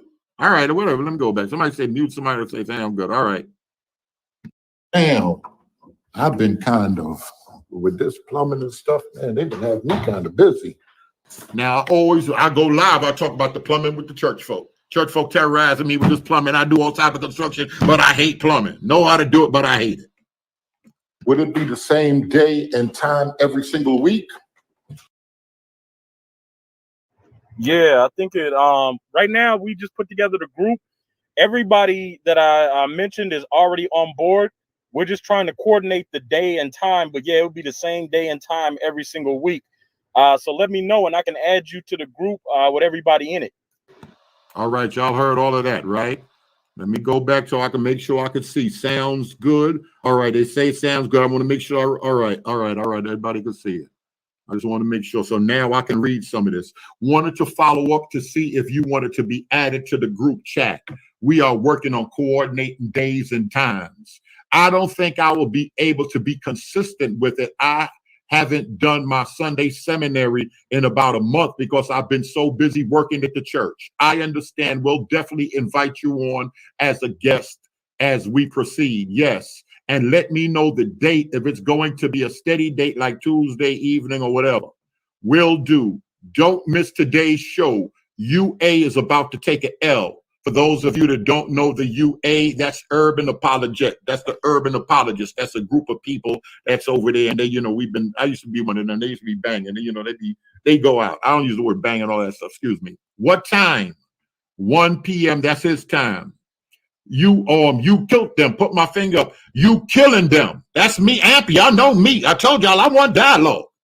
Don't be mad at me. I'm not done yet. This Friday is going to be one for the record. Thumbs up from me. That blue is me on the right. The other side is on the left. Man down. Man down. Garfield, Reed, and Dagger Squad expose. I don't know if let me go back to the screen. If y'all, we've been on here a long time. I ain't gonna crack no more. I drank that other energy drink. I don't want to crack them Red Bulls. There are people on here telling me they ain't no good. Y'all tell me if y'all want to play a video, but that's a video with Garfield on there, but whatever it is something that he shared with me. I think if I click it on, it'll open up. If y'all want to see that, or y'all can write the name down and y'all can go back and look. I want to give context because some things were said. I didn't listen to his video. I don't know, you know, sometimes stuff get lost in translation, but people telling me that he's saying that I said some other stuff. So I just want to make sure. I want to find it. And he could say, well, he didn't say it on the text, but he said it on the video. So I'll pull up the video and I'll play the video also. I do remember some stuff coming up with Sister Nefer and using her government and all of that stuff. I do remember some stuff coming up with her and that list. And I remember mentioning publicly that pastor name is Isaiah Robinson, him, and I forget the other guy name, but I saw him in my friends when I'm going down to all of the people I blocked and all of that other stuff. I saw him in there. So that's how I remember his name. That's one of them. And we did this publicly, but I'm going to play that video. Let me keep going with this. Any questions, anybody? Any questions, anybody, on anything you have saw so far? This is for the community. I'm doing this for the community. And Dante you already know I was finna do this right here. I know, already put a thumbs up. I'm not about to argue with Mike about that Christmas tree again. All right, thumbs up. You ready? Mike said to tell you he enjoyed the conversation. Same here. This is something with Dunamis. This is my man right here. Let me see. I don't even know. Can I make this thing bigger? Something he said. Hey, Berean, could you look at, he's the brother that was on a little while ago. Can you look at these videos at something time? Benaiah, Israel. All right, y'all make that. Y'all take a screenshot of that right there. I'm going to stop right here. Take a screenshot of that. Take a screenshot of that, and I'm going to slide down some more. I can't see what he's referring to. They can't see it. I can't see it. I can't make that thing no bigger. All right, this is another video. The pews right here. This is me. I think this is a Faithful or Abu or somebody. This is me right here sending that. You see this? I think Faithful and Abu, something like that. That's me over there sending it. This is him with the laughing emoji. Is that what you call debunked? This is what they have after a year of hundreds of pieces of evidence. What we need to ask is, where is their effort to put out any information at all? That's me, thumbs up.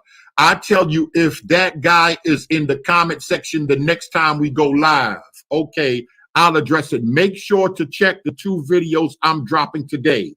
Okay, thumbs up. And Benaiah video, Faithful to God, addresses 1, Ashkenazi Jews, but Benaiah wasn't talking about Ashkenazi in his video. F.T.G. is Faithful to God, is being deceptive in how he presents his information in both sides. This is me showing him a screenshot of something. Them thumbs over there is me, and that's whatever this is. Y'all take a screenshot of that. Hey, tell Dante not to ground stoop something down to the level. Whatever this is something I'm fast forwarded. I'm forwarded. Somebody hit me forwarded and whatever. Y'all take a snapshot of that, and I'm gonna move on. I want to move your show. Make sure y'all make it big on your phone and show it to your people in there. Let me stop the screen. Let me go back over here. Is there any questions? That's what I'm saying. Make it on your phone. I don't want to make it no bigger and lose this thing here. That's the screenshot he posted. All right. Any questions? I'm going back. Yes, they split the money 8 ways. I wasn't worried about it because like I said, I was the church. I can't lie, them church folk were doing me good. Them church folk were doing me good, and I was already and I was heavy into super chats, blowing with that Christmas tree. You start talking about that Christmas tree, that Easter egg, them Israelites gonna get your super chat heavy. They gonna get your super chat heavy. But in the midst of all of that blowing and they sending super chats, I'm saying, remember, y'all, I ain't Israel, but I'm still flipping and doing this construction with the church, and I'm doing live. But I'm neglecting my Patreon people, and I'm feeling bad because I got Patreon people still looking out, and I'm not even producing nothing. So I said, before I go messing with them, I gotta be faithful to what I already got out here. That's what got me and my other man beef messing around with the Patreon. So I got to do what I have to do, and so I kind of fell back from that. But I can't act like the super chats weren't heavy. Matter of fact, I'm gonna go to my analytical and pull that up. That heavy super chats came from Israelites, and they were when I was banging on the church. When I was not banging on the church and doctrine, but banging on that tree, banging on that egg, and banging on them urban apologists. Why don't they come get these dudes that work? Those were my most paid videos by way of super chat. Now, I get a little something from commercials, but most of my videos got other stuff in there, so I can't even get commercials. Plus, when you have Israel or Hebrew, they consider it kind of racist. Hebrew, Israel, or Sinetta, they always want to limit your videos because they say it's only a certain audience. I forget, somebody put the name of that on. I had the website and I shared it with some people before, and I'll post it in the comment section. That's where you can go see what I'm getting, what my perspective for the year is. Sinetta, anybody that got a YouTube channel, after you're over 1,000, subscribers, you can start getting a little check from the commercials. And then, super chats and whatever else you do. A lot of people selling, like that brother selling sneakers. Almost everybody over 1,000, they selling hoodies and all of that. They selling hoodies, cuts, T-shirts. They doing all of that. We talk pastors, apologists, teachers, everybody. Israelites, everybody over 1,000. They selling hoodies. They selling T-shirts. They selling cups and mugs and all of this other stuff. So there is the possibility to get some money. You can get plenty money, more money, or plenty money when you're a good bit of money, let's say, because I have gotten a good bit of money on top of my work and my construction work, messing around with these Israelites. If you use the term Israelite, awakening, it's more money than if you're just an urban apologist. Look at the number of the urban apologists. Look at their numbers. Regular Christianity ain't jumping right now. The awakening is jumping. I don't want no emails from none of y'all. I'm telling y'all what it is. You want to thump on? Go ahead and thump. I'm telling y'all the truth. This Israelite thing is money right now. This Israelite thing is jumping. I just want conversation because I want to line folk up. I want folk to talk. If it's the truth, and the apologist got the truth, and I told you, I said, listen, and like I told the other brother, what's the other brother name I was talking to? He got a big channel. He eating too. I said, listen, they got y'all with the doctrine now. We done had a lot of discussions about doctrine, and I think that we got that straight. But I want to get to this history. I want to get to these slave ships. I want to get to this work. I want to get to this business. DNA, a lot of people said it's this, it's that. People pseudo don't know what they're talking about, but at least I could get it. Israelites, they try to get in there and explain it. I feel a little offended. The Genesis 49 dude, y'all tell me he the top Israelite. He bearing witness with folk over there. Rest of y'all coming on here talking DNA and all this crazy stuff, then telling me prophecy and telling me them folk don't fit. And as well, so the Genesis 49 dudes and them came on here saying it. They cussed a little bit, but they came on here saying it. And To the Prophet said it on Garfield and them. So I felt some type of way, but I kept on going. I felt some type of way with Pastor Kelly and them. I felt some type of way with the pews, but for dialogue, we beefed a little while. And I can't say every time all that beef and all that back and forth, I can't say months would go by, weeks would go by. Pastor Kelly would reach out to me and be like, yo, I'm sorry about, da-da-da-da-da. I got to give that to him. I told y'all, whatever jump off, I don't care if we never speak again. Sister E is peeps. And any beefing, I don't care. It's just different. She peeps, and that's what it's gonna be. Now she riding with who she gotta ride. She gotta do whatever, but she peeps, and this is just how it is. I got other peeps. Like I said, I got peeps that ain't they live a different lifestyle. Not saying she is, but I'm around other people that I consider peeps that some of y'all may not do it. I'd be around some people that they may not be too right, but they still peace. This is just what it is. And if y'all are honest, y'all got family members that ain't right, but hey, they still family. Let me go on. Let me get back to this right here. I just posted a video. Here's the link. That's from 2019. I guess this. Oh yeah, Cherry. This was just Cherry. Just Cherry. I think what's the other brother name? Prince Hall. Thunder was on this, and he was talking. He said, "Don't say nothing." And I think that's when she had them other words for the brother Gideon. That guy Gideon. Okay, thumbs up. Wow, Cherry hates all Israel. This me talking. And remember, I'm banging. This Cherry hates all Israelites, but loves Africans. Why did Berean say that? Because Berean said, I hate the fact that they all trying to lump all Israelites together. I'm fighting my best so Christians and urban apologists will not lump all Israelites together. I'm banging out for the Israelites. I can't lie. I said I'm not an Israelite, I'm not going for the doctrine, but I just hate when people lump it all together. Oh, all Freemasons are devils. They all wake up and drink blood, and all oneness apostolics are going to hell. They got to, because they don't want to use the word. Y'all see how I move? I don't move like y'all, like there's some Christians, they may say, listen, y'all want to put me out the church, put me out the church. If you don't use the word Trinity, I can't say for sure you going to hell. I'm not going to do that. Somebody hit me the other day, yo, so you bear witness Stephen Darby in hell. No, I don't. I don't know that. I don't know that. I know he said some stuff. I seen what his vision, his statement was, and listen, listen. For the most part, I seen him just doing whatever. Listen, you feel that way, you feel that way. Let me keep going. That's what I was referring to on your slides when I said BS. I have to watch the rest of this. That's me. More coming. I don't want to distract from the show because I want to see how this turns out. I won't say I'm surprised. Anyway, make sure I'm on Salam's. This the other girl right here comes on. She's in the chat saying my emails are fake. And this is the chat. Whatever it is, y'all take a screenshot of that right there. I'm gonna leave that. Y'all remember she's supposed to come on with the slides. They're supposed to make it happen. She had family members or she was in the hospital, young student in college. She never ended up showing up. We never end up hearing anything from her.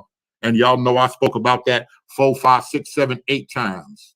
You want the link? That's me asking him that. The pic I just sent is a screenshot of Salam accusing me of fake Jed match emails because I don't like the response. Vocab and saying the company is fraudulent. They big mad over Jed match, but I'll show my emails. I got quite a few I've never shown. Yes, that's her. Major and those pews won't stop anything. If the action of one person lying in the UA community isn't casting a blanket on them, it also won't do anything to us.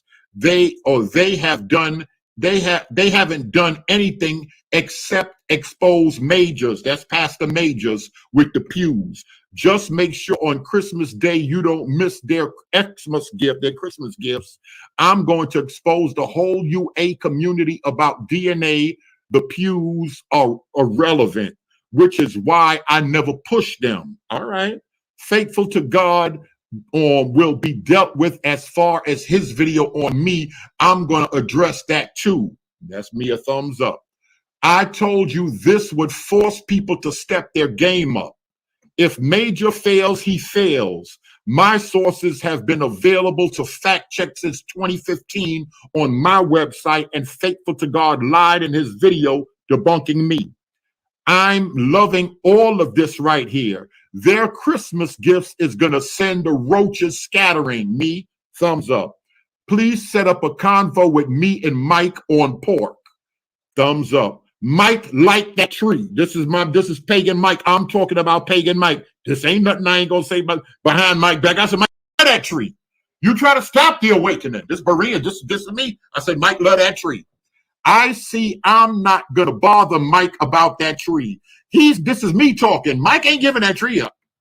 And y'all know I try to get Mike and all them folk to get that tree up. Mike ain't giving that tree up. If the Berean saying something bad, this is something I'll say publicly. All right, that's on him. I just want to discuss legalism in regards to dietary laws. Oh, okay. He said he want a proper debate. with the introduction, rebuttals, questions, and conclusions. You know, he didn't know I'm a little crazy over here, but he want to have a structured debate. That's what Mike said. I was the go in between. You know, them two, they cool now. They talk and they got a mutual respect for each other. But this was, you know, going way back. I wasn't looking to debate, just a discussion. He said, yes. Okay, I'm want to know the daytime and see if I can be free. Okay, you 3 hours ahead of us behind. It's 9:30 here. Me, thumbs up. Can you be a Christian if you denounce Christianity? This is some stuff with G-Man. You remember with the Christmas time with the gifts coming out and G-Man and all of this other stuff. And they had a video of him saying that he debunked Christianity. Then he said, I think he said he didn't really debunk it. He was just saying that or whatever. But that was a whole, and then them two and I wouldn't even did them with none of Terry and all of them because they came on the thing and blew it up with Sister E. People tired, everybody tired, and it was just a bunch of hollering. No. I prayed for him. God is shaking things, and many need to get grounded. That's me talking. He wasn't the only person to do some of the same exact reasons, almost word for word in some part. Here's another video. Why I left Christianity. The end of Let's Please God. I don't know what that was. Was this recent? No, that was the thing with G-Man. Yes, that was the thing with G-Man. I don't know. Got it last night. The video date is the 21st or 24th of 2020. But I posted it a channel with a few subscribers. And I know he's currently active dealing with multiple people within the atheist community. It's hard to tell with someone with that stuff. This is the guy's name. Yes, this is the guy name. I don't know what G-Man, I don't know what's going on with them. After that Christmas thing, I kind of blocked them off of the channel. I kind of blocked them too, but I got a lot of people blocked. That ain't no big thing. Is doing an ongoing series in G-Man and his activities. We need to find the original video time and date. Also, if you notice the first clip, he mentioned me by name. Yes, because he mentioned you by name, it has to be fairly recent, right? I do remember that guy, however you pronounce his name, talking about G-Man and some fat white lady saying that she's ties to G-Man's ministry. She tithes. She was saying, this is a good ministry, you got to tithe to him. Excuse that word. She tied to G-Man ministry, and then her and another white guy was saying black people just use EBT cards to eat lobster. I'll find that video and pull that video up to you. I corrected the word tithes here. Crazy stuff, and I'm wondering why G-Man, I guess that's G-Man, is around European atheists, shaking my head. This is me. Wow, something is off. Over the way. I never had words with him till your show. Oh, I didn't know that. Had a phone conversation, phone call here. I confirmed the first part of G-Man's video was recent. They denounced Christ stuff is 2 years old or so. I said, wow. Please invite me on whenever Salam finishes her PowerPoint. A few slides ago, she said she had 77 slides. I don't know if you heard her talk before, but 77 slides is going to be a cherry level 10-hour show. I just want to expose her when she gets her JED match. Okay, I'll try to get word to her today to see what day she can come on. Am I finessing it? Yes. Yes.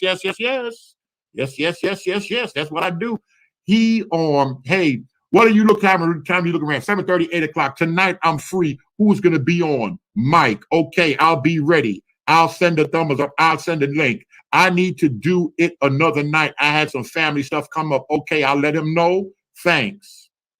No problem, brother. I'm not sure if you've seen this video. Another G-Man. You know, he was on his G-Man thing. Vocab has been cheating on his wife. I guess like the G-Man, I don't know. I guess he was beefing with them or whatever. G-Man and his feelings telling all their business. He didn't never have a good phone. All this might be when they kicked him out of the group. He was mad because he was ranting on them for whatever reason. Yeah, it's 2 years ago, but he's telling all their business. And nobody's saying nothing about it, right? Because it's been 650 views. They want to keep it quiet, but I'm sharing it everywhere. The UA community fell apart fast. This Berean talking right here. And I said this. And I'll show you in these other videos I'll pull up that I publicly was saying stuff in the UA community. Yep. I have another video coming exposing some of their stuff. Their character is out of pocket on all levels. That G-Man was the worst. He just sad. That's Berean talking. This is him. Yeah, and he's going to be their downfall because he'll burn the house down like a scorned woman. Thumbs up. Mike is a snake. Even after Pastor Johnson explained his beliefs on salvation, Mike said he's fine with us keeping our culture. Now Mike is making attacks, calling Johnson a Judaizer and claiming he's relying on salvation. Dude is lying just for the sake of lying at this point, lying about the history of the tree, lying about paganism in the church, pretty much everything else. I don't have anything to say to a snake like Mike nor Alton. I don't deal with clown Negroes. They're fake as a Gucci belt. No, I know he dropped a video last night or he was lies. I have to go listen to that lunchtime. He was twisting everything we said. I noticed when I watched the live with Pastor Johnson, he's trying to spin a narrative that we're keeping the law for righteousness, even though we keep saying grace through faith alone. It's Berean. That's the main problem that I see. They just don't say some of them. I know Mike, besides with what we do, Mike is always interacting with Israelites, camps, and everybody. But I just noticed they don't stress, well, some of them believe such and such. Like it's slight lumping, everybody together. I guess it's all still the same thing. I've been trying to do that for the last 2 years, trying to get them not to look at it, but they're going to look at it. Trying to get people not to lump people together. Is that something Berean has not publicly said? Multiple. They're all the same. So I tell them that's why we need to keep talking. That's why we need to get clarification. Even Pastor Johnson, there are differences because Pastor Johnson, like Jacoba, he said, you don't even have, they're not even sweating no fringes. So instead of them looking at, there's different people that believe A, B, C, and D, and that's why we need to talk for clarification because everybody don't believe the same thing. And because the Hebrew group, the Israelite group, or this awakening isn't no one monolithic group with one doctrine, one core sets of belief, we got to have ongoing conversations. I try to explain this to people, oh, you this, you that. But listen, and from what y'all seen on my platform, a lot of people believe a lot of different things.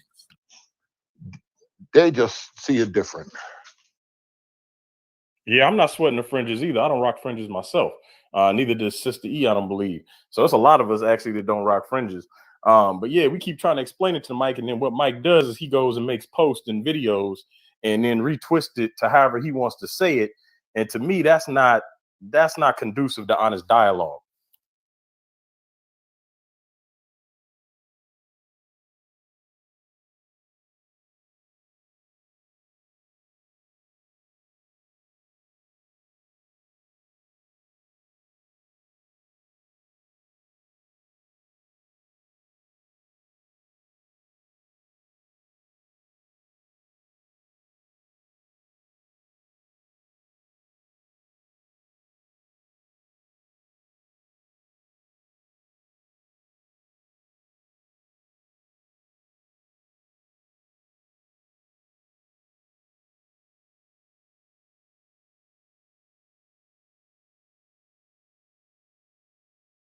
Oh, no, I'm sorry. I took my no sound. No, I'm saying my sister said on Berean. The other brother said, all right, you prove yourself. My sister saying here, stop Berean. We don't need to see all of this. Please move on. No, there was some comments made about BK apologists and Berean doing this and Berean doing that. I want y'all can take it upon yourselves. I want y'all to see everything. I told y'all I'm going to pull up the video stuff. Berean said this about BK apologists. I don't even move with them people like that, but I'm telling you right now, some stuff is being said. It's the truth. And I'm just snaking it. The truth and the lie, that serpent stuff, the truth and the lie. So I want everybody to see every single thing. And I'm going to pull up them other videos, hear every single thing. What am I going to say? What am I going to say? That I finesse to make conversation happen? Y'all see everything going on here.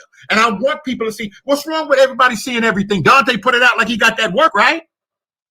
Dante putting it out like he got that work, like I'm lying. I've been working for him all of this time and all. I didn't hear the video, but all of that extra stuff, we gotta deal with this. We gotta deal with this because once again, when we're dealing with certain things, it's a spirit coming up. It's a spirit coming up. I'm not going to say that everybody that claims Hebrew as their nationality or Israelite is not born again, but there's a spirit, there's some twisting, and there is some manipulation. That's all I'm saying.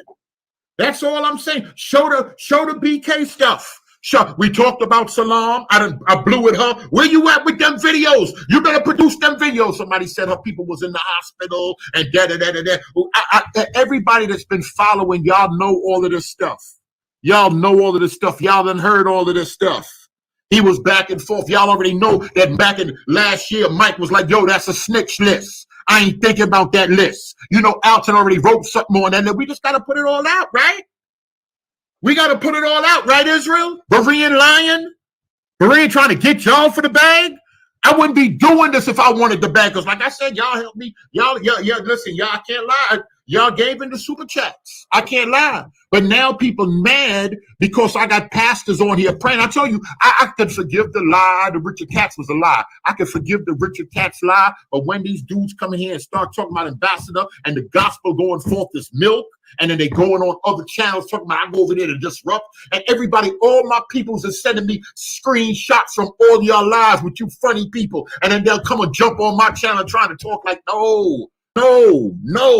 We just super check to give for that. I still give, yeah, and that's what I'm saying. And a good bit of Israel, my man and them, all the Jordan and them. I got people that are still hitting the super check because they're not really controlled like that. And I appreciate all of that, but some stuff just have to come out because a few people with channels who are their leaders, they've been manipulating. Let me see what she said. Doesn't matter. We have been through all of this. You need to say what you say. We're here for it. All right. I don't know what you're saying right there.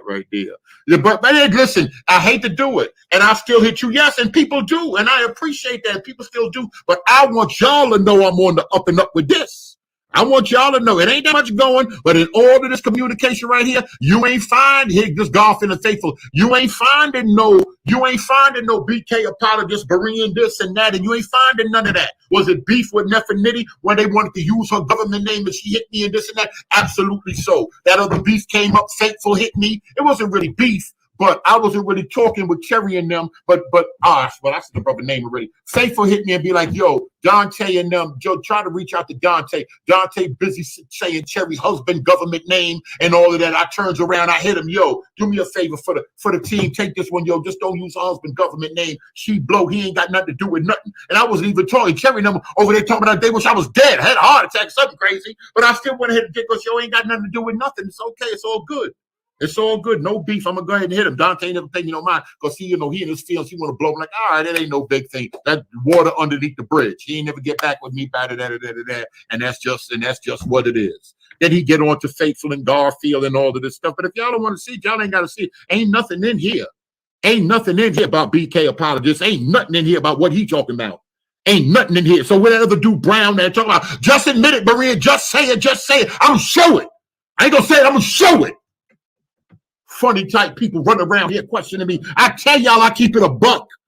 Who y'all think I'm scared of out here? Who y'all think I'm scared of out here? I've been told y'all, boy, I'm a finesse this. I want to have conversation. I want these church folk to come and sit down. I want these Israelites to come and talk. I've been telling y'all that. Y'all mad at me? Don't be listen. Y'all mad? Keep it moving. Keep it moving if you're going to be mad, but that's what I'm going to do because I want folk to talk, and I feel folk need to talk in the midst of all of this stuff. I ain't going to lie, some stuff has been coming up. Why? It come up with what the Israelites, because they've been doing the majority of the talking.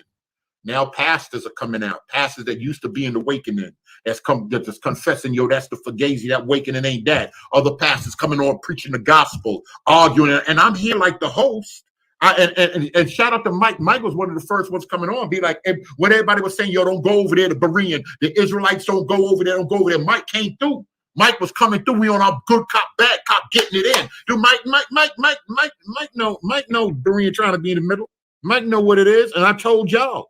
Ain't like I'm just talking to people on the side and the other brother that's forget the other brother. Shout out to the other pastor. I ain't even say name. It's Lloyd Danny. I apologize, Lloyd Danny in Florida. He know what it is. I'm telling him like, yo, I'm gonna tell you the whole finesse in case anything jump off. I want you to know exactly what the finesse is, and he gonna keep his mouth shut, but he know what it is. So the urban apologists over there telling everybody, oh, don't go to Berean, don't go over there. Mike jump on, and I appreciate him for that. Then other people started jumping on. No, you go ahead and go over there. Then other pastors start jumping on. When the other pastors start jumping on and blowing at that law and preaching Christ and doing what pastors supposed to do, because I say ain't no pastor no more. I told y'all 99% of the time, I'm going to let a pastor open up. I'm going to let the pastor close in prayer. Let the pastors do what they do. I'm not a pastor no more, but I'm going to facilitate. One thing I know how to do, like I did up north in that yard, I know how to bring folk together.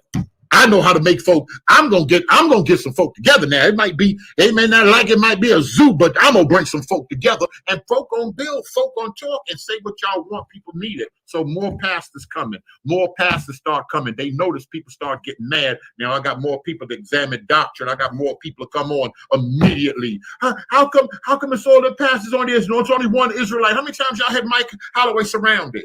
And there was 7 of y'all blowing, plus the comment section blowing at him, and he handling it all. I'll jump in once in a while, but no problem. Soon as they see it's only one Israelite and they see 4, 5, 6 Christians on the panel, all of a sudden everybody want to get upset. And then, like I said, the ultimate ambassador get on. What ambassador do we do what God called him to do? And we're gonna let him do that over here. This God's channel right here. If he gonna lift up Jesus and he gonna say it's not by works of righteousness, and he knows it's a heavy legalistic spirit over here, he gonna blow it. I'm gonna let him blow. That's what the channel is set up for. Now all of a sudden the legalistic people mad, still trying not to bunch people together. Mad as I get. What Dante said. Dante turned around and said, I peeped the finesse, Berean, that the finesse is trying to separate us. And then I see, and my band and them hit me, he targeting Sakari and them. He tagging different people that ain't even got nothing to do with us or Christian. Because they say they're Christian Israelites. Because tell you what, Sister E and Dante and all of them, when they came on this channel, Pastor Kelly, Pastor Megan, they were all considered Christian Israelites. I said I'm going to spend some time dealing with Christian Israelites and what Christian Israelites believe. I played Stephen Darby. I talked heavily about Stephen Darby. And this is what this is. So now when other people come in, I see some other Israelites sneaking and coming through on the channel. So now you tagging, now you rocking out with them. Now it's something different. I see the dude blowing and hitting, talking about we hitting Sister E and all of them in the super chat. You sis now all to all of your family, so you can't bang on their doctrine. Jesus ain't virgin birth born. You can't bang because y'all one nation. It's beef. And I got ambassador and people over here lifting up the gospel of Jesus, and these other funny dudes in the comment section talking about we don't want that milk. I think somebody emailed me too. They said Wiggins said it was milk too. I got to go back and pull that up. That's beef. If you're a Christian Israelite or Gentile, all the same. If you're a Christian Israelite or Gentile, if you call that word, if you call that milk, and we don't need that, I'm watching you some type funny. That's where I am right now. So that's where my major beef is. That's the main beef. Like I said, listen, everybody lied. I done cussed. I done cuss. So people, Terry cuss. I don't even worry about no cussing. I've cussed before. And if some of y'all be honest and search your heart, y'all's cussed before. But even, and as I said, even lying. Who in here, who he does without sin? Who in here ain't lied? So if they lied on the pews, like my man said, he's like, yo, it's different. These are pastors. And they're lying for a movement. It is kind of different. You can't just say this a regular old lie. That Professor Katz, I'm like, yeah, I understand. Time went on, like I said, Pastor Kelly hit me, y'all. I just want to make a truce. He ain't say nothing about cats and all of that stuff, but he was just like, yo, just a lot of went through, and whatever. He just wanted to make things right. And he done that on 2 or 3 occasions. So some months went by. One day I'm putting the link out there. I don't even know how the thing jumps back on. Sister E jumps back on the channel. Now, I'm not going to even get into that other thing, but Sister E jumps back on the channel. Months went by. This is after beefing and everything. This is after some serious beefing. I'm letting the whole community know because y'all part of the community, and I have been one that has been bringing people together. I want everybody to know every single thing. Now, Dante and them mad.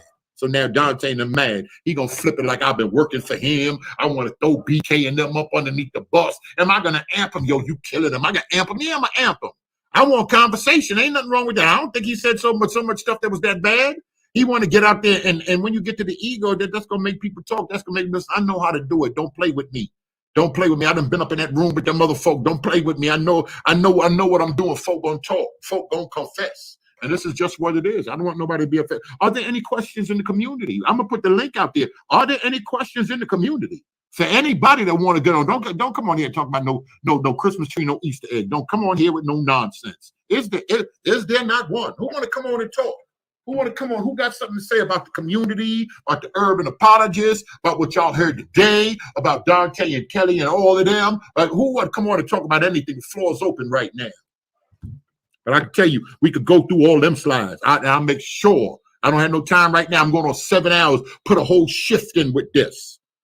But I'm gonna make sure I pull up. I'm gonna make sure I pull up them other videos so y'all can see the back and forth and the beef with Nefertiti, and you know what was saying when he was talking about that whole Christmas thing, and Mike Holloway turned around, yo, that ain't nothing but a snitch list, and what Alton had to say and all of that. Nah. And I said, nah, let her go, don't sweat it, get her off the list and da. And she got a, you know, she got a legit business. I ain't trying to tear nobody down far as they putting their government out there and people. And Dante said call these people jobs.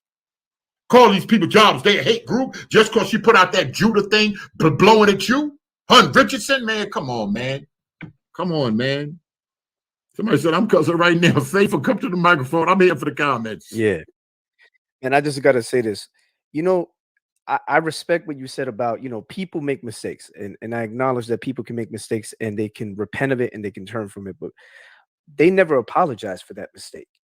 They never made a video publicly saying, you know what, we were being dishonest. Israel, whatever they want to call the community, please forgive us. You know, we did it and we recognize that it was wrong. They never did that. They put out the false claim of Richard Katz. That was really William Brown. We found that out.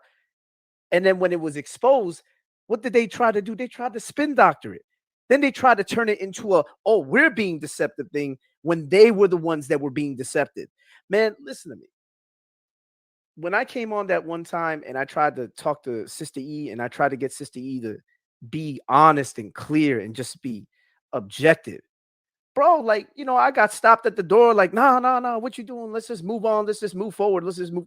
But we can't move forward if they haven't apologized, man. I want to move forward, but I want them to be honest and just say, look, that was wrong. It was a mistake. And nobody from this side, nobody from our side is going to be like, yeah, we're just going to hold that over your head. Of course not. We're Christians. Why are we going to hold that over your head? If you've repented of it, if you've apologized and moved on from it, then we have no reason to hold it over your head. We can just move forward. But it's hard to do that when the other side isn't doing that, Berean. That's the problem, man. You know? That's the problem, man. You know, so these guys don't want to repent of what they're doing. So the only thing that we can do is all we can do is pray for them, folk. That's all we can do. But hold on. I got to admit, in their little way, as time went on, even like somebody had pressed, when we had brought it up and pressed a few people, Sister E was like, well, don't deal with any of this ass major. You know, they position changed a little bit. They was like, well, just go to him, just deal with him if you got any questions about that. Is that asking for forgiveness? No, that's not asking for forgiveness. Is that acknowledging something was wrong? To be honest, no, that was not acknowledging something that was wrong. And it's so funny that they quick to drop videos. Berean and the whole UA apology need to repent. Brown saying, oh, they need to take down those videos about the pews and ask us for forgiveness and all this crazy stuff. And I'm looking and I'm like, boy, it is funny. It is funny, but I try to overlook some stuff. People are just people. People are just people. Yeah, but see, the thing is, the Bible calls for us to repent when we do miss the mark. The idea is we're gonna miss the mark because we're human beings, but we're called to repent in the scriptures. That's what 1 John chapter 1 and chapter 3. What we don't do is practice sin. That's what 1 John chapter 3 tells us not to do, not to make a habit of practicing sin, because if we're practicing sin, then at that point we're showing ourselves to not belong to Christ. My thing is that these folk claim they believe in Christ, but they've shown that their fruit is rotten. They don't want to repent. When we've made mistakes, we have been obligated to have to apologize to the other side, even when it wasn't even like we actually made a mistake. You notice that when that whole Boonis thing happened, they were trying to make everybody apologize, and come to find out these people were being as deceptive as can be. Yeah, they quick to make people. Yeah, they quick to make people apologize. They quick to want to make people apologize. I can't lie. They quick to repent, take down the video. They ill. I can't lie. Not all of them, but a good bit of these leaders in Israel, they ill. And I don't know if there's a connection, but Kelly and Benaiah Israel and Pastor Majors down with that church, them folk are family. They family, they cousins or something. They're very ill in this. They're very ill in this. But like I said, I can even admit, though, Dante did, and I showed that a few months back or last year, whatever. Dante did say, yo, I ain't got nothing to do with that right there. And Dante half came on here and said publicly, if whatever, the parties need to come forward. If he did what Brown did wrong, I gotta say, You got to bear witness. You remember So how come they never came forward though? You know? No, yeah, Like, and they're not never going to came make him. forward. And they're not going to make him. I don't Real quick, I don't Berean, I know. want to say this. If you go to my channel, Huh. there's a video from 2017 that I made apologizing to IOG, that's Israel of God, Mhm. because I had said something where I misrepresented something that I had heard from someone else. You know, I got it secondhand. And when I was corrected behind the scenes by Mikhail Ben Israel. That's Hebrews in the Hood or whatever. Hood, yeah, I think that's his name. He had reached out to me through G-Con at the time, back when, you know, G-Con and all of us were working together. G-Con arranged for that sit down, and me and this guy don't agree on doctrine, talking about Hebrews in the Hood and IOG. But when he told me that I had misrepresented, and he said it in a very calm way, and I responded in a very, very calm way. In that very moment, Berean, I made a video apologizing. It's still on my channel. People can find it. If you look for apology to IOG, it is still on my channel. Now, if I can apologize to Hebrew Israelites for something that I did wrong, why can't these guys apologize to Christians and the community at large for what they did wrong? Because they have been blatantly being deceptive, misrepresenting information, making up scholars, and not one time did any of them step forward to apologize. That is crazy to me. That is insane, because they claim to be believers in Christ. That is crazy. That is crazy. And then even when you're wrong, but one thing I can say, when it jumped off, one thing I admit that at least Brown didn't come trying to argue. He just went with his tail between his legs and he was quiet. We didn't hear from him. So now it's for him to be using that other Igbo guy trying to blow shots at me. I'm surprised. Why didn't you come forth with Professor Katz so quick with a response? But he went and he was quiet. But now they seem like they back working together and trying to blow and back with the pews. It just seemed like with the pews, a lot of times they would say something and Pastor Kelly would say checkmate, conversation closed. Who are you to close the conversation? Wait a minute. And it's just signs of manipulation. If nobody can see that, and there's plenty of people in Israel I love. If nobody, and I ain't trying to lump everybody together, but if nobody can't see there's a little bit of manipulation here. And I asked them, what's wrong? What made y'all leave the church? The Christmas tree, the Easter egg, but they don't want to get into that other stuff. There's some other stuff that we can get into. It just seems like it's problems, but these are the guys that's pushing the awakening. And now that I see they don't want to lift up Christ, can't stop and pray, can't present the gospel when you're in a room full of them, I'm very saddened. I can just put it like that. Come on, you got anything? I'm reading some of these comments. Go ahead. You got to make them myself. Yeah, my thing is that I honestly think that if these guys are going to demand that people apologize to them for nothing, because we have never disrespect. For example, Kelly Richardson accused us of attacking his family. You know what's funny? He flagged the video. The first video that Abu put out, I reshared it on my channel. He flagged that video down. Thankfully, it's still on Abu's channel. People can go back and watch it.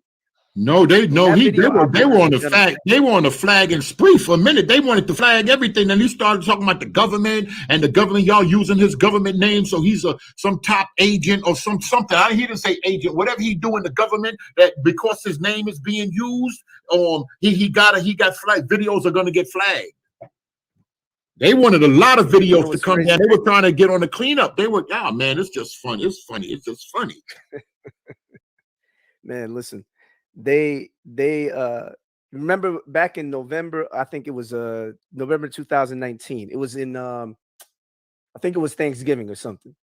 You remember when you had you brought me on because Sister E, that's what it was. Sister E claimed that I made a wall post attacking the community at large, and my post was very clear. I said certain, and I said specific certain. And then she took that as, I'm talking about everybody. You remember that?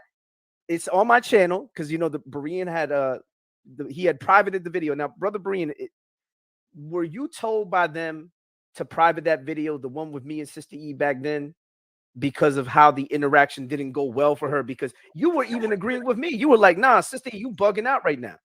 No. To be honest, like even when some stuff came up with the other guy, when I take video. I've taken at least over a dozen videos down because Israelites. So, you know, and I can't lie. I love them in my heart. It hurts me. I love them in my heart. I'm talking about that video. No, because to eat my homegirl, it was too embarrassing. I took it down. I took it down for her. No, I got you. No, I got you. I got you. I'll be embarrassed you. with some stuff that's going. You know, I love these people. I beef with them, but I got a sick love, and I know if I say I love them too much, they can be like, you know, he can't have the love of God. But I love them. I can't lie. You know what's the crazy thing about that video? I was very respectful to Sister E at the time. I wasn't tossing her under the bus just because she claims to be a Hebrew Israelite. You know, matter of fact, you remember I used to say that's my Sister E because Sister E claimed to affirm all the orthodoxy of the faith. She claimed that she believed in the Trinity, claimed that she believed in that grace through faith. She didn't believe that a person is saved by the works of the law. So I looked at her belief of thinking that she's an Israelite as a secondary issue that's non-essential. Just because we disagree doesn't mean that I didn't see her at the time, at that moment, as my sister. Even though I know other people from my side, I looked at her that way and I treated her that way. In that conversation, I never disrespected her. I never tried to, you know, raise up and try to act like she wasn't a person that I saw as a sister in the moment. Yes. But you saw what ended up happening after that. Misrepresented me, claiming that I said somebody went under a troll account using my government name when Ron Shields did a live stream, pretending. I remember I told you I I was in Philly and I hit BK apologist about that. You said that ain't even his avatar. Yeah, I remember. Right. And then what ended up happening was she and I weren't good at that point because after that conversation, she blocked me, bro. She ended up blocking me, so I can't reach out to her. I'm going to keep it real. She said, well, why didn't you call me? I gave you my number. One, after all that melee happened, I had no trust for Sister E. I looked at it as, why am I going to call you if you're already jumping over here with Kelly Richardson to say that we attacked him personally, when if anybody watches the video Abu did, Abu was a gentleman, as he always is. And yet they claim that Abu was over here attacking his family. That's not even Abu's style. That's not my style. Now I can't lie. I gotta admit, when it comes down to Sister E ain't playing with the community. She a pit bull. She ain't gonna play with the community. Anything you can. Why didn't you come and ask Pastor Kelly? Can you do a video? Can you mention his name? I'm like, what? I'm thinking in my mind, boy, that ain't how it go. Much videos I got talking about Sonnet and them. I don't care about saying. I ain't care about asking nobody. Can I say their name? But she real protective of, especially that Pastor Kelly, because that was kind of like her more and just the whole community at large. She is ill with it, but that's my piece. No matter what. That's my piece, but she is ill. I gotta call it for what it is. Hey, but brother, you know something though? At that time when I had that conversation, which anybody can go on my channel and watch it. It's the Faithful to God versus Sister E uncut. Y'all can see it. Matter of fact, When I had that interaction, I spoke to her with respect. I didn't talk to her as if I was talking down to her. I just kept it real about why I made my post. I gave her the explanation. She still wouldn't take the explanation. And then she's over here trying to demand apologies and all that. I'm like, apology for what? What? Nobody attacked you. Nobody said nothing about you. All of them got a spirit. I can't lie. They got a spirit of come and apologize to me. Take those videos down. If nobody could say that, I'm gonna say that publicly. Y'all ain't got to never come back to this channel. They got a spirit of demanding an apology and demanding that you take down videos. And the crazy thing is, and I can't lie, I took down videos to please them, but for the most part, I took down videos on my own. But especially like I said, with the one with Sister E and all that stuff, another one, I freestyle the whole Nicene Council. Second Exodus, come on, talking pure retarded. He embarrassed himself. Pastors and bishops and everybody hitting me. I turns around and I take it down. These folks so funny. They don't even know they're embarrassing themselves. Hey, that's a whole different thing. I want to pull up that video. I want to pull up that video. I want to pull up that video you got right here. Berean, you offered. Hold on, Berean, you offered. Hold on a minute, Faithful. You offered up 2 names on the list. I did that publicly. You're absolutely correct. And I just told you Pastor Isaiah Robinson was one. I'll look up the video. Remember the other name. It wasn't BK. I know the dude because I was beefing with him online. When I had the Sunday seminary jumping, I know exactly who it is. But find BK apologists. Let me play the rest of these. Because J Jax, she want that business. Dante lied. Tell Dante find it. I'm going to pull up the videos and I'm going to play the rest of these on message that Dante lied. I know you believe your great God can't lie. I know you believe that. I know you believe that, but I'm going to tell you right now, maybe he ain't lied. He got the story confused. And I'm going to pull the video up. That was done publicly. That wasn't done privately. I'll show you all of our private conversations and voicemails, every single one of them. I know you got a wrench over there with Dante. I'm telling you, he misspoke. I don't want to say lied, but he misspoke. But I would say it's lied away because he made it sound like Berean been my agent. Y'all, what I look like to y'all up in here? What I look like to y'all up in here? Even when I say I'm finna go, boy, I'm gonna tell y'all what Berean would. Let me just leave that part alone because they'll take that and they'll go twist that. Go ahead, Faithful. I want to. You gotta time this person out right here. Hey, you see that person in the live chat? Berean TV loves. Yeah, you want to time that person out. That's a troll, man. Hold on, I'll try to find that because another thing too, and like I agree with my other sisters, they need to apologize. They need to apologize to Orthodox Moor. They need to apologize to that other Muslim. What's the other Israelite brother that dropped that other video about Pastor Kelly lying on them pews? Give me his name. I'm gonna play his video too. Give me his name. Let me look at somebody. Go ahead, you got the mic. Let me look at the guy that made it. Oh, Issachar, the dude Issachar. Yes, I got it. All right. That's it. Go ahead. I'm gonna mute myself. I gotta look for him. Yeah. Matter of fact, I want the Hebrew Israelite community to hear me. Despite our differences, despite our disagreements, I want you to hear me just for a moment. Here you have Dante. He claims he's an Israelite, right?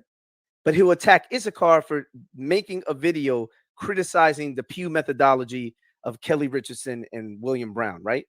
He started resharing some of the videos that Abu had done, and they didn't like that. So you had Kelly Richardson slandering him. You had Sister E trying to slander him, and Dante Fortson did community posts resharing videos from others where they claimed that Issachar wasn't an Israelite, that he was a Canaanite, he was a Hamite, that, you know, some of our people are really just Hamites. They're infiltrators. They're trying to stop this awakening. All this dumb stuff when Issachar still believes he's an Israelite.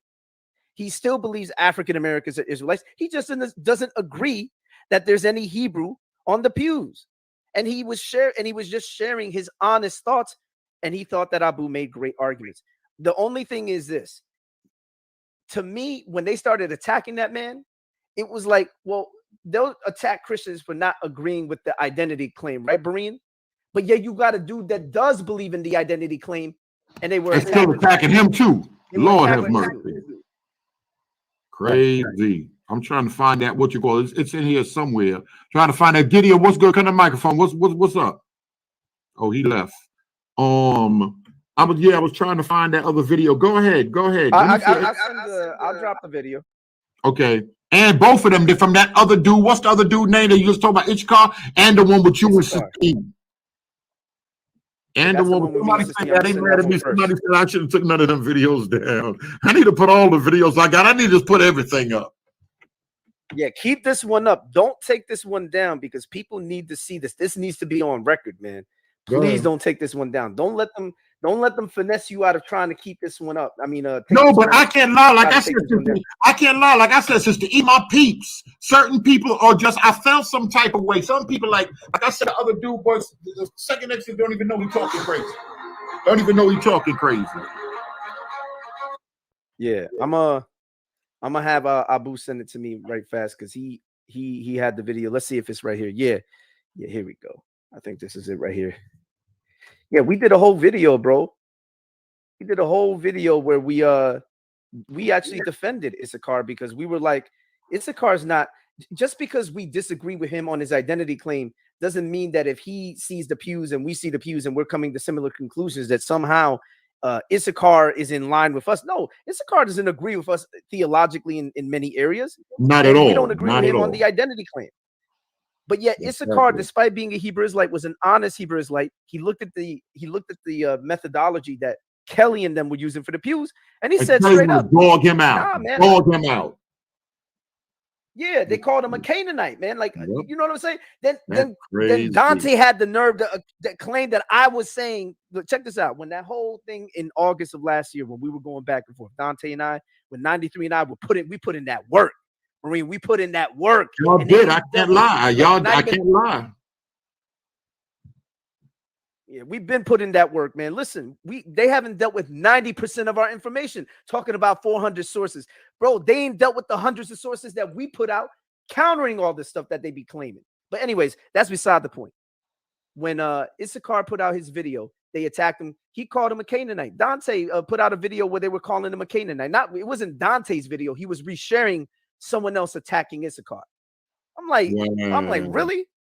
I'm like, that's how y'all do? That's how y'all get down? Like, that's crazy to me, man. All right, hold on. Let me go on ahead and find this video real quick. Yeah, man. Yeah, I'm telling you, bro, it's crazy. The way that these guys are, it's crazy. Then Sister E gonna go and claim what's that dude in Georgia? The Richard Cats in Georgia Cats. You remember? Oh, the other one. Yeah. Plummer was doing that Yeah, too. remember I can't old lie. boy?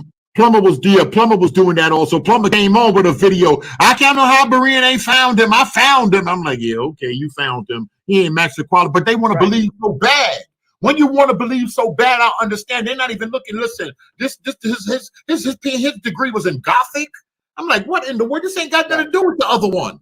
But they didn't even think we looked into that far. Like that. He can't even speak the language like that. He don't even fit, and he don't fit nowhere in there.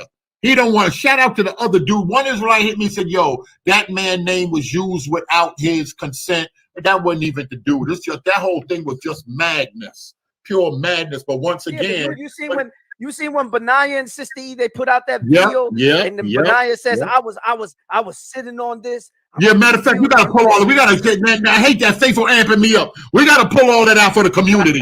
We gotta pull all of that out for the community. How I'm lying on you, Plummer? Jump on, Plummer. I can play your video too. Let me go to Plummer channel. Pull up his video. Yeah, and then you said Plummer said 5 times. Plummer said 5 times. It might be him, but then it might not be him. It might be that ain't him. Right. Don't know ifs, ands. It ain't him. The qualifications didn't line up. Did he ever take it down? Did he ever apologize? Yo, Berean, I thought it was him. I ain't gonna lie. I made a video throwing shade. You know, he built off of that video and he built his channel off of that video. Am I wrong? Let me put the link. You could jump on the Plummer. You could jump on Plummer. All our videos are out. This is public information. And like I said, them other videos, I'm gonna find that video with Nephion, where she was talking about her husband or whatever, and the names, and the sister said Dante apologized, and I'll blow her and talk about Pastor Isaiah Robinson, and I'm gonna remember the other pastor name. Oh, I'm gonna pull this up. Oh, we gonna spend. Let me open up one of these things. We gonna talk. We gonna all talk today. We gonna all talk today. We need them receipts. We all talk today. You gonna pull up the other one? I got this one over here. Let me see, which is this? All right, that is the video. Hold on, I'm telling Abu to send me the Issachar video. Yeah.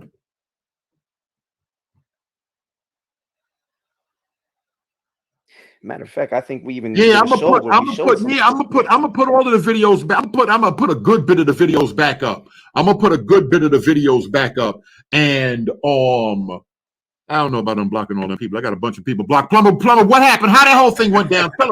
Tell us how the whole thing went down, Plummer. Yeah, I want to tell you, because here's what happens. Right. Just how you spoke just now, before I made a comment, you said the plumber got on here and he said he found him.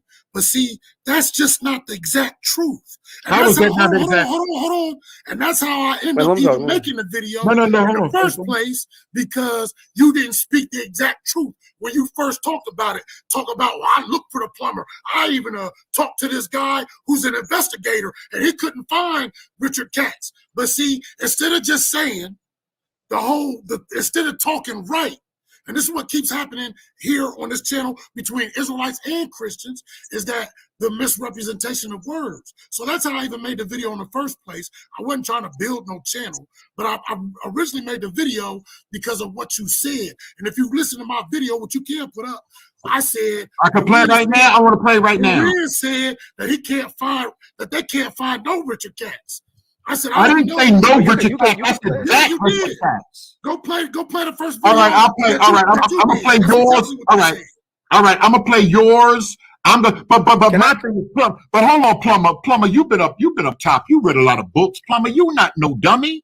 You making good money out here, Plumber. For what reason would you even use the Richard Katz in Georgia that got a degree in Gothic that has nothing to do with the qualifications from the man from Israel? What? So why would you even bring him up? Hey, real quick, Berean, hold up. Me and Jermaine had a hold up, Jermaine. You and I had a conversation in 2020 on Facebook. You know, my name is Mike. So you and I had a conversation on Facebook. Do you remember when I showed you the link to the video that we made responding to your video, It was at the end. We didn't like respond to the entirety of your video. We just responded to that one portion where you were talking about cats. Do you remember your response to me where you basically tried to like downplay it? And the thing was, in the video, we never said, oh, he's saying definitively, absolutely. No, we were very clear in playing your clip and what you said. But the thing was, why would you try to use that if you know good and well? I'm just talking about the part about cats in Georgia. I'm not talking about what you and Berean and all that. Just the part about cats in Georgia. Listen to me, please. What's the name of your channel? It's my name. Hold up. Okay. All right, go Jermaine ahead. Howe, I think it's Jermaine Howe. Okay. So real quick, if I could, Jermaine, just hear me out for a second. When I reached out to you, I came to you respectfully. I didn't come at you, trying to, blow shots and all that. But I was bothered. I'm like, yo, Jermaine, you didn't come respectful. Let's be honest. No. When I'll show the messages. I'll show the messages. Keep my name out your mouth and all that childish stuff. I'm gonna show the messages right here. I'll show the messages right, Jermaine.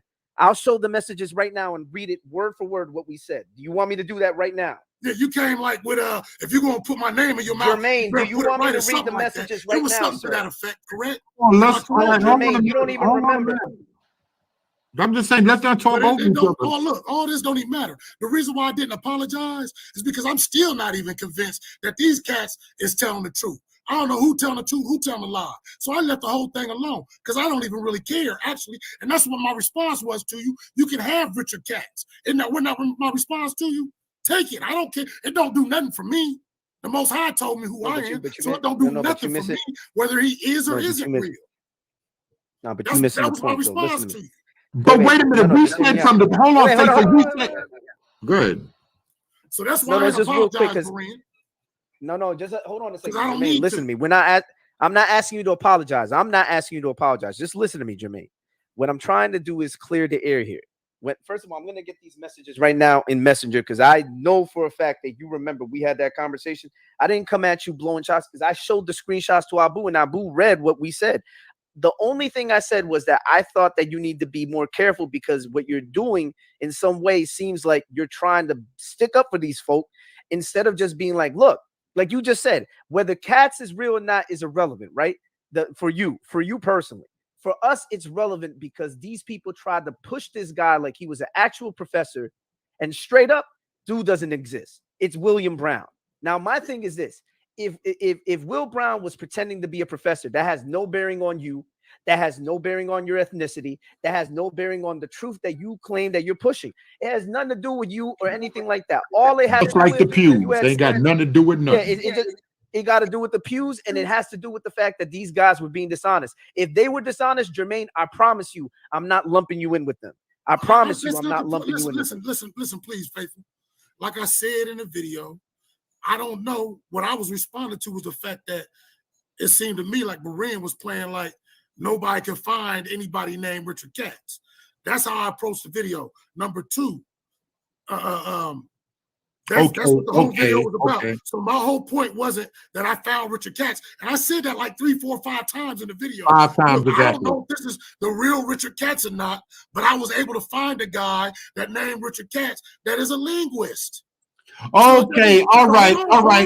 Hold on. So it doesn't, and in my mind, just like we got Abu and we got other people out here that are amateur at what they're doing, that Richard Katz his focus might be in Gothic language, but that doesn't mean, and I think the school is actually a Jewish school or something like that he teaches at. So obviously the dude's a Jew. So yeah, but the thing, but hold up. So in my mind, Jermaine, the dude's a linguist. He's a Jew. It could have been him. No, we heard you. Like I said, I don't even know if all the stuff that you guys are showing is real or not real. No, Jermaine, hold on a second. Either way. Respectfully, hear me out for a second. I understand what you're saying. We understood clearly what you were attempting to present in the video. Our response to the video, if you could, Brother Berean, after you play his video, because this 16 minutes, like it's just that one portion on Katz. The whole video, I don't believe, is on Richard Katz. Correct, Jermaine? The whole 16 minutes was not just on. The whole. No, it is. It is the whole. Yes, it is. Was questioning Berean and this Fugazi and the finesse and all of that and what's really the finesse. But I'm starting to see the finesse of the whole picture now. What? Please tell us what it is, because you sure. Please tell us what it is, because you sure thrown off about that cats. No, why would we? If I'm looking for Mike Jones, a rapper with a big chain, why would I? You know how many Mike Joneses on the internet? We didn't find the Mike Jones. The point is you came on talking like there wasn't no such person. That was. I'm sorry. Is that the impression I gave y'all? No. That's just how you spoke about me just now. You got on there. We gotta calm it down. We gotta calm it. The plumber said he found him. Hold on. No, the plumber didn't say he found him. The plumber said he found a Richard Katz. Hold on, Berean. To be fair, we said in the video, I just linked the video in the private chat after you play his video. I'm smarter than that.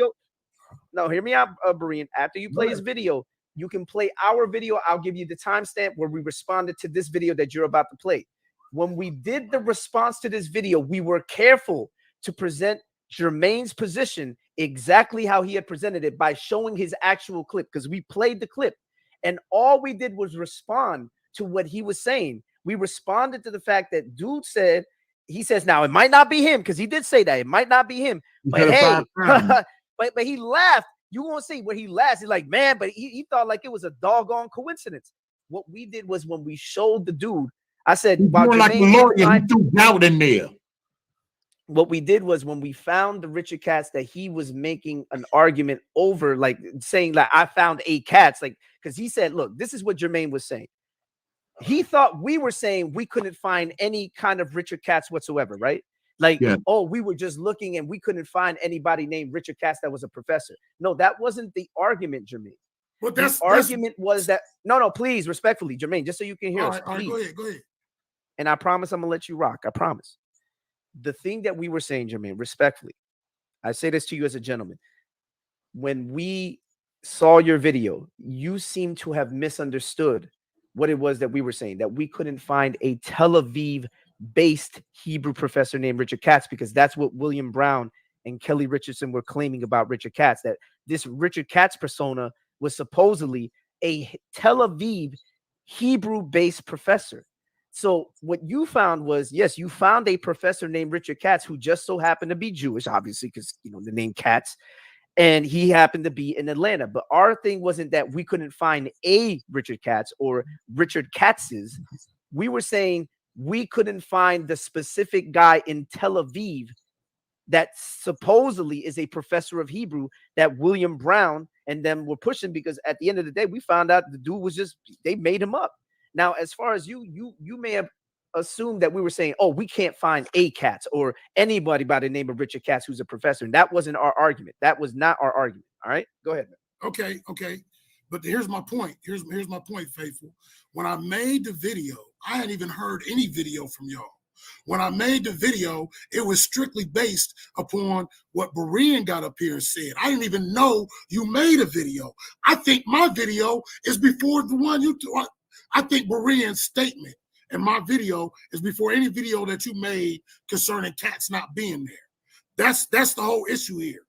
My video was based upon Berean's statements when he got up here and he said that he was talking to some guy that used to be a private investigator and he couldn't find a Richard Katz. That's what I made the video based upon. I didn't know what your argument was about. I never heard your argument. I never heard you even talk about it. I never heard Abu talk about it. The only one at this point that I heard talk about it was Berean. That's it. So, and so in my defense, he mischaracterized and misrepresented your argument, just like he does consistently on this station about any Israelites argument, and what he just did just now concerning my point about Professor Katz. He misrepresented it. Now, maybe he's not doing it on purpose, but that's what happened. And that was what. But I don't think he was misrepresenting it. I don't think he was misrepresenting it, Jermaine. He did. What he's doing is the thing is that the claim was always a Tel Aviv-based Hebrew professor, not just anybody named Richard Katz, not just some random professor named Richard Katz in Missouri or Georgia or California. It was specifically in Tel Aviv, Israel. They were claiming that there was an Israeli professor named Richard Katz with a degree in Hebrew. I get what you're saying now, but like I said from the beginning. But that's what Berean was talking about. No, but I'm trying to get you. Wait, real quick. No, Faithful, hold on, Faithful. I want Plumber to go ahead and talk so I can get to playing his video and play your video so the public can see. Is it a comprehension? I just want to come on. Go ahead, let Plumber finish. It's your misrepresentation. It ain't. Okay, so it's my fault then. So it's my fault then, right? It's my fault that we can't find Professor Cat. You misrepresented it, didn't you? Okay, you're absolutely correct. You finished? You want to share anything else, brother? Go ahead. All right. You want to hold on? I'm here. All right. Fair use. Roll this Plumber right here. Hello. How's everybody doing? My name is Jermaine.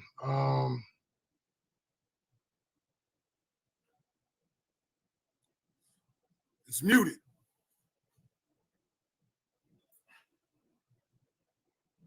Y'all can't hear that? Nah, you was muted. You just something. Some biblical understanding to something. No. I mute myself. I'm talking about y'all. Do y'all hear Plumber on the video playing? I play one more time. Things that when I hear. Yeah, you good now.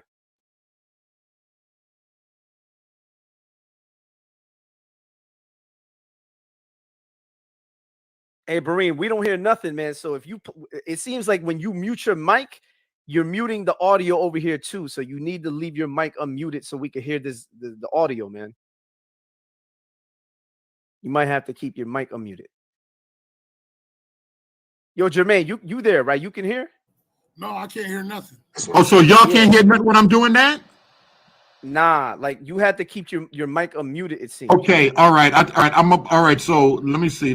All right, I'm Hey, somebody said, look at the title of the Plumber video. What did it say right there? What's the title of the video? How did I find Richard Katz and y'all can't? Yeah, that's just the title. That's what we were responding to. I did. That's what we was responding to. Like it's in the title of the video. Don't respond to the title. No, but I'm y'all can't see that the title and everything go hand in hand, y'all. I'm scared, yo. I'm just scared. On, bro. I'll play the video. Hold on. I got to keep myself unmuted. All right, I'll play the video. Type of 1 as soon as the video start playing, y'all. Type of 1. Shalom. How's everybody doing? My name is Jermaine. Y'all can hear it? I've dropped a couple little videos. Berean, you a coon ass nigga. Because yo, who's that talking? Y'all can hear it? And somebody in the background. That's somebody. Yo, you got somebody in the room that's disrespectful. Coon ass nigga. Yeah. Get that dude up out of here, yo. Fucking cool. Some biblical understanding to some things that when I hear brothers talking. Can y'all hear? Y'all can hear Plumber, right? Not because I want to be controversial or you good, I want to have contention with other Israelites, because I don't. But because I want to try to bring a different perspective, or maybe put that dude back on. I want to know who he called coon. But the Most High is shared with me. I've been doing this thing for about 10 years now, and I've been in this awakening. I'm sorry, I can't. What's going on? I mean, what you said? Bring the guy back on? Yeah, I want to know who he calling a coon. Put him back on. Man. No. I do. I really do. See that's what I'm not trying to interrupt your video here. I'm not even mad like everybody thinks about how you rolling. That's fine. I'm just saying don't mischaracterize my words. But I will say this: I bet you, and I put down $5,000. Won't near nobody ever walk up on my face and call me a coon. Not near nobody. Not near nobody. They just whoever. That was somebody. I mean, I don't know whoever. Can you take that thing off the screen? Because I want to see who this person is. Because he's gone. I banned him. I put him out. As soon as he said that word, I put him out. Okay. Cool. I don't even think he's in the camera kitchen. I banned him. Yeah. I just want to go ahead and play this. But y'all were hearing the video good, right? Yeah. By the way, Jermaine, he wasn't calling you that. He was disrespecting Berean. Now, how do you know he was disrespecting me? How do you know he was? Yeah, he was disrespecting. He might not whatever. He ain't like. It don't make no difference. I'm like Plumber. I'm like Plumber. People can say what they want online. People can say what they want online. I don't want to say nothing for Dante to go put it up and give it to them other folk. But boy, listen, man. I've been places. I've been around bad people before. And I know how to move among bad people, and I know how to do bad stuff sometimes. So I'm gonna just leave that alone. Come on. All right, so I'm gonna play. Y'all don't hear no echo, right? I'm gonna finish playing this right here before Dante go run calling the feds. you good. And you know, I fasted and prayed and studied. That's what I did. And so when I put out a video, it's not because I'm trying to disparage a brother, because I'm trying to bring a brother down or say that I know more than him or anything like that. I just want brothers and sisters to have a different perspective. And I try to, if you go back and you look at any of them videos, I mean, I've only got a couple views, but I mean, I'm not looking for views because anybody that looks at it, maybe they'll be helped. You understand? You go back and you look at them, you see how it goes through all scripture. I mean, I got an hour and a half videos with nothing but scripture. You understand? So that's what I'm doing. But you see the title on this one. And the title on this one is Let You Know. And the reason why I want to get my 2 cents on the pews and the situation going on at hand is because I seen Brother Berean's video today. You know, while I was working, I'm out here working now, as a matter of fact. While I was working, I seen this video, and you know, at the end of it, he was real hurt, real crying. He was crying and real hurt, and you know, he had to shut it off. And my question is this: I'm a plumber. I'm not a scholar. I'm not, you know, I went to college. Not a scholar. I'm out here. I'm a man that works with his hands, like, you know, the book tells us to do. So that's what I do. I've been doing that for 20 years. But I just want to know, you know, you got Abu, faithful to God. You got Berean. Then you got Berean said he tried to give a man $300, a private investigator, something he said in there, $300. So you knew that Faithful to God had a video or discussed the thing already? And this Richard talked about it. You talked about it when you made this statement.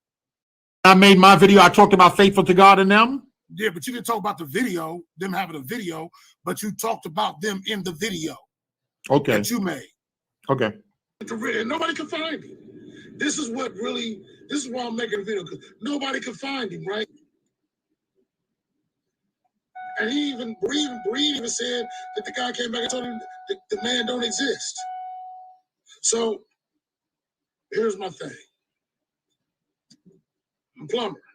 During the first video Berean made, after Abu's video, talking about it, while he was talking about it, I got on my computer at that very moment, and I typed in Richard Katz, linguist. And the very first thing that popped up on the screen was a Richard Katz PhD in language. And then I looked in the comment section, and there was 2 other people that said they found it too, while Berean's talking. So my question is, how is it? Now, I'm not saying that that's the guy. I'm not saying the guy I found is the guy, but he's right there in Atlanta. He's a Jewish guy. He's involved in the in a Jewish congregation, and it looked like to me like maybe even a Jewish school, right? And he's teaching some kind of language in the school. I don't know if it's Hebrew or English or whatever, and he had a PhD. He's a linguist. So how is it me, little old me, a plumber, can barely even work this technology, I can get online and I can find a Richard Katz, PhD in language, a linguist. But Abu can't find one. Faithful to God can't find one. You heard that? Berean can't find one. And neither can Berean's private investigator. Berean, I don't think he's really a private investigator. So my question is this: what's really going on? So that right there sound like he's throwing doubt, like Berean lying, faithful everybody lying, everybody confused because I Yeah, found because we him. That's couldn't what it sounds find like to me, You're Plumber. right. I am throwing Sounds doubt like, because I was in doubt, but and I'm still in but doubt. the Y'all still but ain't the proved it to problem is me. that you were But yeah, we ain't proved what to you. That's what I.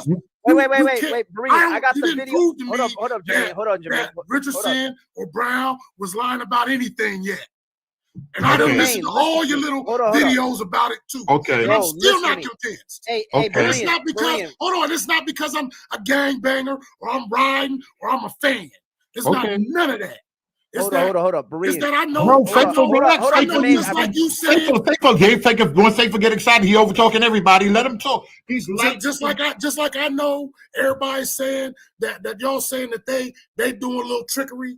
In my mind, y'all cats could be doing trickery too. Okay. So I'm just being honest with you. Okay. Because I'm not here to ride on sides and this, that, and the other, but I am an Israelite, and that ain't the reason why I dismiss or accept somebody because they say they're Israelite. Like Elder Wiggins, me and this dude talk all the time. We talk all the time on the phone prior to your show. And you know, look, I know me and him don't agree. Me and him don't agree. Hold up, So Jermaine, let me what I'm saying is it's not about Faithful, riding with this group or Okay. riding with that group. I'm being honest with you. You Okay. haven't convinced me or shown me that maybe you ain't being slick, Faithful. Maybe you and Abu being slick. It could be them too. I'm just being honest with you. So I left it alone because I don't know who's real and who's telling the truth about this one and who ain't. It's that simple. It's that real. But like you heard all right, in the video, I want to play. like I want to play in the video. I said I don't know if it's the guy or not, and I was being honest. And I said you said it 5 times. I want to finish playing your video. Where your video? I want to play Faithful's response. Yeah, I got it right here, Berean. All right, good. Let me play a few more. Or you want to say something before I finish? Go ahead, Faithful. Yeah, because this video, the one that I sent you, is 40 minutes, so you're not going to play all 40 minutes. You got a timestamp, you said. Yeah, that's right. I'm going to tell you exactly where the timestamp is, all right? Okay. Matter of fact, you know that video that he talking about where you said, I couldn't find the guy. It's at the beginning of this video right here. So since he wants to claim like somehow like we're just being slick or whatever, or he doesn't know that we're being slick. Let me be more accurate in how I say this. Jermaine, you're saying that you think that we may be being slick, but you're also not saying that you totally believe Kelly Richardson and William Brown. But the problem is when you put out this video, you were claiming that we were somehow saying we couldn't find a Richard Katz. Yeah. That was never our argument. That wasn't Berean's argument, my argument, Abu's argument, or anybody who put Will Brown and these guys on blast. Our argument was we couldn't find a Tel Aviv-based Hebrew professor or linguist, whatever you want to call it, the guy that they were claiming over there in Israel, because if he's in Israel, then we should be looking in Israel and not in Georgia or in Missouri or all these other places. They're claiming that the dude is in Israel. If you go back and watch the original videos they put out, Jermaine, they were saying the dude was in Israel. Do you understand me? So wait. I'll let you rock. Jermaine. Hold up. Okay, go ahead. The problem was that when we responded to this video, when Abu and I did the response to this video, Jermaine, we were only responding to your allegations against us in that you thought we were saying we couldn't find any Richard Katz that was a professor.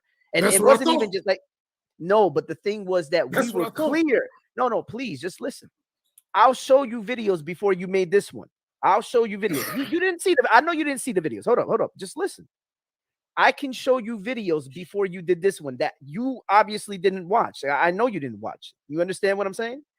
I can show you videos where we said that we could not find a Tel Aviv Hebrew-based linguist. The guy that they were claiming to be called Richard Katz, you couldn't find him anywhere. And the thing is that when it comes to professors, you can easily find a professor online because their whole job is to teach people. Of course, they want to be found so that they can make money, so they can teach people wherever they're teaching at. They want people to buy the course at the university or wherever they teach so they can make money. All right, can I say this real quick? No, Faithful, wait. You said a Please, lot brother. now. Hold up, Jermaine. I You said a know lot. you said a lot, but I just want to know, say but this. let me finish Because I what ain't I'm got that saying. much time. I'm out here Hold working. on. I know you ain't got that much time, but let me He's just land at my work, plane. Faithful. Let him go. We got time. We gonna be on it. Let him go, Faithful. You got time. He at work. Yeah, let me say this, brother. Here's part of the reason. I just want to give you the reason why it's hard for me. It was hard, and it still is hard for me to believe that you want to up and up, brother, because of our personal dealings way back long before this on Facebook, and how y'all kicked me out of a group, and I ain't even say nothing bad to nobody, and so and I appealed to you because it was it was your page long time ago. Cherry tried to jump on me about this is years ago. Cherry tried to jump on me about the Trinity, and you tried to jump about the Trinity, and so I agreed with y'all about the Trinity, and you kicked me off. I never mentioned that. You kicked me off. Hold on. And then my second part is now when we get to Berean, you brother Berean, you know, I felt some kind of way because we know we had our little disagreement in our emails, but you said something to me in my email about why didn't you tell us about the white boy, talking about the guy I killed. Yes. And I never told you that, which made me think, oh, Berean done went and he done checked into my history. He done went and looked me up. So why is he saying that now other than you need, you need to watch yourself, I'll put you out on the wall. That's why the next time I came on your show, I told everybody, because it's part of my testimony for real. And I'm ashamed of the fact that I killed somebody, but I'm not ashamed, if you understand what I'm saying. I do. When I see this kind of movement, it seems dishonest to me. Okay. So I'm already looking at y'all with a funny eye because I ain't never coming at nobody like that. That's how y'all came at me.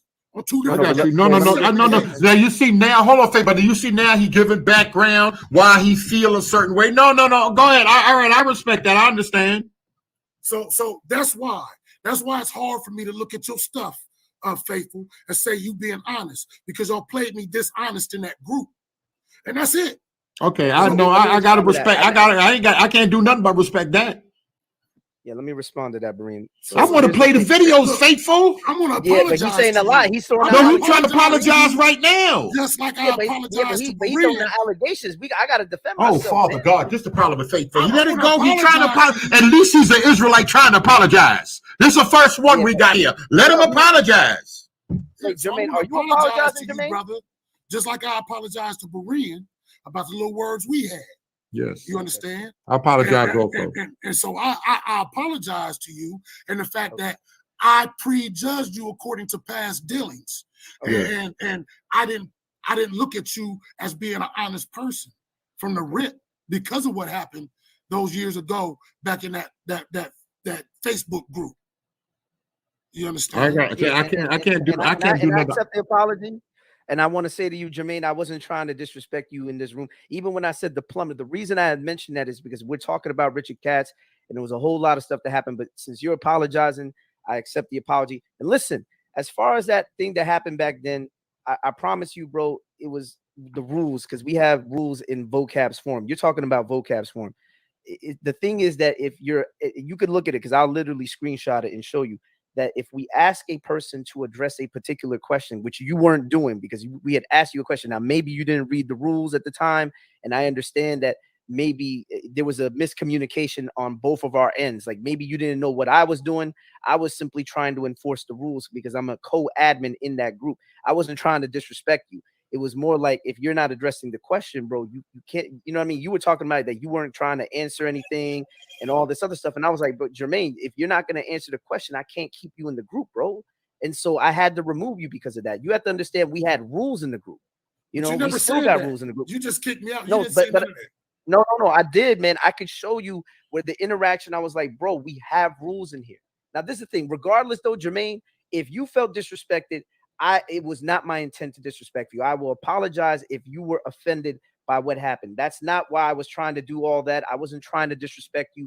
Despite our disagreements on the whole identity thing, I don't look at a person and automatically just cast judgment because they claim to be Israel. That's not how I get down. So I don't want you to think that I was doing that out of disrespect to you as a man or as a person in any capacity. So I'm letting you know that right now, moving forward, if we ever have a conversation, it doesn't have to be that way.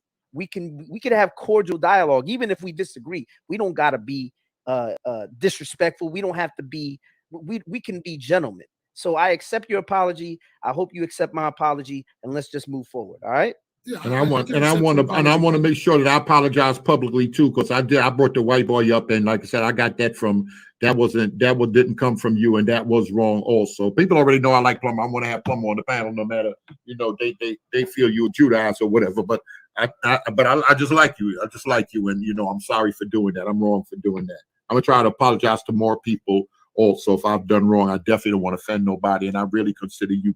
And even like I said, the letter, I don't know if he was at work, but that letter you dropped, even after I wilded out all these people and people hit you, you gave me a long email, and that was you, peace, man. I'm sorry that I did that. I'm sorry that took place. All right, you got to go. I want to play the rest of this video, so I want to.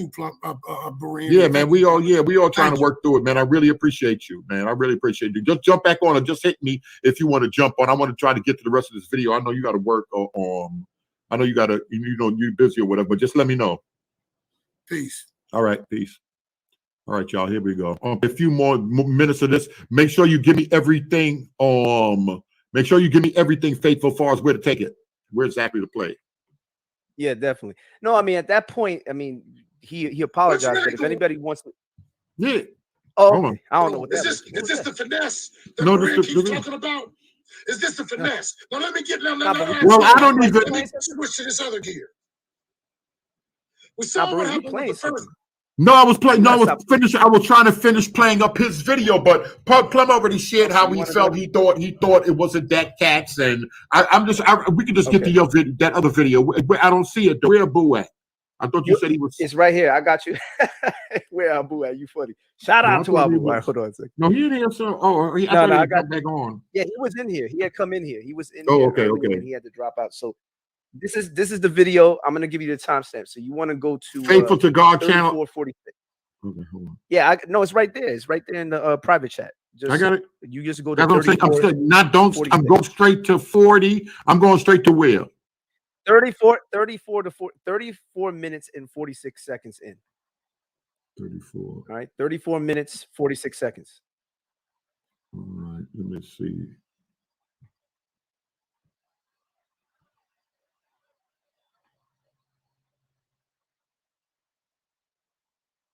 Yeah, 34:46.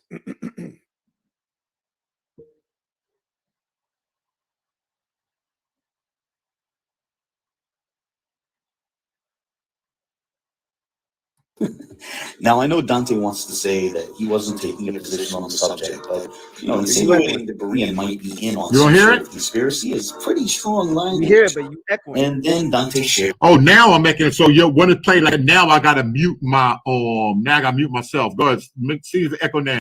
This video. So let's look at a salient clip from that video, which Dante felt was interesting enough to share.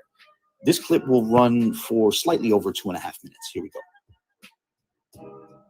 But I just want to know, you got Abu, faithful to God, you got Berean, then you got Berean said he tried to give a man $300, a private investigator or something said in there, $300 to find this Richard Katz guy.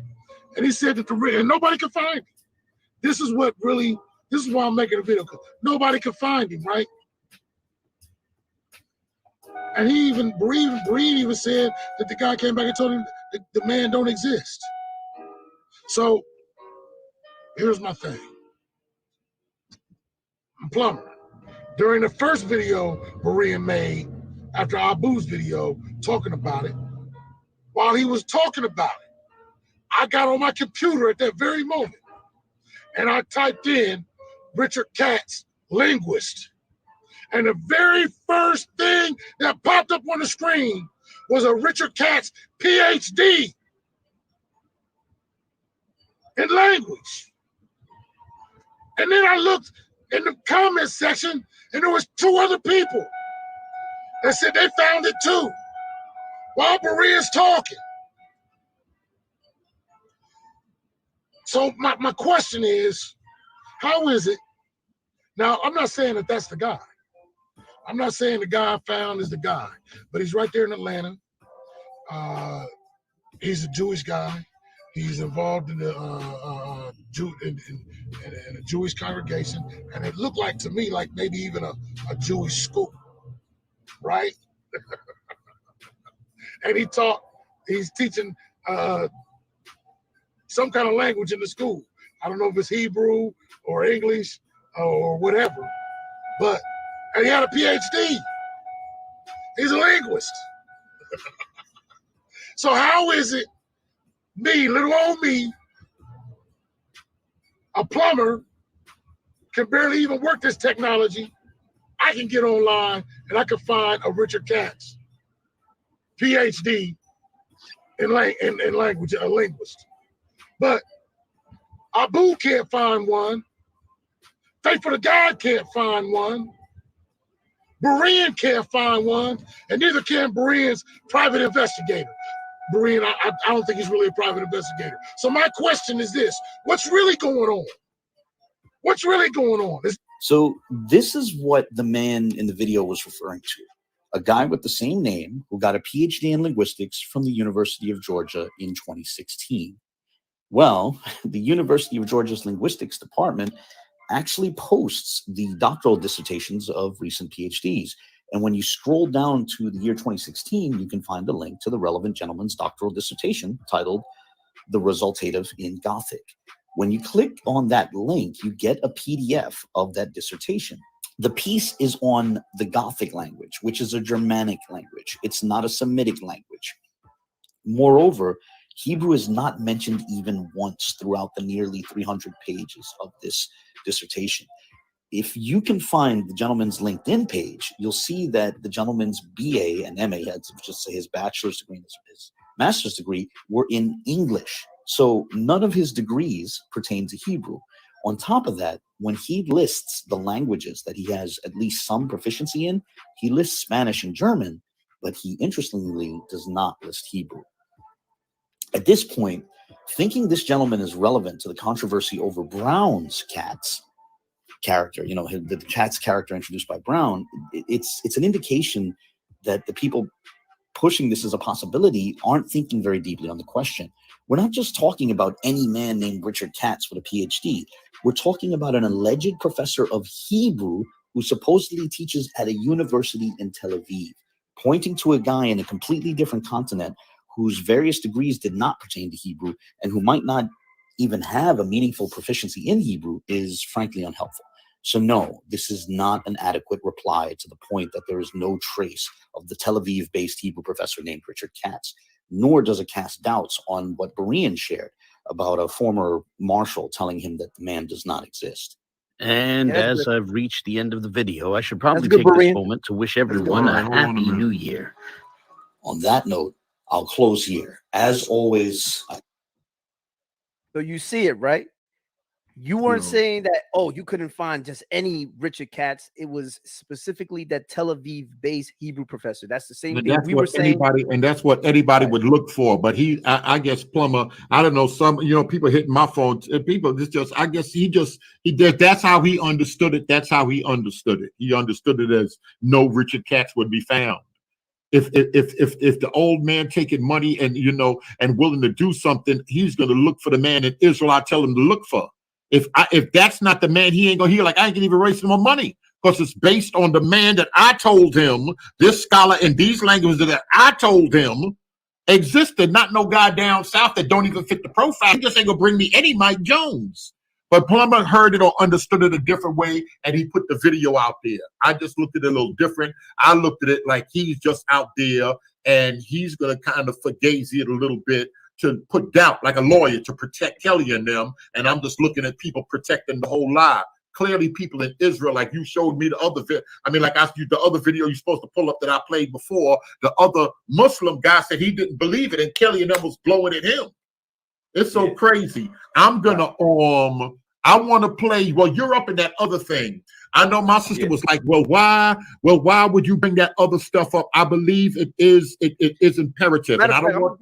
I'm gonna get Abu in here because Abu really knows a lot about the whole Issachar incident that took place, man. All right, go ahead. Go ahead. Work on that. Whilst you doing that, I'm gonna pull some of this stuff up right here. I got one for you right here. I got one for you. No, I ain't talking about the slides. I ain't talking about the slides. We're gonna get to the slides. But the rest of the medicine, because Dante said some. Hold on, faithful. Hold on. Line the videos up. I'm gonna close the rest of these up, but I gotta pull some of this up right here. Hold on a minute. I gotta pull some of this up right here. Just so y'all will just know in the name of the Lord Jesus, because I hear stuff about BK and all of this stuff that was said. I just want to show y'all something. Let me just go, and I know people tired, and I just want to show some of this right here. Hold on, Abu. I see you back there. Let me play some of this right here. All right, so y'all heard me playing. Y'all said I didn't have to. Y'all heard Dante talking, right? Yeah, I'm not sweating the fringes either. I don't rock fringes myself. Neither does Sister E, I don't believe. So there's a lot of us actually that don't rock fringes. But yeah, we keep trying to explain it to Mike, and then what Mike does is he goes and makes posts and videos and then retwist it to however he wants to say it. And to me, that's not conducive to honest dialogue. One thing I like about Mike Holloway, anything going on in the community, anytime we would have conversations here, he would go and he would further talk about it on his channel. And that's one of the main reasons I had this channel, because, you know, like Orthodox Moor said, we talk fast here, but that others can share doctrine and going further with dialogue that they heard from here. So that was him talking about Mike. But let me go down some more. That's no being the blue. I gave a thumbs up to what he said. This is Dante's side. Faithful and Garfield playing with fire. When it comes to gun talk, I got people ready to put in work right now. They have no idea who I am. I already have a name, all of their full legal name, home addresses, phone numbers, and anything else I want to know about. I'm passing this through Messenger or through you. I can't really get it. I mean, it can get ugly real fast if they want to take this fake play beef off of YouTube into some real beef. I'm with all the smoke, YouTube or otherwise. I know you're not involved. Now, I'm going to tell y'all later on, one day, 2 o'clock in the morning, Dante posted my government and some other stuff, but he was just mad. He took it down about 45 minutes later, like 2, 3 o'clock in the morning, my time. I know you're not involved, so don't think I'm coming to you. I'm just not about to do a live or post it publicly. Unlike me talking, I talk reckless, but he talked that gun talk. They already said that they had people that could pull up names. They said, they said the other pastor worked for the government. He said there's police, there's Israelites. They'll pull up names. They tell y'all where folk is at, and they ready to get this work in. Do y'all think I'm lying based on what y'all saw? I'm giving y'all background and showing you everything. Dante said he don't mind me showing it. That's his name. Oh, Berean. The blind brainwashed people say, oh, Dante lied. Berean lied on Dante. Not the holy Dante. Holy Israelites. We're the holy pure people. We won't do that. Folk from these streets, y'all. But he'll go take it and try to make comments that I made publicly about doing whatever in my past. That's like I was quick to apologize with Plumber and doing whatever in my past and turn around and he gonna make it. Oh, I've done violence since I had that just channel, and he want to go somewhere. This is Dante right now. Who think? Matter of fact, y'all take some pics of this. Who think this is fake? Which one of you funny Israelites think this is fake and that ain't the real Dante? Talking about he got people ready to put that work in. How many of y'all think this is fake? I'm sorry, my sister said it shouldn't be played. This stuff got to get played. So he was saying that. Then I said, what happened? This is Berean. Listen, y'all. I've been on the block for a minute. I ain't no spring chicken. I said, what happened? I blocked Faithful last year, and y'all know it's Faithful to say, last time he came on, he said, if we have any beef, apology, outside, on the Christian side, outside of Pastor Kelly, Faithful will apologize. I can say that 100%. I blocked Faithful last year, but I can get in touch with Garfield and talk to him, because me and Faithful wasn't talking. Faithful to God, Cherry, Garfield, and a few others did a show. I started getting screenshots and messages. Then a few people hit me up saying they're talking about coming to visit me with guns. Like Vegas isn't a stand your ground state like Florida. One of our tourist attractions is a helicopter that lets you shoot a 50 to 50, bust a 50 from the helicopter and blow up a car strapped with dynamite. They playing tough guys, and my guys aren't playing right now. They ready to take a 2 or 3 hour drive to Phoenix to see. I shouldn't even show y'all this, but he said, go ahead and do it. He talking about me and BK apologists and all of this other stuff. So I got to show it. He said I can show it, and I'm going to show it, y'all. Y'all want to know everything? Y'all going to know everything. Take a 3-hour drive to basically put that work in, and you see the person's name. Faithful to God pulled the show and made it private about the gun talk. Garfield and Cherry was on the show too. I'm asking. I don't know what's what. Garfield and Cherry was talking at that hammer time. I don't know. Yep, all whining about Israelites in general, but me specifically. All right, let me stop there. Let me stop there and bring my guest back on. I'm gonna stop right there just so y'all can think, just so y'all won't think it's a game. Talking about BK apologists. I'm his informant. Y'all better stop talking stupid to me. Come up in here, Berean. What that dude, whatever his name, Brown is. Berean, just tell me if it's the truth. Just tell me if the truth. I'm protecting Israel. Y'all don't know what I know. And then they talking about the bag. Boy, y'all want to play with me? I'll expose everything. But then the church people gonna say, well, you was wrong because you knew certain stuff. I ain't finna let them hit vocab. I ain't gonna let they know it. They're on the low vocab. Say, yo, you want the show really jumping? Have me on, blah, blah, blah, blah. They don't know. They don't know. Now y'all gonna find out. This is just behind the scenes thing. That's just some of the, I'm gonna play some more. Oh, play some more. Type of one. Where you blind Israelites at? Type of one if that's not the real Dante. The urban apologist like Pastor Kelly. The urban apologists make me post that pseudo site. The urban apologist took over Dante's. They posted it. That's not my Dante. That's not the real Dante. That's the urban apologist and the Illuminati. Come on, stupid people. Stop being stupid. And you know what's crazy about that, though? You know what's crazy about that whole thing? I'm going to tell you what he's talking about. Number one, he's a complete liar. Nobody talked about gun talk or any of that other stuff that he's talking about, man. I did a show. It was right after that whole it was the second Richard Katz video that we did, the one that you just played. Mm-hmm. We did a whole show where we were basically exposing that this dude, like, because, he was talking about false flagging videos. Yes. He was going to try to flag down people's videos. So my thing was, first of all, I was like, this dude is playing funny, right? Like, if you really feel that you have the truth, why are you going to false flag people's videos down? So what I said was, if you're going to do that kind of thing, like I said, you're doing it because you're dealing with Christians. But I said, I guarantee you, though, if a lot of us, not saying anything like trying to talk tough, but I was just like, if this was the world and, this was back in the days, if you were doing the kind of things that you're doing, moving funny like that and disrespecting people, somebody back in the day might punch you in the face. None about gun talk. It was just like, it was GP, general principle. You know about that, Berean. You're from Queens. You know how it is. You're from Queens, right, Brother Berean? No. I lived in Brooklyn, but I lived in Queens later on, but I was born and raised in Brooklyn. Right. Yeah, so my thing was, it was just GP. Like, you from New York. You already know how it is. You're going to deal with GP. So if somebody come at you the wrong way, back in the day, I'm not talking about us as Christians now. I'm talking back when you was running the streets doing, I'm getting ready Block Thunder. I'm getting ready Block Thunder. I love the organist. I'm getting ready Block Thunder. Go ahead. I'm gonna put this comment up so everybody. So my thing was that we are Christians, so we're not going to resort to the sort of behavior they do. But I said, but the kind of things that he's doing back in the day, back when we were in the world, that's the kind of thing that would get him punched in the face on the block, like straight up. That's just how it is. My thing wasn't to say, I'm going to punch you in the face. I'm going to do this to you. It's more like he likes to do this to people that he thinks he can get away with it with. That's what Garfield was saying. Right. And then Garfield was on there because he came on later and then he basically was just saying, this dude is funny style. Now everybody knows Garfield and I have disagreements. Of course, he doesn't, Garfield doesn't deal with the Bible.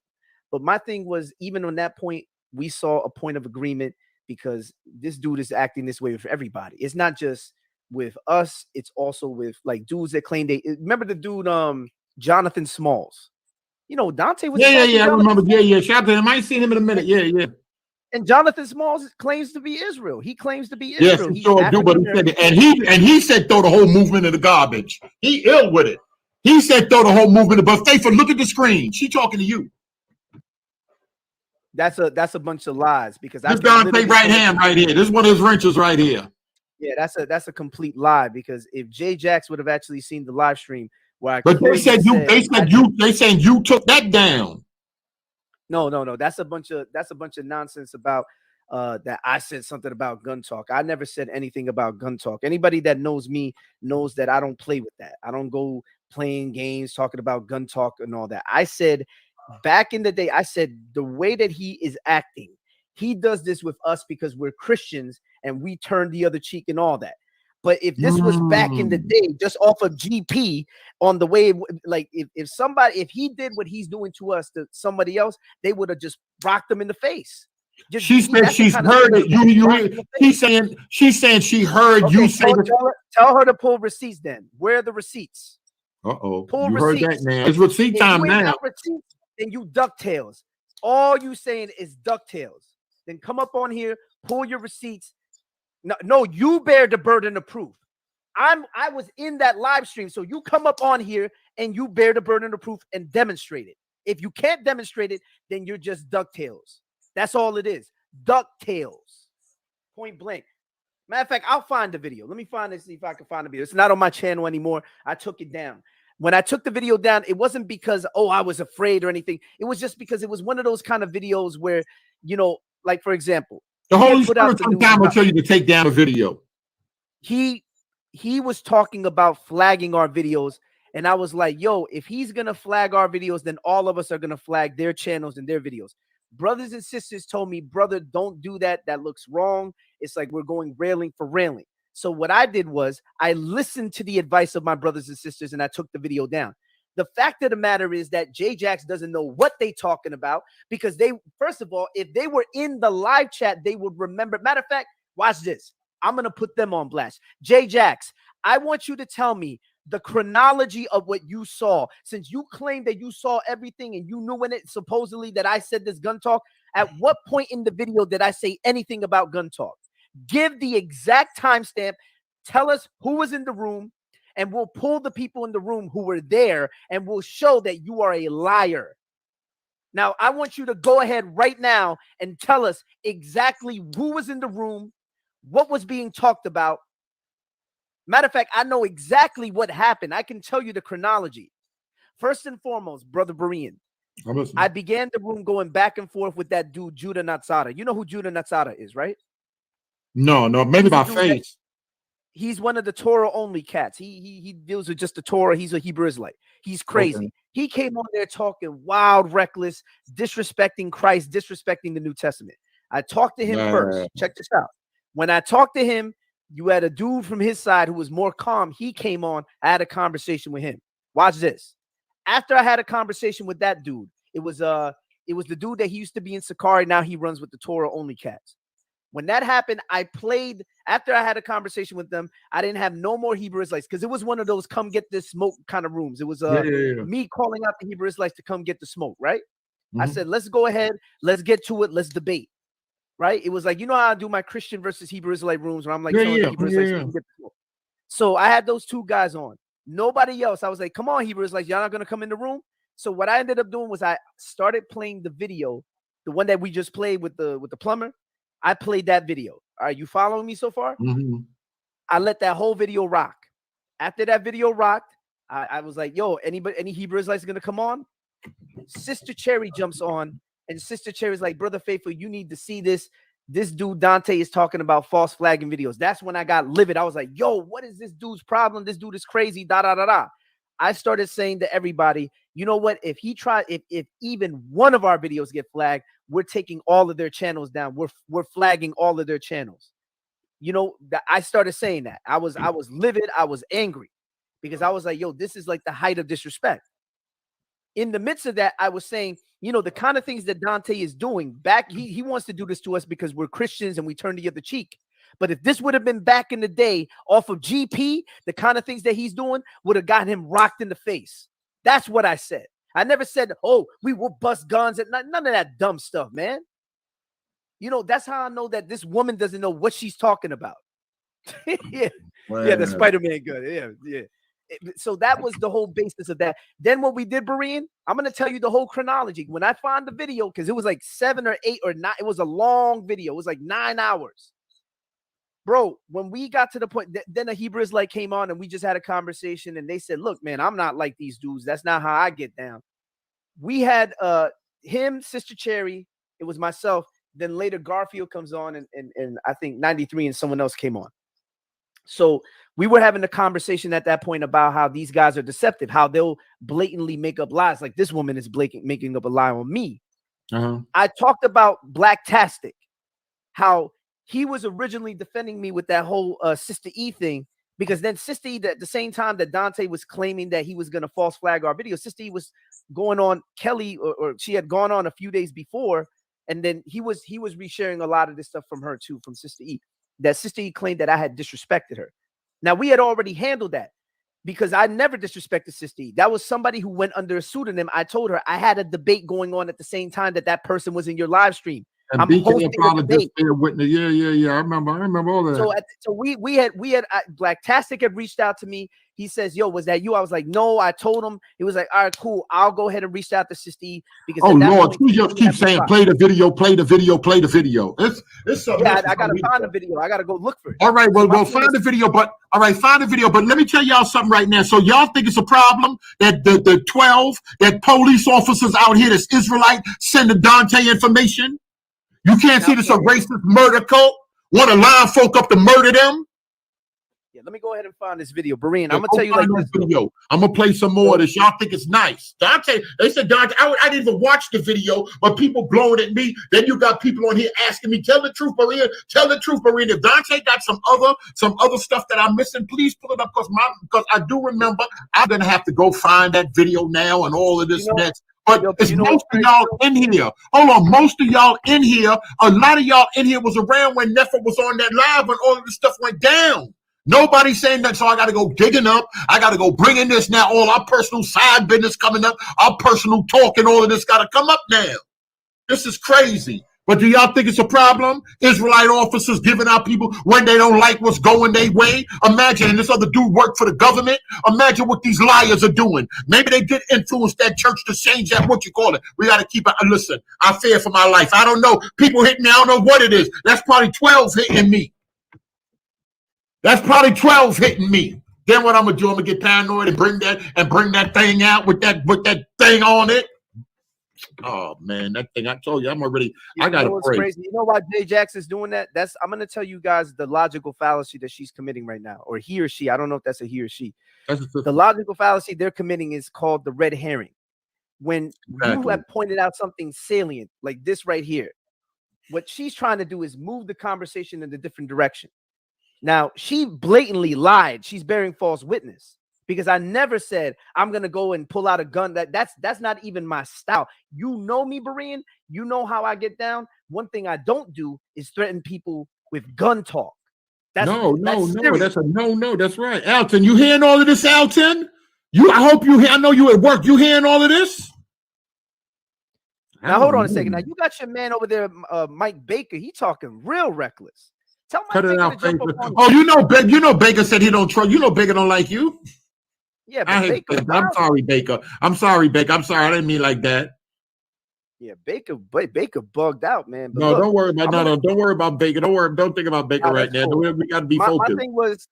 My thing is that what's going on right now is that a lot of these people are supporters of Dante along with you, and they don't like the fact that you're blowing shots at Dante right now.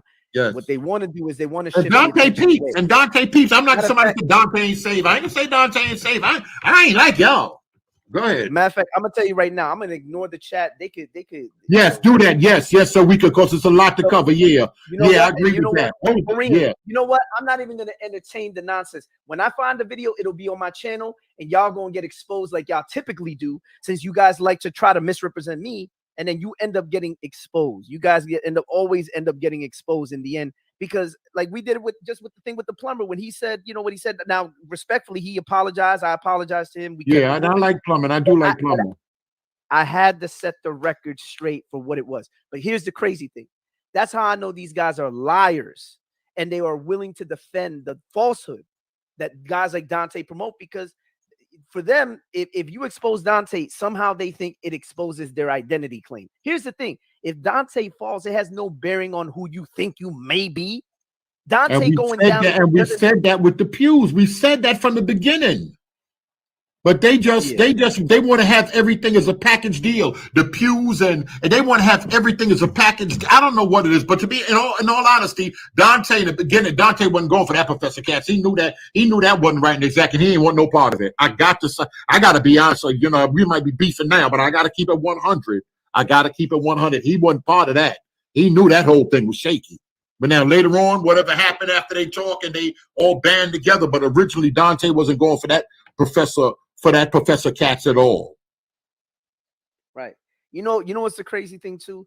The people who are disrespectful in the live chat are showing that they don't belong to Christ by their behavior. Because the fact of the matter is that I've been honest, I've been transparent. Even when I made my mistake that night talk, even using the example of back in the day, I should have been more humble and I should have just fell back. Now, what they want to do is they are running with Dante's version, who didn't even watch the doggone thing. And anybody that actually did watch what happened would know good and well that I never threatened Dante with gun violence. That's not even my style. That's not even how I get down. Now, I'll say this. What Dante does, however, Dante goes out of his way to say that he's going to threaten people with everything other than facts. He never deals with facts, because anytime you deal with facts, he tries. Do you see what he tried to do with 93? Talking about, oh, your name is John and all this other stuff, and trying to disrespect a person on a personal level. See, Dante can't deal with the information if we're just dealing with information. He'll put out a claim, you'll debunk it. You know what he does? Oh, look at this video from like 5 years ago when these two people had beef. What that got to do with what we're talking about when it comes to information? Who cares about beef and all that other dumb stuff? We're dealing with information right now. Let's be scholarly. Let's be objective. He can't do that. And then when it comes to you, you have been, and I'll say this right now, you have been objective insofar as you have a platform that caters to Christians interacting with Hebrew Israelites. I've never known you to be the kind of person that, because you'll blow shots at both sides if you feel that someone's wrong. I've noticed that with you. My thing is this. But you notice that when you don't coddle us, though, we still cool with you. Yes, correct. But you don't coddle Dante. They wild out. They wild out. Right. They wild out. I got it. Not just Dante, but all of them. But I do agree. And like I said, Dante, I don't even got no beef with you, but I do agree that when stuff don't go their way, they want to go in another direction. I shouldn't even get into this whole thing, but I think I hit him. Vocab hit me if I didn't. I think I hit him after that other thing came up. He wanna pull a police report with Vocab Malone. He want to pull up some. I can't even say. I don't even want to talk about it. It's just go places that ain't got no business going. Police all up involved in this. He's showing me what the police report saying. It's just ill, y'all. It's just ill. If I could just tell you this, though, Berean, and I'm not trying to disrespect your mans and all that, but I'm not going to say names. I'll just say it generically. You have people in the live chat who claim to belong to Christ, and then they don't show it. Their fruit is rotten. A lot of I agree with that. Yes, I'm not going to say names. Most people don't come over here because of the chat. The chat is out of control. I've been trying to control them, but it's just the block. I caused a lot of this. I can't lie. A lot of people don't want to, ministers and stuff. They don't want to come over here. A lot of people, apologists, they don't want to come over here mess around with this chat. These folk just, it is what it is. Yeah, but I'm gonna just say this though. Me, I'm not gonna go and muddy myself. These guys want to be worldly, carnal. They can do whatever they want in the live chat. I'm gonna ignore that. Let's just deal with this how it is. Here it is, Berean. I'm just gonna say this because I'm gonna bounce. I don't know. Is Abu in the back? Is he in the back? No. He didn't. He didn't pop back in. But go ahead. So I wanted Abu to come on here because we're just dealing with information and we're dealing with the deception that we feel that the other side has shown. Because Abu, you in here? Hold on. If he come back in, or you gonna leave anyway? Try to see if you can get him back on. I gotta bounce in a little bit. So listen. Okay, here we go. He's talking about all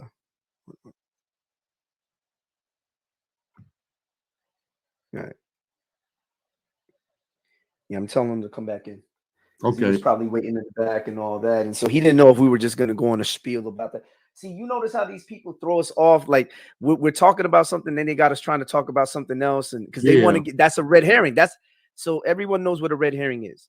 The analogy comes from the idea of hunters when they would go out with their hounds. You're looking for a trail. You're trying to hunt your prey. So other hunters who want to get the same prey want to throw you off of your target. So what they would do is they would put like a red herring fish to throw off the scent, because your hounds would go chasing that instead of chasing the prey.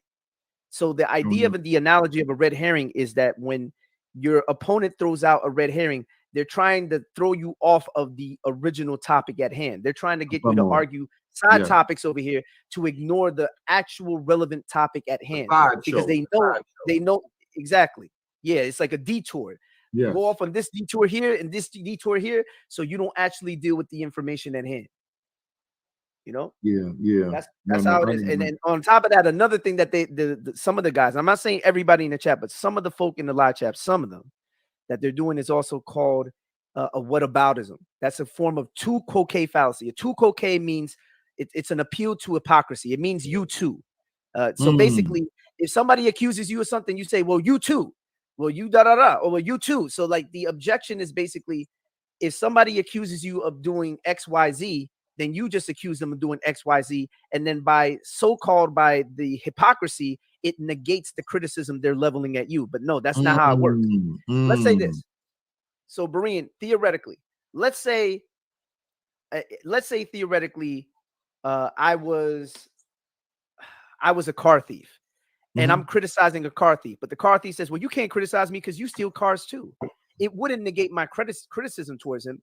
It still makes it valid, even if I myself are doing the very thing that he's doing. Now, in the eyes of God, I'm going to be judged by God, just as this man's going to be judged if he doesn't repent. But it wouldn't negate the criticism. So my thing is, what the chat tries to do is that it's a tu quoque, not because I've actually done what they're accusing me of. They're asserting, oh, well, you can't say that Dante did XYZ because Faithful did XYZ. You can't say that you're over here talking about gun talk, but Faithful was talking about gun talk. No, here's the thing. I wasn't talking about gun talk, right? It's irrelevant to what you're saying about Dante. Dante heard secondhand from somebody that I was supposedly talking about, or somebody was, or maybe he made it up himself. Who knows? But no, I wasn't talking about gun talk. I can tell you right now, I specifically never mentioned anything about gun talk. If any criticism is about gun talk, it didn't come from me. Definitely didn't come from me. Didn't come from Sister Cherry. Didn't come from the Hebrew Israelite that was on the stage with us, because he stayed for a long time. It didn't come from him. And I don't recall Garfield using gun talk or 93. I think one time he got into it with Garfield, but he don't talk. But I can't lie, and this is Faithful, as I'm saying. This is me and Dante talking on the side. Just because he came out saying some stuff yesterday, I got to do this. But I hit him again. I said, Dante, you sure you ain't got no problem with me posting? I said, let me put it up in this community thing. And he put a heart right by, like, go ahead. Go ahead now. I'm looking for the BK apologist statement. I'm looking for why these funny dudes come up in here questioning me about some other stuff. Is there some stuff I'm missing? I forgot all about this part, but I want to show everything in its context. Of course, when you said, do you remember me and you lining up Salam? Do you remember? No, let's talk about everything. Don't read one verse, get the whole chapter. Let's talk about everything now. All of this other stuff is coming out. Yeah. It's just all a bad look, man. It's a bad look. Abu's coming back in, so he's oh, he is. All right, hold on a minute. Then let me go. Let me put some more of this out. I don't even know what's going. All right, I'm gonna go reach out. I just heard from Garfield. I told him I would call or get back with him, and the call, take a urgent call and make it stop. That was when you're beefing with Cherry. I don't know who all they said. I didn't want to say no names. Whoever was beefing. I don't know what's on here. Up the phone from Garfield. It wasn't faithful to God that said that, right? It wasn't faithful to God. It was Garfield that said it last night. He said it was him that said it, and he said they were joking. Somebody might have took it the wrong way and went back and told you. He said, go look at the video. It wasn't faithful. He said I'm gonna have to go down there and visit him. He said it was done in a joking way. And they turned it around. Oh, you go down there, Dante to shoot you or something to that effect. That's the way you shared it with me. But we're gonna go on in a little while. I took the vocab too. Everybody can see that stuff has been going really, really bad. and willing to make some changes. I'm gonna try to set up this thing so I can send a link out to some different people, and we can maybe just come on here and there, and people can just voice their opinions. And all right, so y'all, so what sound like Berean trying to do? What it sound like Berean trying to do? Let me ask y'all what it sound like Berean trying to do. When they start talking about gunplay and when it start going somewhere else, I'm gonna call Garfield. I don't even talk to Faithful. I've got him blocked. I'm gonna call. I'm gonna try to make the stuff happen. I go around the way not too long ago. Somebody was like, "Man, I'm finna hit that right there." So so now they know me. I'm an OG. Listen, a G gonna make it happen. I'm like, "Yo, man, listen. I'm gonna tell you right now. You're gonna, because of Shorty, you finna go murder him for her? Come on, man. Don't even do that. That ain't even worth it. I ain't talking about Jesus. You finna be up in the cell and all of that? Nah, man, that ain't even worth it. It don't make no sense." He said, "Yo, you know what, OG, man, I'm gonna just let it ride, at least think about it. If you're gonna hit him, I know you're gonna hit him anyway. I can't talk you out of it. But yo, just go back and think about that, man. You got to think about a lot of us growing up out of here. Plenty of people ain't got no fathers, plenty gunplay in these streets. And he a killer. He know, and he just know folk. And you see your OG, I'm gonna respect you on the strength. I'm not finna blow that hammer today. Just I'm gonna take some time and think about it, like you say. I'm gonna go blow something. He can go smoke with his homeboys and them and think about it later on, talking folk out of murder, talking folk out of gunplay. I get hot and people talk me out of behaving crazy. Let's just say that. I talk publicly with mine because my past, listen, whatever it is, drugs, violence, gun, whatever it is. But like I said, this is private conversations we having, and I'm trying to squash it. Y'all say what y'all want. I'm trying to squash it. He turns around, like I said, he got police showing me, and I forgot who I hit. I don't know if it was vocab or I hit somebody, was like, yo, this dude's get running around here. They're talking about some mess with vocab, and ain't nobody finna pull up nothing. Talking about some police report and all this other beef. Ain't nobody finna do that because they could get crazy at times. But before I get there, listen, if we are, I got Jesus somewhere. I know them other people said I wasn't saved, but I got Jesus somewhere. If I can try to help a brother and sister, if I can try to reconcile in any way, as much as crazy I be talking, if I can try to reconcile in any type of way, I'm going to do that. I'm not gonna try to get people hit, get people embarrassed, pull up other people's records and doing all this foul stuff, getting people lined up, going to conferences. Yo, he gonna be over here and all of this stuff. Now looking like you working with 12. I go over here and say, talking about I hit y'all, talking about I'm gonna go blow at them rabbi friends of mine. And you looking like you messing with 12, and 12 giving you people address and pulling up earth apologist records and everything. It's looking crazy. Y'all hearing the video and seeing the video. I know the chat them gonna say Berean foul, but all the people hit me. I ain't hear that video, but mad people hit me with bad stuff. Fair use. Let me see vocab and them. I mean, what you call? No, he ain't come back yet. All right, let me go down with a little bit more. All right, Faithful hit the video, so he was still under the impression. And I amped myself too. He probably amped himself. He said Faithful hit the video. We know what's up. I'm not playing with these clowns, and neither are my people. What time I'm about to eat? What time I'm about to eat, brother? I told you I'm riding with you, but bro, he didn't like Apostle. He didn't like Apostle. Done some other man. You see how everything is coming up right now. It is what it is. You don't like Apostle Jenkins have killed the vibe of the history lesson. Apostle Jenkins start talking about, once again, the gospel, moving your place what God has called you to do. People, and anytime apostle, anytime a pastor, somebody gonna come around, the gospel is above history. The gospel is above blackness. I'm never in Jesus' name confused with that. But I'll talk the black talk. So he didn't like that apostle came on, said he killed the whole history lesson, because what he come doing? Preaching Christ, being locked in with your gift, know who you are in God and how you have to move to the next level during this whole, I think with the whole pandemic or something, whatever it was, he ain't like it. He has a place, but a history discussion ain't it. He said that every response is a full sermon. That was nothing to do with the topic at hand. All right. Mike wants to survey me about my personal beliefs on the law. I think this was Holloway. This ain't Faithful. This is Holloway now. I'll go first. All right, let me know what you're Thursday. What time Thursday good for you? 4 p.m. This is East Standard Time, because I'm confused. He got down south. He down in the what over there. Different timeline. Do you have a service? He won't be able. I think Mike had a service. He won't be able to 8:30. Do you have a service 9 o'clock when the church gets out? We could do it at 9:30. We could do it at 6. That's his time. That's 3 hours for me. All right, the brother. Are you ready for tonight? Yeah. StreamYard. I'm sending him the link. That's when we get ready to blow. Are you almost ready? All right, keep doing what you do. I'm still riding with you. Let's bring it all out. People know I'm always down to correct wrongs on public and information, apologize in public, and change my views if necessary. This is all Dante talking right here. All right, let me see if he I don't think you failed. I just think you need to defend yourself. Your friends ride other way. All right. He ain't come back. We're faithful at. So Dante said he willing to apologize, change his information, change his view or something. I don't care how mad any Israelite gets that I'm still riding with you, but I see the bigger picture. You see, this is Dante talking. I don't care how the Israelites feel, but I'm still riding with you, but I see the bigger picture, that dialogue is necessary. He want the same things, and I've said online, me and Dante want the same thing. Not talking about what we talked about privately, but me and Dante want the same thing. Bring the folks to the table. I don't care what them church folks say. We're going to talk. We're going to talk about this history. We're going to talk about these slave ships. We're going to talk about all this stuff. Y'all folks don't like it. We're going to talk about it. Down to get out and talk whatever, as long as I can have some notice. He willing to talk. Check Abu's last video. He's trying to stir up drama using the pews as smoke screen. Dude is a snake. This is Abu now. I'm just getting into everything. It is what it is, y'all. I'm done. I'm tired of showing y'all all this stuff. Y'all can believe that dude Dante. Believe whatever they want to believe. This is just, I'm showing y'all everything to try to prove something to y'all. Go ahead.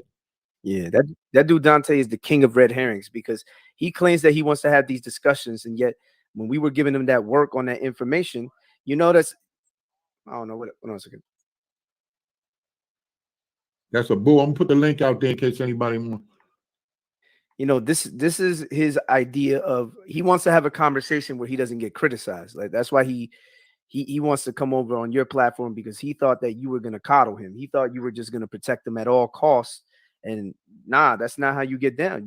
If you feel something needs to be addressed, it's going to be addressed. You notice every single time, Berean, last year, 2021, when the stuff was happening with the pews, he wanted to move the subject because they were getting exposed on that pew thing.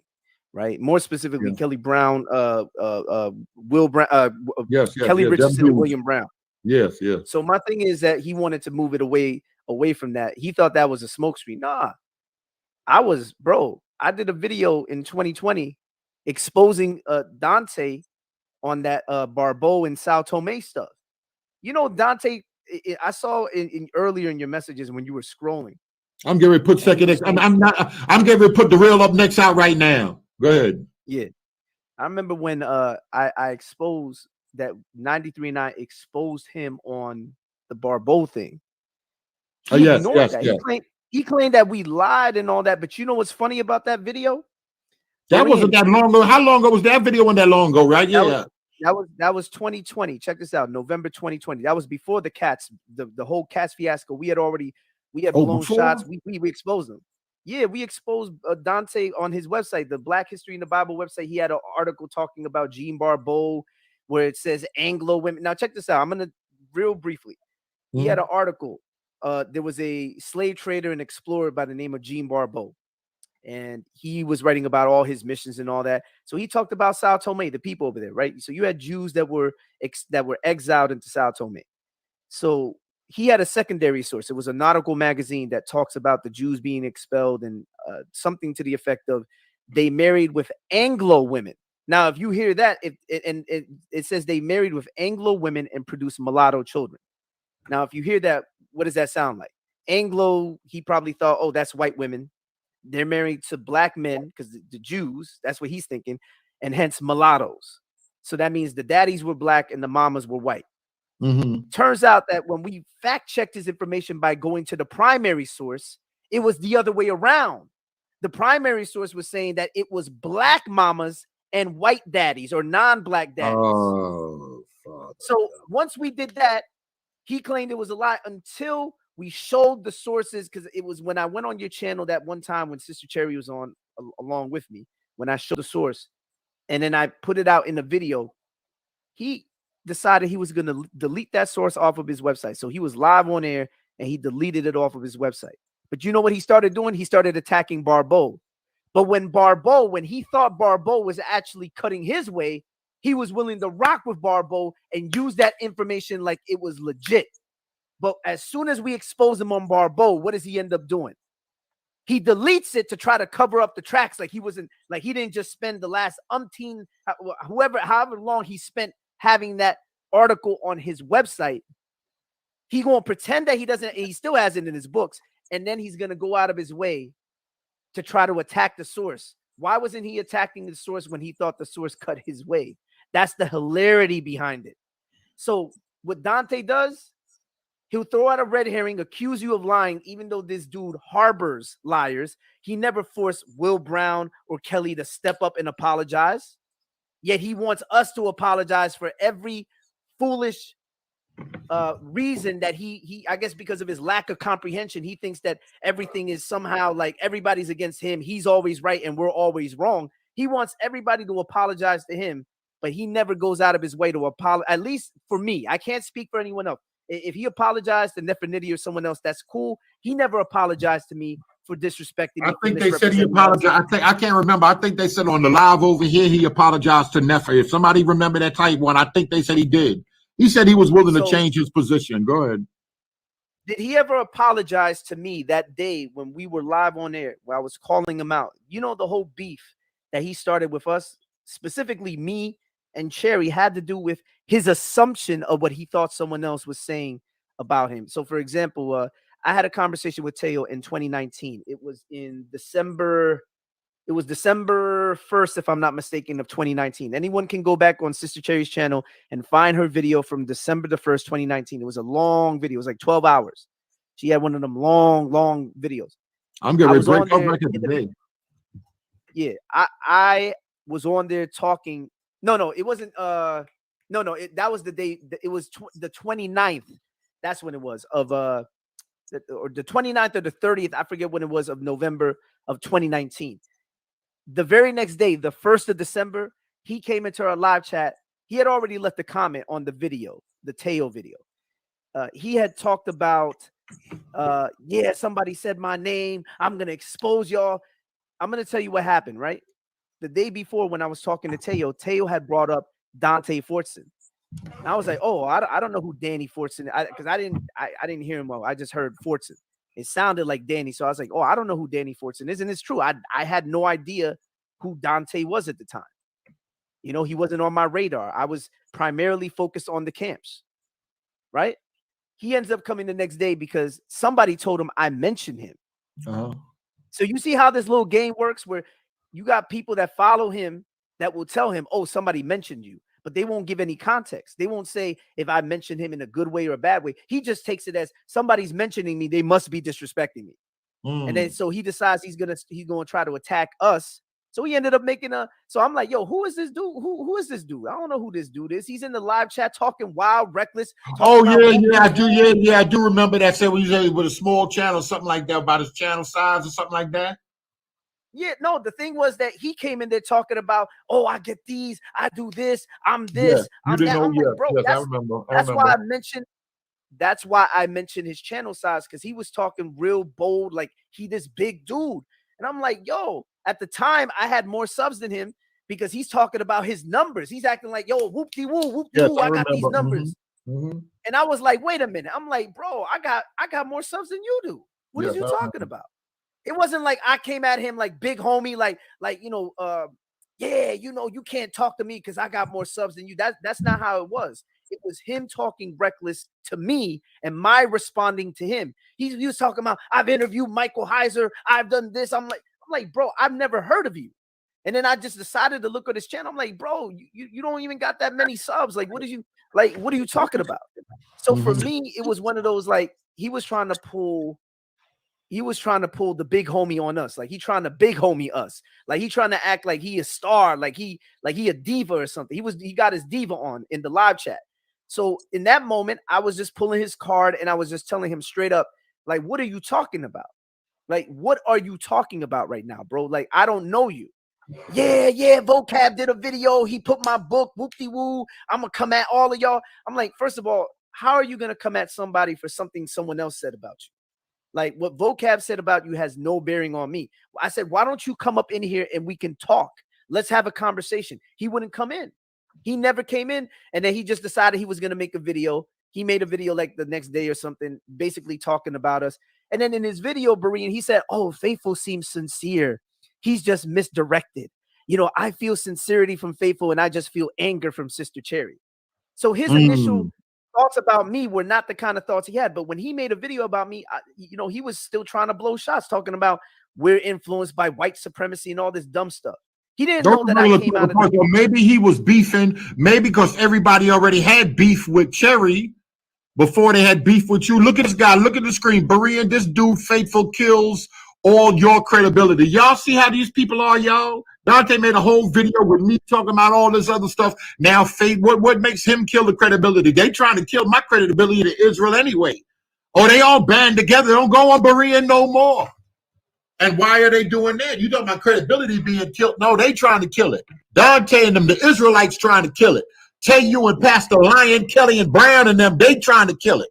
That's who's trying to kill it. Go ahead, Faithful.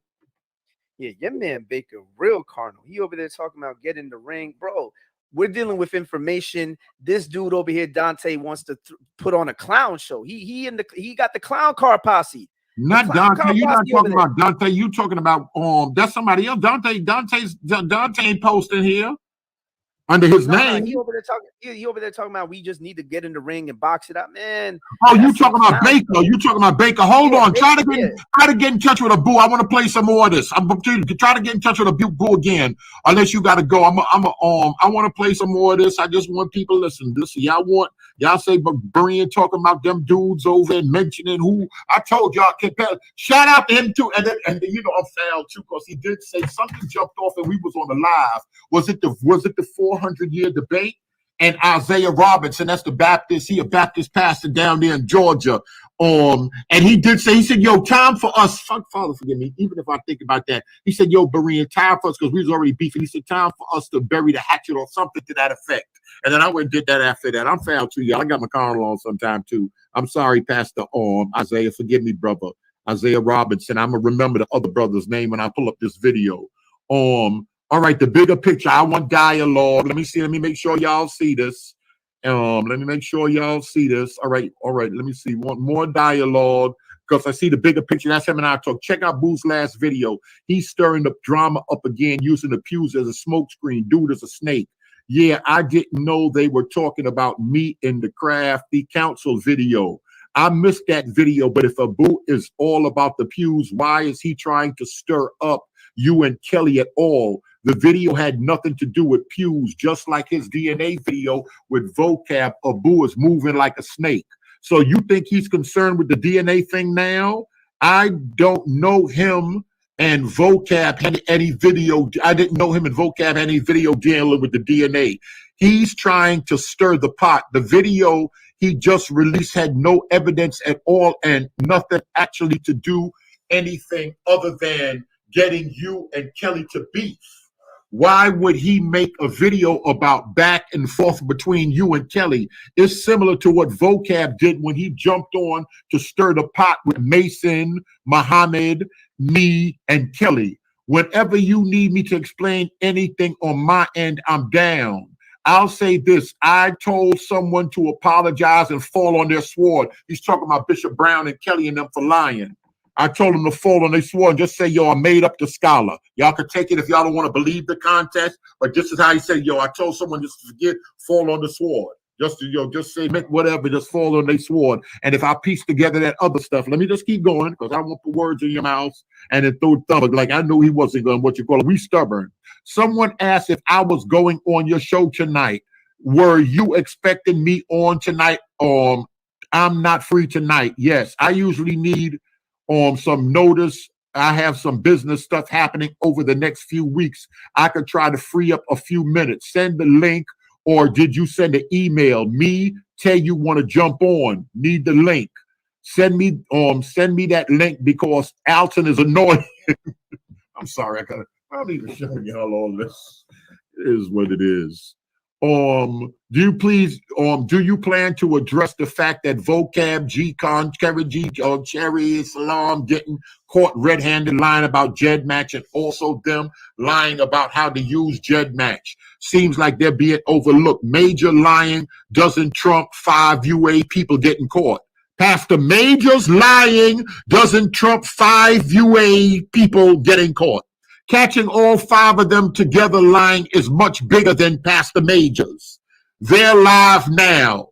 Nope, they've been lying for months. They were lying on your show. It's also the reason Salam has been working on her PowerPoint for months. She left the Rumble room on Facebook because I exposed all of them as liars. This is why they're going to focus on the pews. They got backed into corners and exposed big time. Salam is never coming on your platform. I told her I plan to expose her lives as soon as she does. She doesn't need 77 slide explained. They said she just came out of the hospital. I'm going to ask somebody to reach out to her so I can get her to present the slides. They will all show up to the slides and they'll all get you on after, and then show up on all the slides and then get you on after her presentation. So I'm saying, let her come on, do her thing, then you come on and blow this dialogue. Y'all already know what I tell y'all what I'm about. Okay, I'll be surprised if she does. She know what's up. She saw my video I did and that I left in the Rumble room. Oh, I also why she started calling DNA ungodly. Goalpost move, narrative change. Just for your information, I sent this to Sister E and Tegu. I showed this to y'all right here before. Berean looking for y'all. I showed y'all this before. Just said I showed only a piece of it. I ain't run through all of our scrolls, but months ago I showed this. Kelly and Majors both need to fall on their swords. I know Kelly wants to protect his cousin, but he is going to drag people down with him. And if we're being honest, we know Major was moving shady prior to this. Kelly called me several times and said as much before all of this went down. I'm letting y'all know that I'm not riding with Kelly and Major on this. Bigger things are at stake than those Negroes' pride. If they fall, they fall. I think from here on in, all the rest I showed y'all before. Let me go on back over here. Unless y'all want more. Y'all ain't had enough? Where BK apart? Where all that stuff y'all said Berean saying? You people is coming in here questioning. Did Dante went through all these slides with y'all yesterday? I don't even watch them. He went through all these slides with y'all yesterday and showed y'all this. Now I'm giving y'all context and I'm bringing y'all up. Oh, let me see. Faithful's still there. I ain't seeing Boo ain't coming in. I'm getting out of here. He said screenshot snatched backwards. I don't know what he talking. I don't know what they talking about right here. You want to say something, man? I'm getting ready to get out of here. I think from that point I showed y'all all the rest before. That was all the beef that we had before. You know what, man? This is what I'm gonna do, right? For all those people that try to talk all that. Hey, yo, you don't like this channel? Get out of here. Get out of here. Let me block him right now. People acting stupid, all this stuff. Y'all think I'm just doing this out of clear blue? Something came up that I'm leading to all of this. Something came up. They want to blow. Kelly blowing. They all Major blowing. They all blowing at me. They want to blow. I just want to make sure, listen, I was up front with y'all. I tried my best. I never said I was an Israelite. If y'all think some guy that left that was an urban apologist, y'all going to wake him up to the waking. I told y'all I've been one into that. I told y'all that. I told y'all I'm doing this for dialogue. I told y'all I'm a tongue-talking Christian. I told y'all y'all can't fugazi me with none of that. I don't want it. I want dialogue, but I don't want that. I'm sorry if y'all felt y'all were converting me. I'm sorry, whatever y'all felt right now is going somewhere y'all don't want to go, and y'all want to blow it, Berean, and y'all don't want the dialogue to take place. Manipulator, you a manipulator, Dante. Kelly, Dante, you ain't as bad. I cannot lie. But that Kelly, that Pastor Brown, Sister E gonna ride with anybody. Sister E gonna ride with Chip. I think Dante's bad, man. I think you think Dante bad? I think Dante's bad. I be liking people. I don't care. You know what? They know, but bad is bad. We got to stand with the word of God. Go ahead. No, but his pride gets in the way. I'm going to tell you what it is. He cannot deal with anybody telling him that he's wrong. Like, for example, I'm going to put out that video. I'm going to put out the clip because I heard that little part in your audio. So apparently it was Garfield. You heard that, audience? It was Garfield who had joked. Y'all were saying it was a joke. And it wasn't a joke. It was a joke. And I'm going to find it because I have the video. I'm going to play that portion. And after I play it, I want all of you to give me an apology because you know how you guys like to make people, oh, you got to apologize. You got to apologize. Well, guess what? You're going to apologize to me. I'm going to come back on here, Berean, when I have that clip. If it's sometime tomorrow, if I can find the time, I will jump on. If you're on tomorrow or whenever you're on next, you let me know ahead of time. I'll play the clip and I'll get these guys to apologize to me, because I know for a fact that they're not going to apologize. And I just want to see it. So when they don't apologize, and then when something happens and they want people to apologize from our side, we're not going to do what they do. If we ever do anything wrong on our end, we will apologize. We're not them. We're not double-minded. We're not carnal.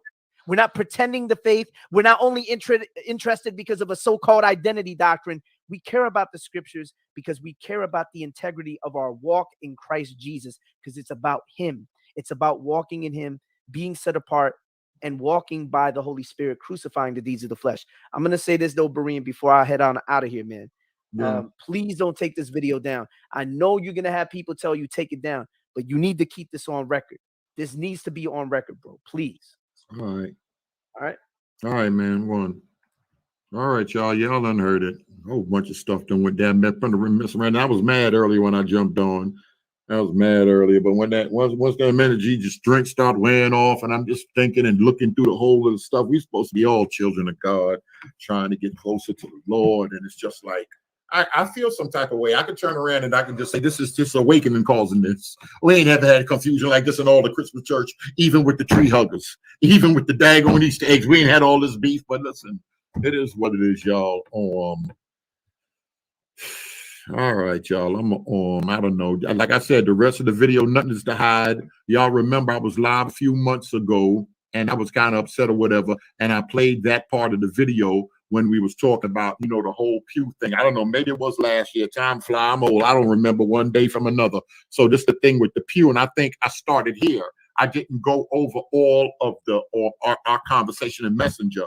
But because of some things that was said, and Pastor Kelly doing what he doing with his manipulating, and Pastor Brown doing what he doing with his manipulating, and Teo Ministries and the other goofy rapper, and Sister E and them want to get the blown. Like I said, Sister E peaked regardless. She don't know. She know not what she doing. Whatever it is, it is. But listen, y'all can't play with me. I'm too ignorant. I'm telling everything. I'm telling what the finesse is. I'm telling y'all. Listen, for the most part, even stuff that might surprise y'all. I said, Mike and them love the tree. I tell y'all, Mike love the tree. I blows on Mike, my man, and he come on here, I blow. You trying to stop the awakening. You like that Christmas tree, and I hear I'm blowing him and answering about that tree. So it's nothing. I don't really see it. If y'all said y'all taking y'all run and make a video.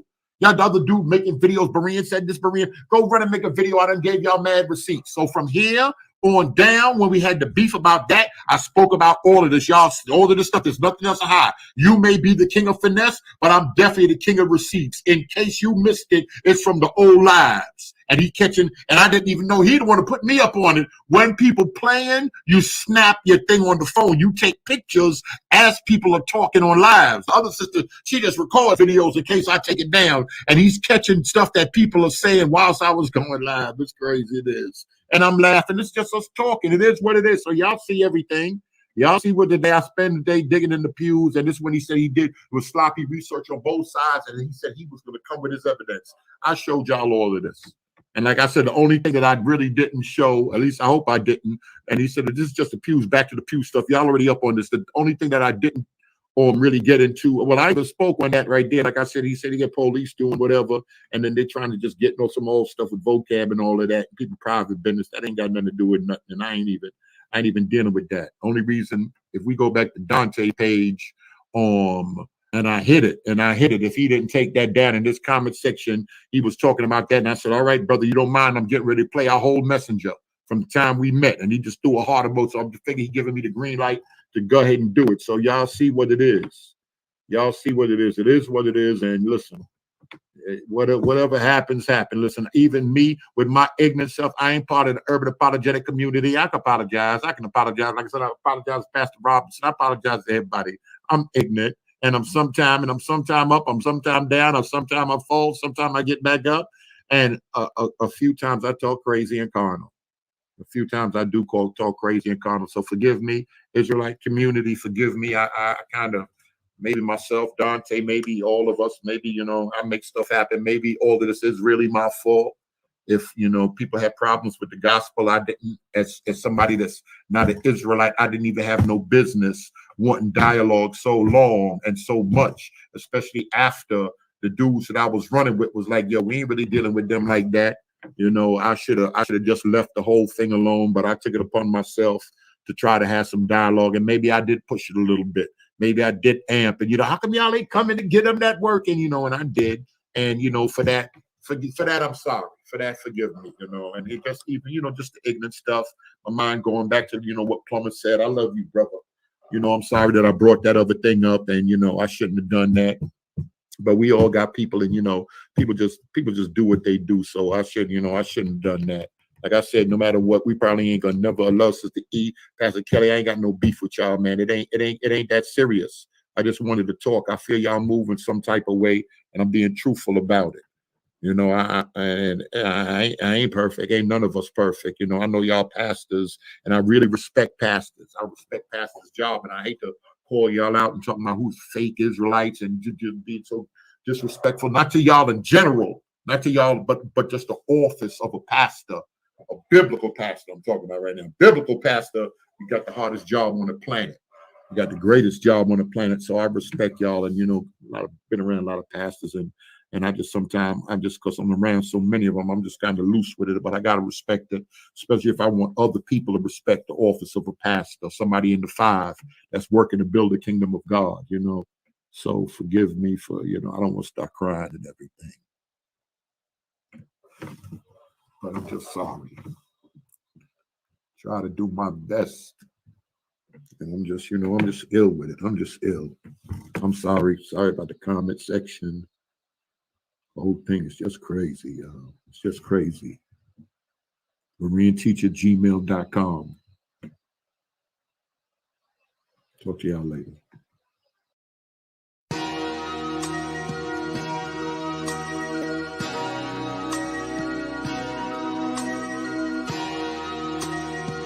I like the way this feel.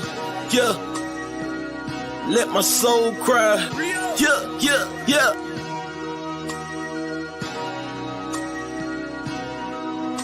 Minister, we gonna speak from the heart on this one.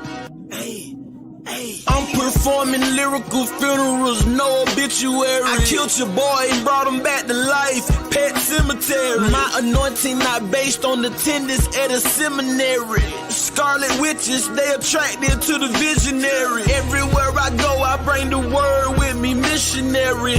Soldier drafted in the war machine, military. Pay attention, what I'm saying to you, legendary. You got the demeanor of a front desk secretary. That mean you take the calls, but you don't make the calls. That's why you hate, cause ain't nothing fake about me at all. Now I dare you try to say that with a straight face. My delivery in tip-top great shape. I'm too advanced for you, light years, space age. No evolution for you cavemen, stone age. I'm a thoroughbred, rock solid. I came from the bottom to the top, rock climbing. I grew up in the hood, pros and cons. That's that full court pressure when the ambulance roll out the stretcher. Why can't you see it's not logical? And you live diabolical. Boy, your point of view smaller than the hair follicle molecule. This for all of them that follow you, smoking all of them barbecue. When I pull up, your voice don't correct itself with no auto-tune. I got a whole nother level that I can enter whenever I gotta deal with the devil. I pick a whole nother method. I hear a whole lot of yapping. They wanna see my reaction. I'm really out here in the community making it happen.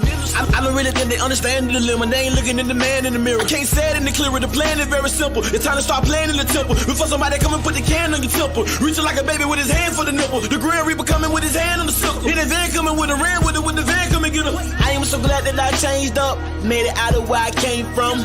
Watch for the slide and the hook of the slow ball, fast ball, and they change up. That ghetto lifestyle, it changed us. Go back to visit, it ain't changed much. Only difference is now the way that my brain process information. And Satan, but after my license, day one, let me say something. Only reason that I'm still alive today because God's grace is amazing. Just another raisin in the sun. Dream deferred when things occurred. Now you getting served right on the curb like a lemonade stand. I just gave you the benediction, let the whole church say amen.